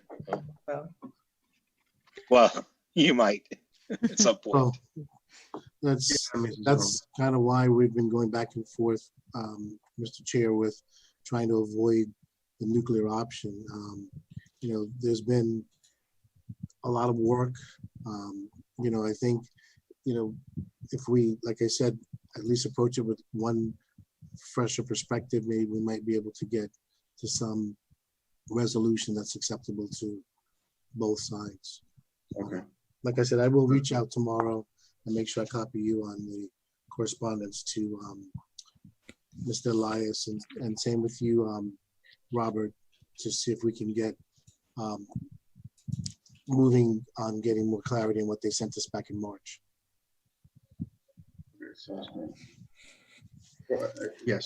Thank you. And that's sort of, this is the dialogue we needed to have with this, because it, you know, number one, Pannoni's not on our agenda for today.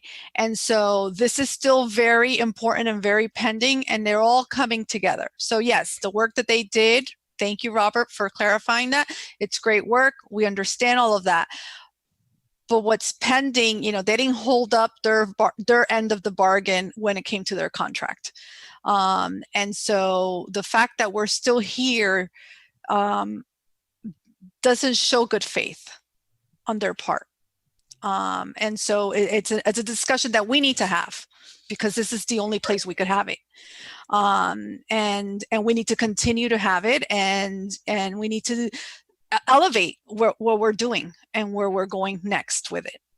So thank you, Chair and Norman, for agreeing to, you know, talk and go back to them and come together, and Christia.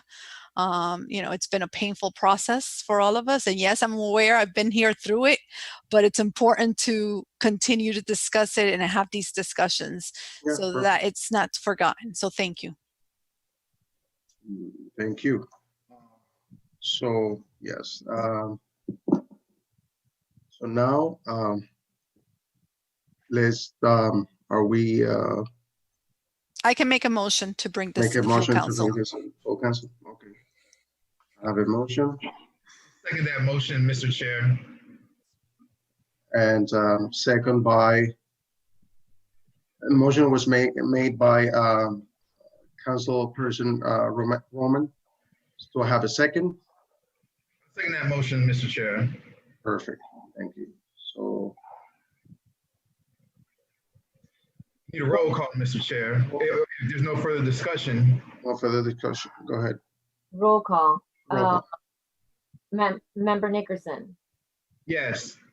Vice Chair Roman, Yes. Chairperson Perella. Yes. Stormwater goes to full council.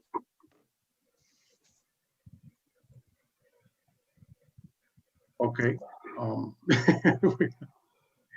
Thank you. Thank you all. Your first item passed, Mr. Chair.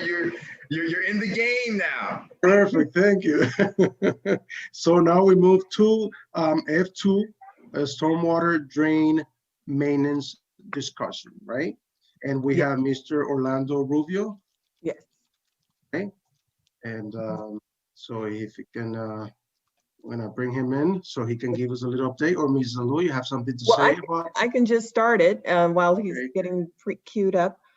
Just that as you all witness, every time it rains, we have some flooding issues.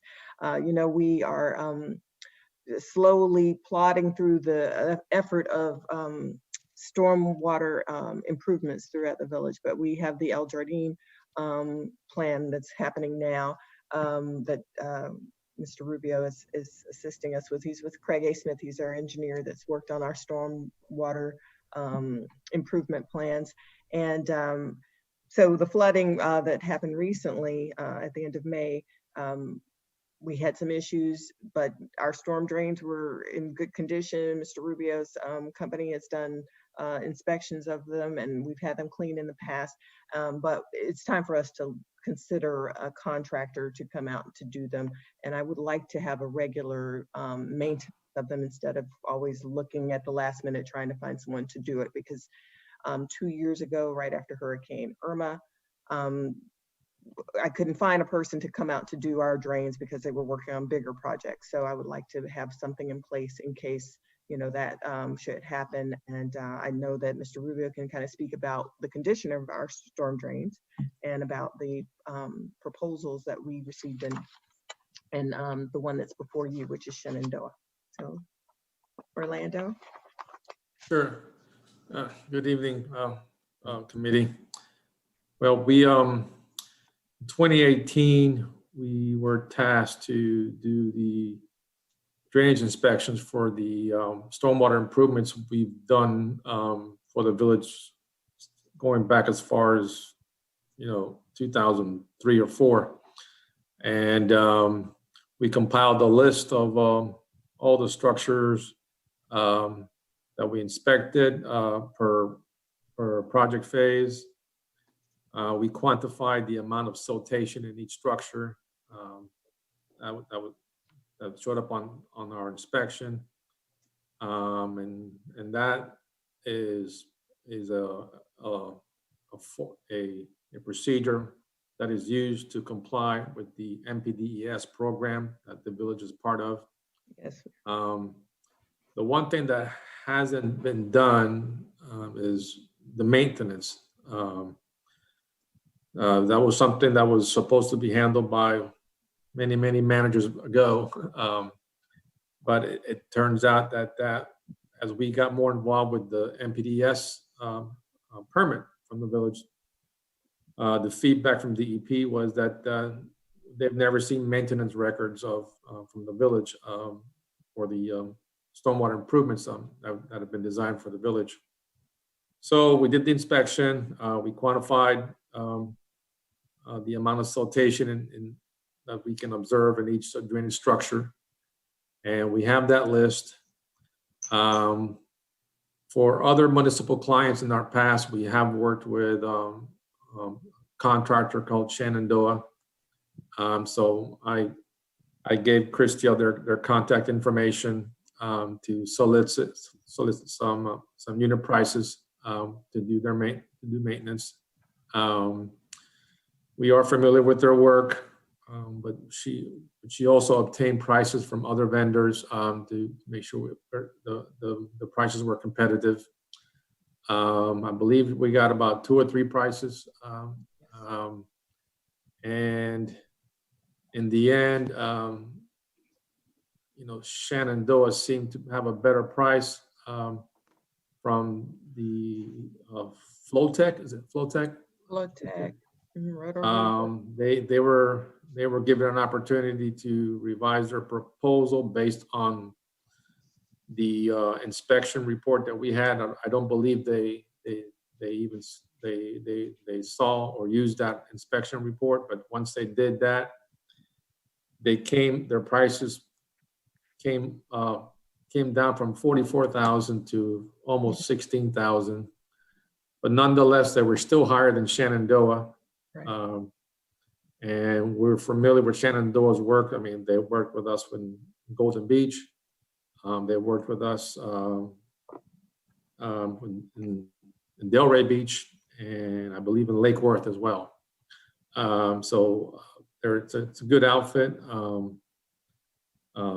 So their price to do the stormwater maintenance is it's pretty competitive, and we recommend that you go with Shenandoah. You don't have to do this every year, because the drainage systems don't fill up that much, as you might see in the inspection reports. You can inspect, a portion of your drainage system, every year, and then probably do a maintenance clean out once every 5 years, because that's pretty much when they start to fill up with siltation.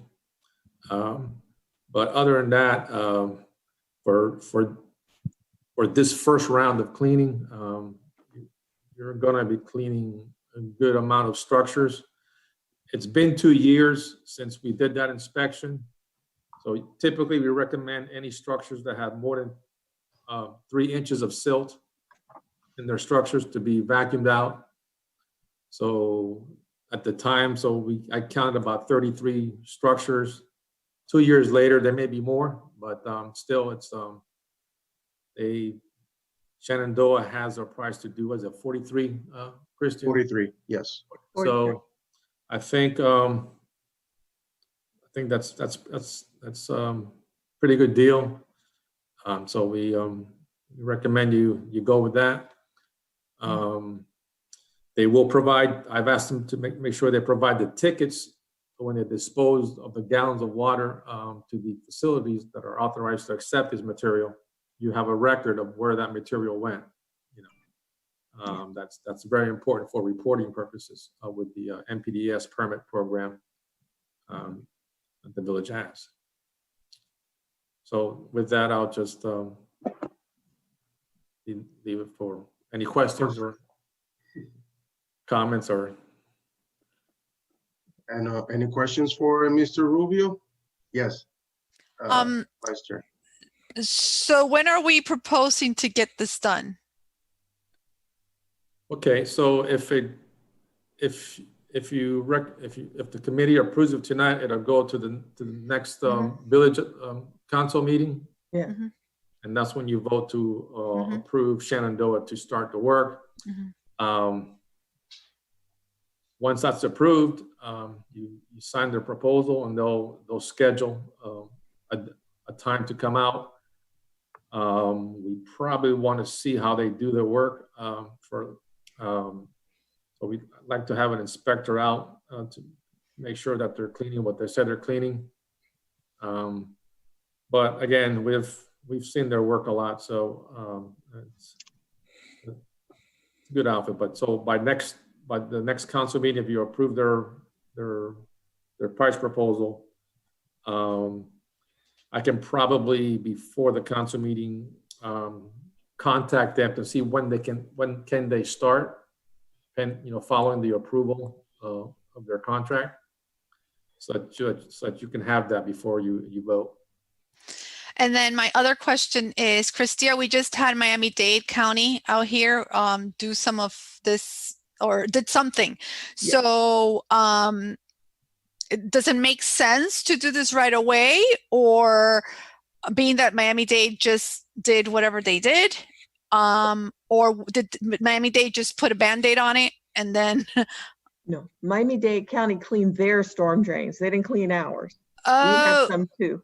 Okay, Yeah, so they didn't come and they didn't do ours. They didn't touch ours. Okay. Yeah, because there's about 3 county roads that go through the village. Right. Yeah. Okay. So, and then Northeast 2nd Avenue is one of them, and North Miami Avenue is another one. So they got pretty significant drainage on those roads. Right. Okay. And they are always having to clean those, because those are very, they fill a lot. And those are on Northeast 2nd and 90th. That's all Miami-Dade County, but ours are throughout the village. Okay, got it. And so the first round of cleanup will be done this year. If this goes past and go, we'll still have time before hurricane and. It's a good time to do it. I mean, you want to do it just before hurricane season. For hurricane. To be on the, running on ground zero. But I think we're still early in the game. So, and as long as residents, do a good job of, raking their leaves, trying to make sure they don't end up in your drains, because they'll clog your drains during a storm event, and you're thinking you're flooding, but you're flooding because your drains are being clogged by leaves. But if we all do a good job of picking up our yard debris, which I think that they pretty much do, because I don't see any lawns exposed with dirt out there in the village. I mean, the residents do a pretty good job for the most part of maintaining the lawns, but the leaves can be a problem during a storm when when they start collecting along the drains. Okay. And then my last question, if I may, Chair, is Christia, I don't have the budget in front of me, but based on, where are we taking this from? We're going to take that from Public Works. Okay. And we have the funds for that. We have the funds. Okay. Yeah. Perfect. Thank you. Perfect. So any more questions? Does anybody in the committee has any questions before I open it to the public? Any comments from the public? Let's open up. I see no hands. And okay, so Mr. Rubio, thank you very much for being here with us. Welcome. It's the first time I meet you. Okay, do I have So I just need the authorization to go ahead and pay this amount, since this exceeds my spending authority. And then I would present this to council. So I would motion to bring this to the full council. Okay, perfect. I have a motion. Any seconds? I'll second that motion, Mr. Chair. Perfect. So, do I have a roll call? Roll call. Roll call. Madam Clerk, please. Member Nickerson, Yes. Vice Roman, Yes. Chair Perella. Yes. Motion passes 3-1. Perfect. Thank you, Mr. Rubio. Thank you, Orlando. Thank you, Orlando. All right. Good night. Good night. Good night. Okay, we're moving to F3, which is the FPL lighting pilot program. We were planning to have Mr. Lasso here. I saw him earlier, but I think he couldn't stand this long. I think he moved on. So yeah. But Ms. Alou, I mean, we went around, we looked at lighting that they proposed. We're a little confused because then he sent a list of the light post and the light fixture, and we couldn't understand whether they were asking us to actually look at the whole light fixture, or just the light bulb. So well, what I do know is that we're only getting the light, the bulb. Right, exactly. That's all we want. But I wanted to ensure that he understood that, and he was going to come and kind of describe it, because when I initially brought this to council last year in 2019, we had some options, but then they've added another option more recently, a more yellow lighting that we went to see, me and the chair went to see separately. And we wanted to bring Mr. Lazo before the committee, just so he could kind of talk about this and answer any questions. I mean, they still haven't come to the point where they're ready to put the lights in for us. I think that the coronavirus has created even more of a lag time for that, for the execution of the pilot. But I thought it would be a good opportunity, and the chair clearly had questions and wanted to get more information from FPL to find out about what the lighting program would be. But sadly, he's moved or went on, so perhaps I can talk to him tomorrow and see if he can provide some information that I can disseminate to you all. Perfect. Okay, thank you. Any questions? No, we're all good. Okay, so then F4, tracking report is, can we, can I have what is it, a motion to move these to the next meeting, since there's not much on the tracking report, there's a lot of other stuff that is inactive and this and that, so how we, Just the way you did it, you asked for a motion, so somebody can just make the motion and then there'll be a second. Okay. I'll motion. Second. We usually don't second, we usually don't motion to move it to the next. We usually just decide as a council, but we can do that. Do we have to do, We motion. It can be a motion to table. It's the same thing.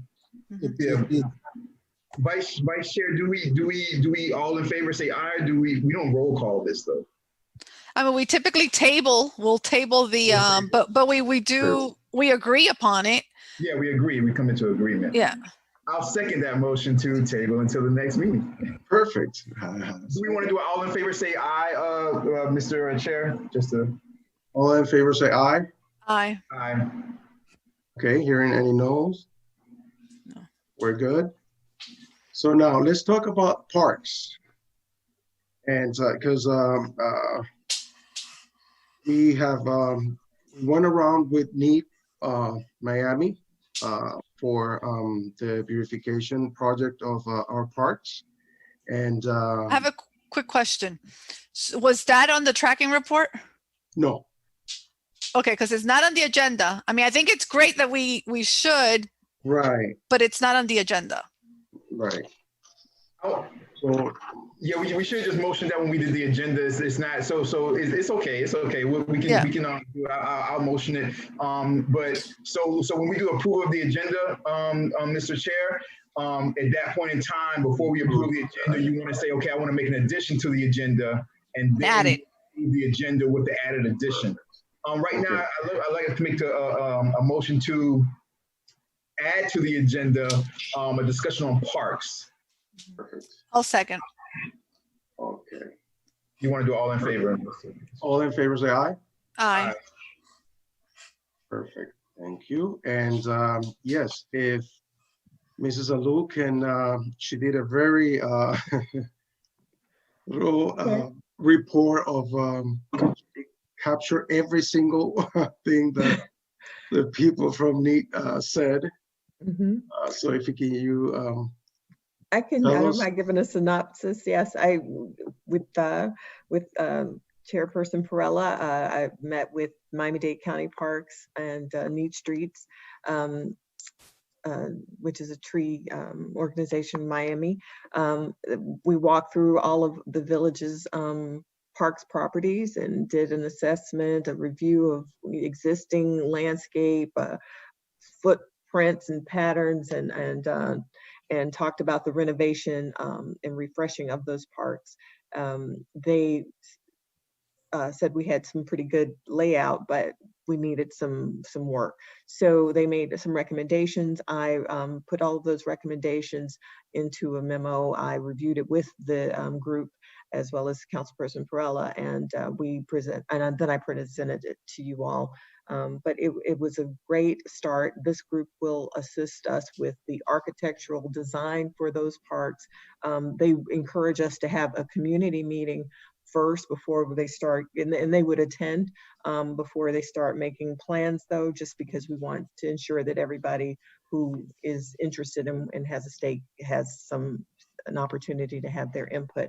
So I know Councilperson Perella will be planning a workshop or something, but with that, the parks project is got a lot of energy, and I know that the Councilperson Roman, who chairs the tree board, is also involved in that. The tree board has some things that they're tasked with that will clearly impact some of the tree issues and landscaping that we're seeing that will come from the parks meeting. So I'm sure there will be some overlap also with resiliency and other projects for the village. So it's an exciting start, and we're moving forward with all of our key players, and we'll see what comes of it. But I am excited about it. I know Councilperson Perella walked those El Portal streets with us and got a chance to see some things, and so it has even made some suggestions about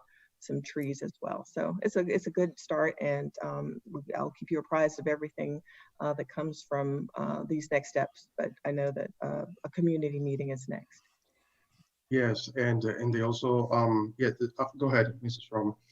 So one of the things that was discussed at the tree board meeting was, and I think Robert Ruano is the one who probably brought it up because I wasn't aware, but we don't own all of our parks. Our parks are not deeded.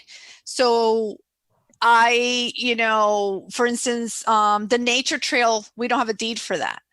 And not even the Little Estates Park. So if we don't have a deed for those parks, I don't see, us moving forward with, putting any monies into them until that step is taken first.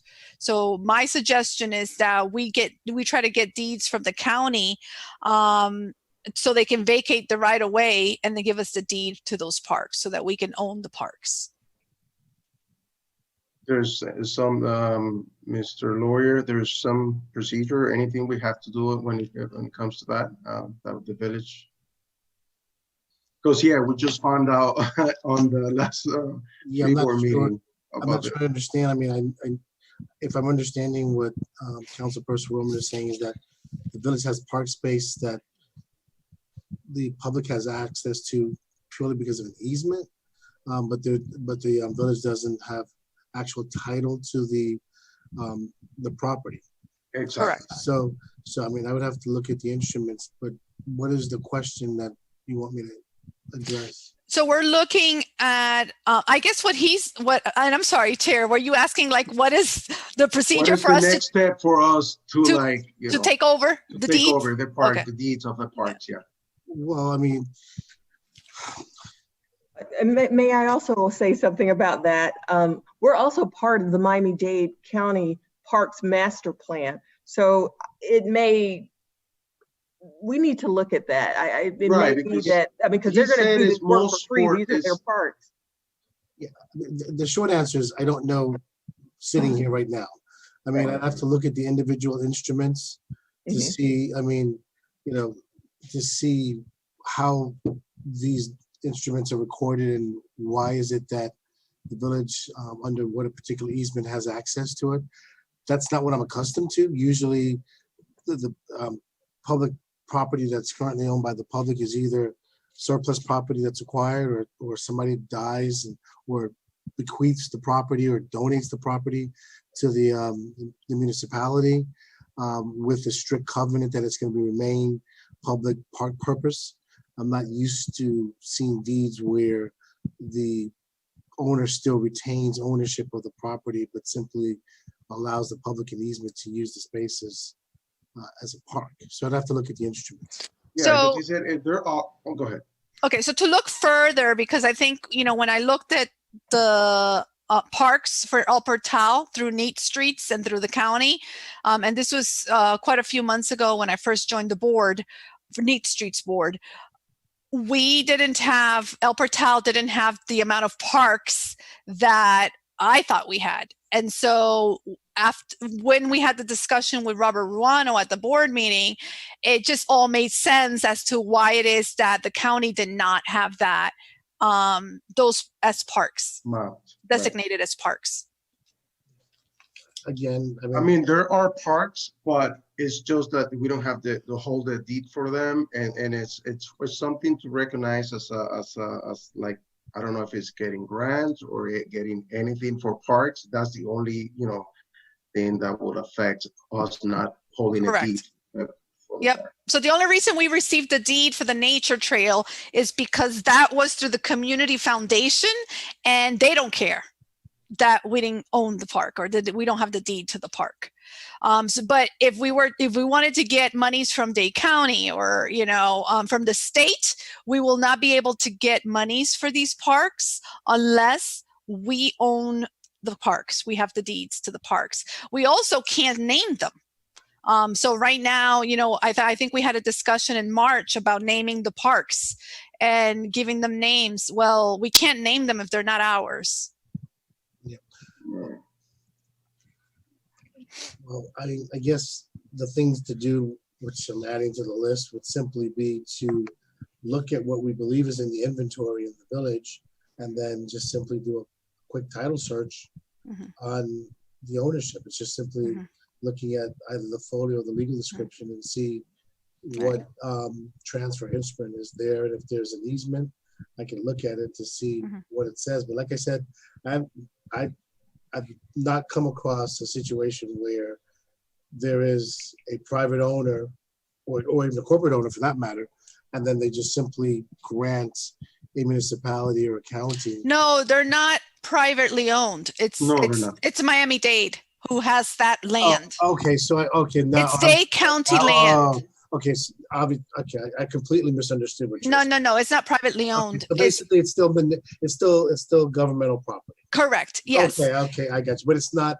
It's titled by Dade County, and Dade correct. County is allowing us to use it as part of our parks. That is correct. I did not get that. Thank you for clarifying. Yeah. So that's okay. Well, that's very interesting since we had to go through this whole exercise about the nature trail expansion when we were trying to get the land from the school. From the school, exactly. Yeah. You know, but okay, we'll have to look into that as and Christia talked to Robert and Norman talked to Robert because he is very well aware of all of this. And so, you know, it makes sense why it's only the tot lot. And then I think it's only the tot lot and Sherwood Forest Park that are the only two that are parks. Well, the Indian Mount is not a park, but it's historic site, right? So I think that's definitely, since we are discussing this, that's something I did want to bring up to you, Christina, is let's look into that first, because we have the monies from our developers to spend on parks. But if we don't own the parks, I say we need to first get that step done and then put in the monies after. Right. Well, it is a big project, and adding, you know, going through with Gabriela and Michael from NEAT Miami. It was, you know, I understood how much in need of you know, of beautification or you know, or to redo our parks. So, but yeah, it's very exciting, and hopefully we can, you know, thank God we have the funds and we can move forward with it. And all the recommendations they did seem pretty, you know, doable. We also have to, throughout the parks, which we don't have, we have to comply with ADA. As far as like the little ramps and the bench, we don't have none of that in our parks. So there's a lot of work to do. So yeah, perfect. So I guess we're all done for tonight. If there's no more questions, you have anything to say, Vice Mayor? Yeah, Mr. Chair. No, I have nothing to say as far as this goes, as far as the questions or anything on the agenda. No, just remember before we adjourn, you just have to go to Good and Welfare just to make sure anybody else from the audience or anything has anything to say. Okay. And then you ask for a motion to adjourn, and then we'll go from there.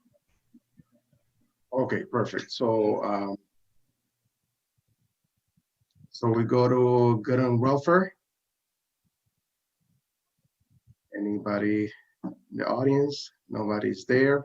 So do I have a motion to adjourn?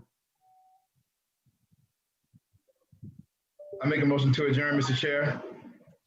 Okay, do I have a second? I'll second. All in favor, Mr. Chair? All in favor? Say aye. Aye. Any nays? Okay, we all done for tonight? Is that it? And your meeting is adjourned at what time, Mr. Chair? Oh, it is the meeting for Public Work. It was adjourned at 11:21 p.m. on July 7th. Very good. Yeah. Very good job. Good job. Your first official meeting, man. You guys take care. Have a great night. Thank you. Congrats. Thank Good you. night. Take care. Congratulations, my brother. Congratulations. Thank Take you. care. All right, Bye. bye-bye. Bye.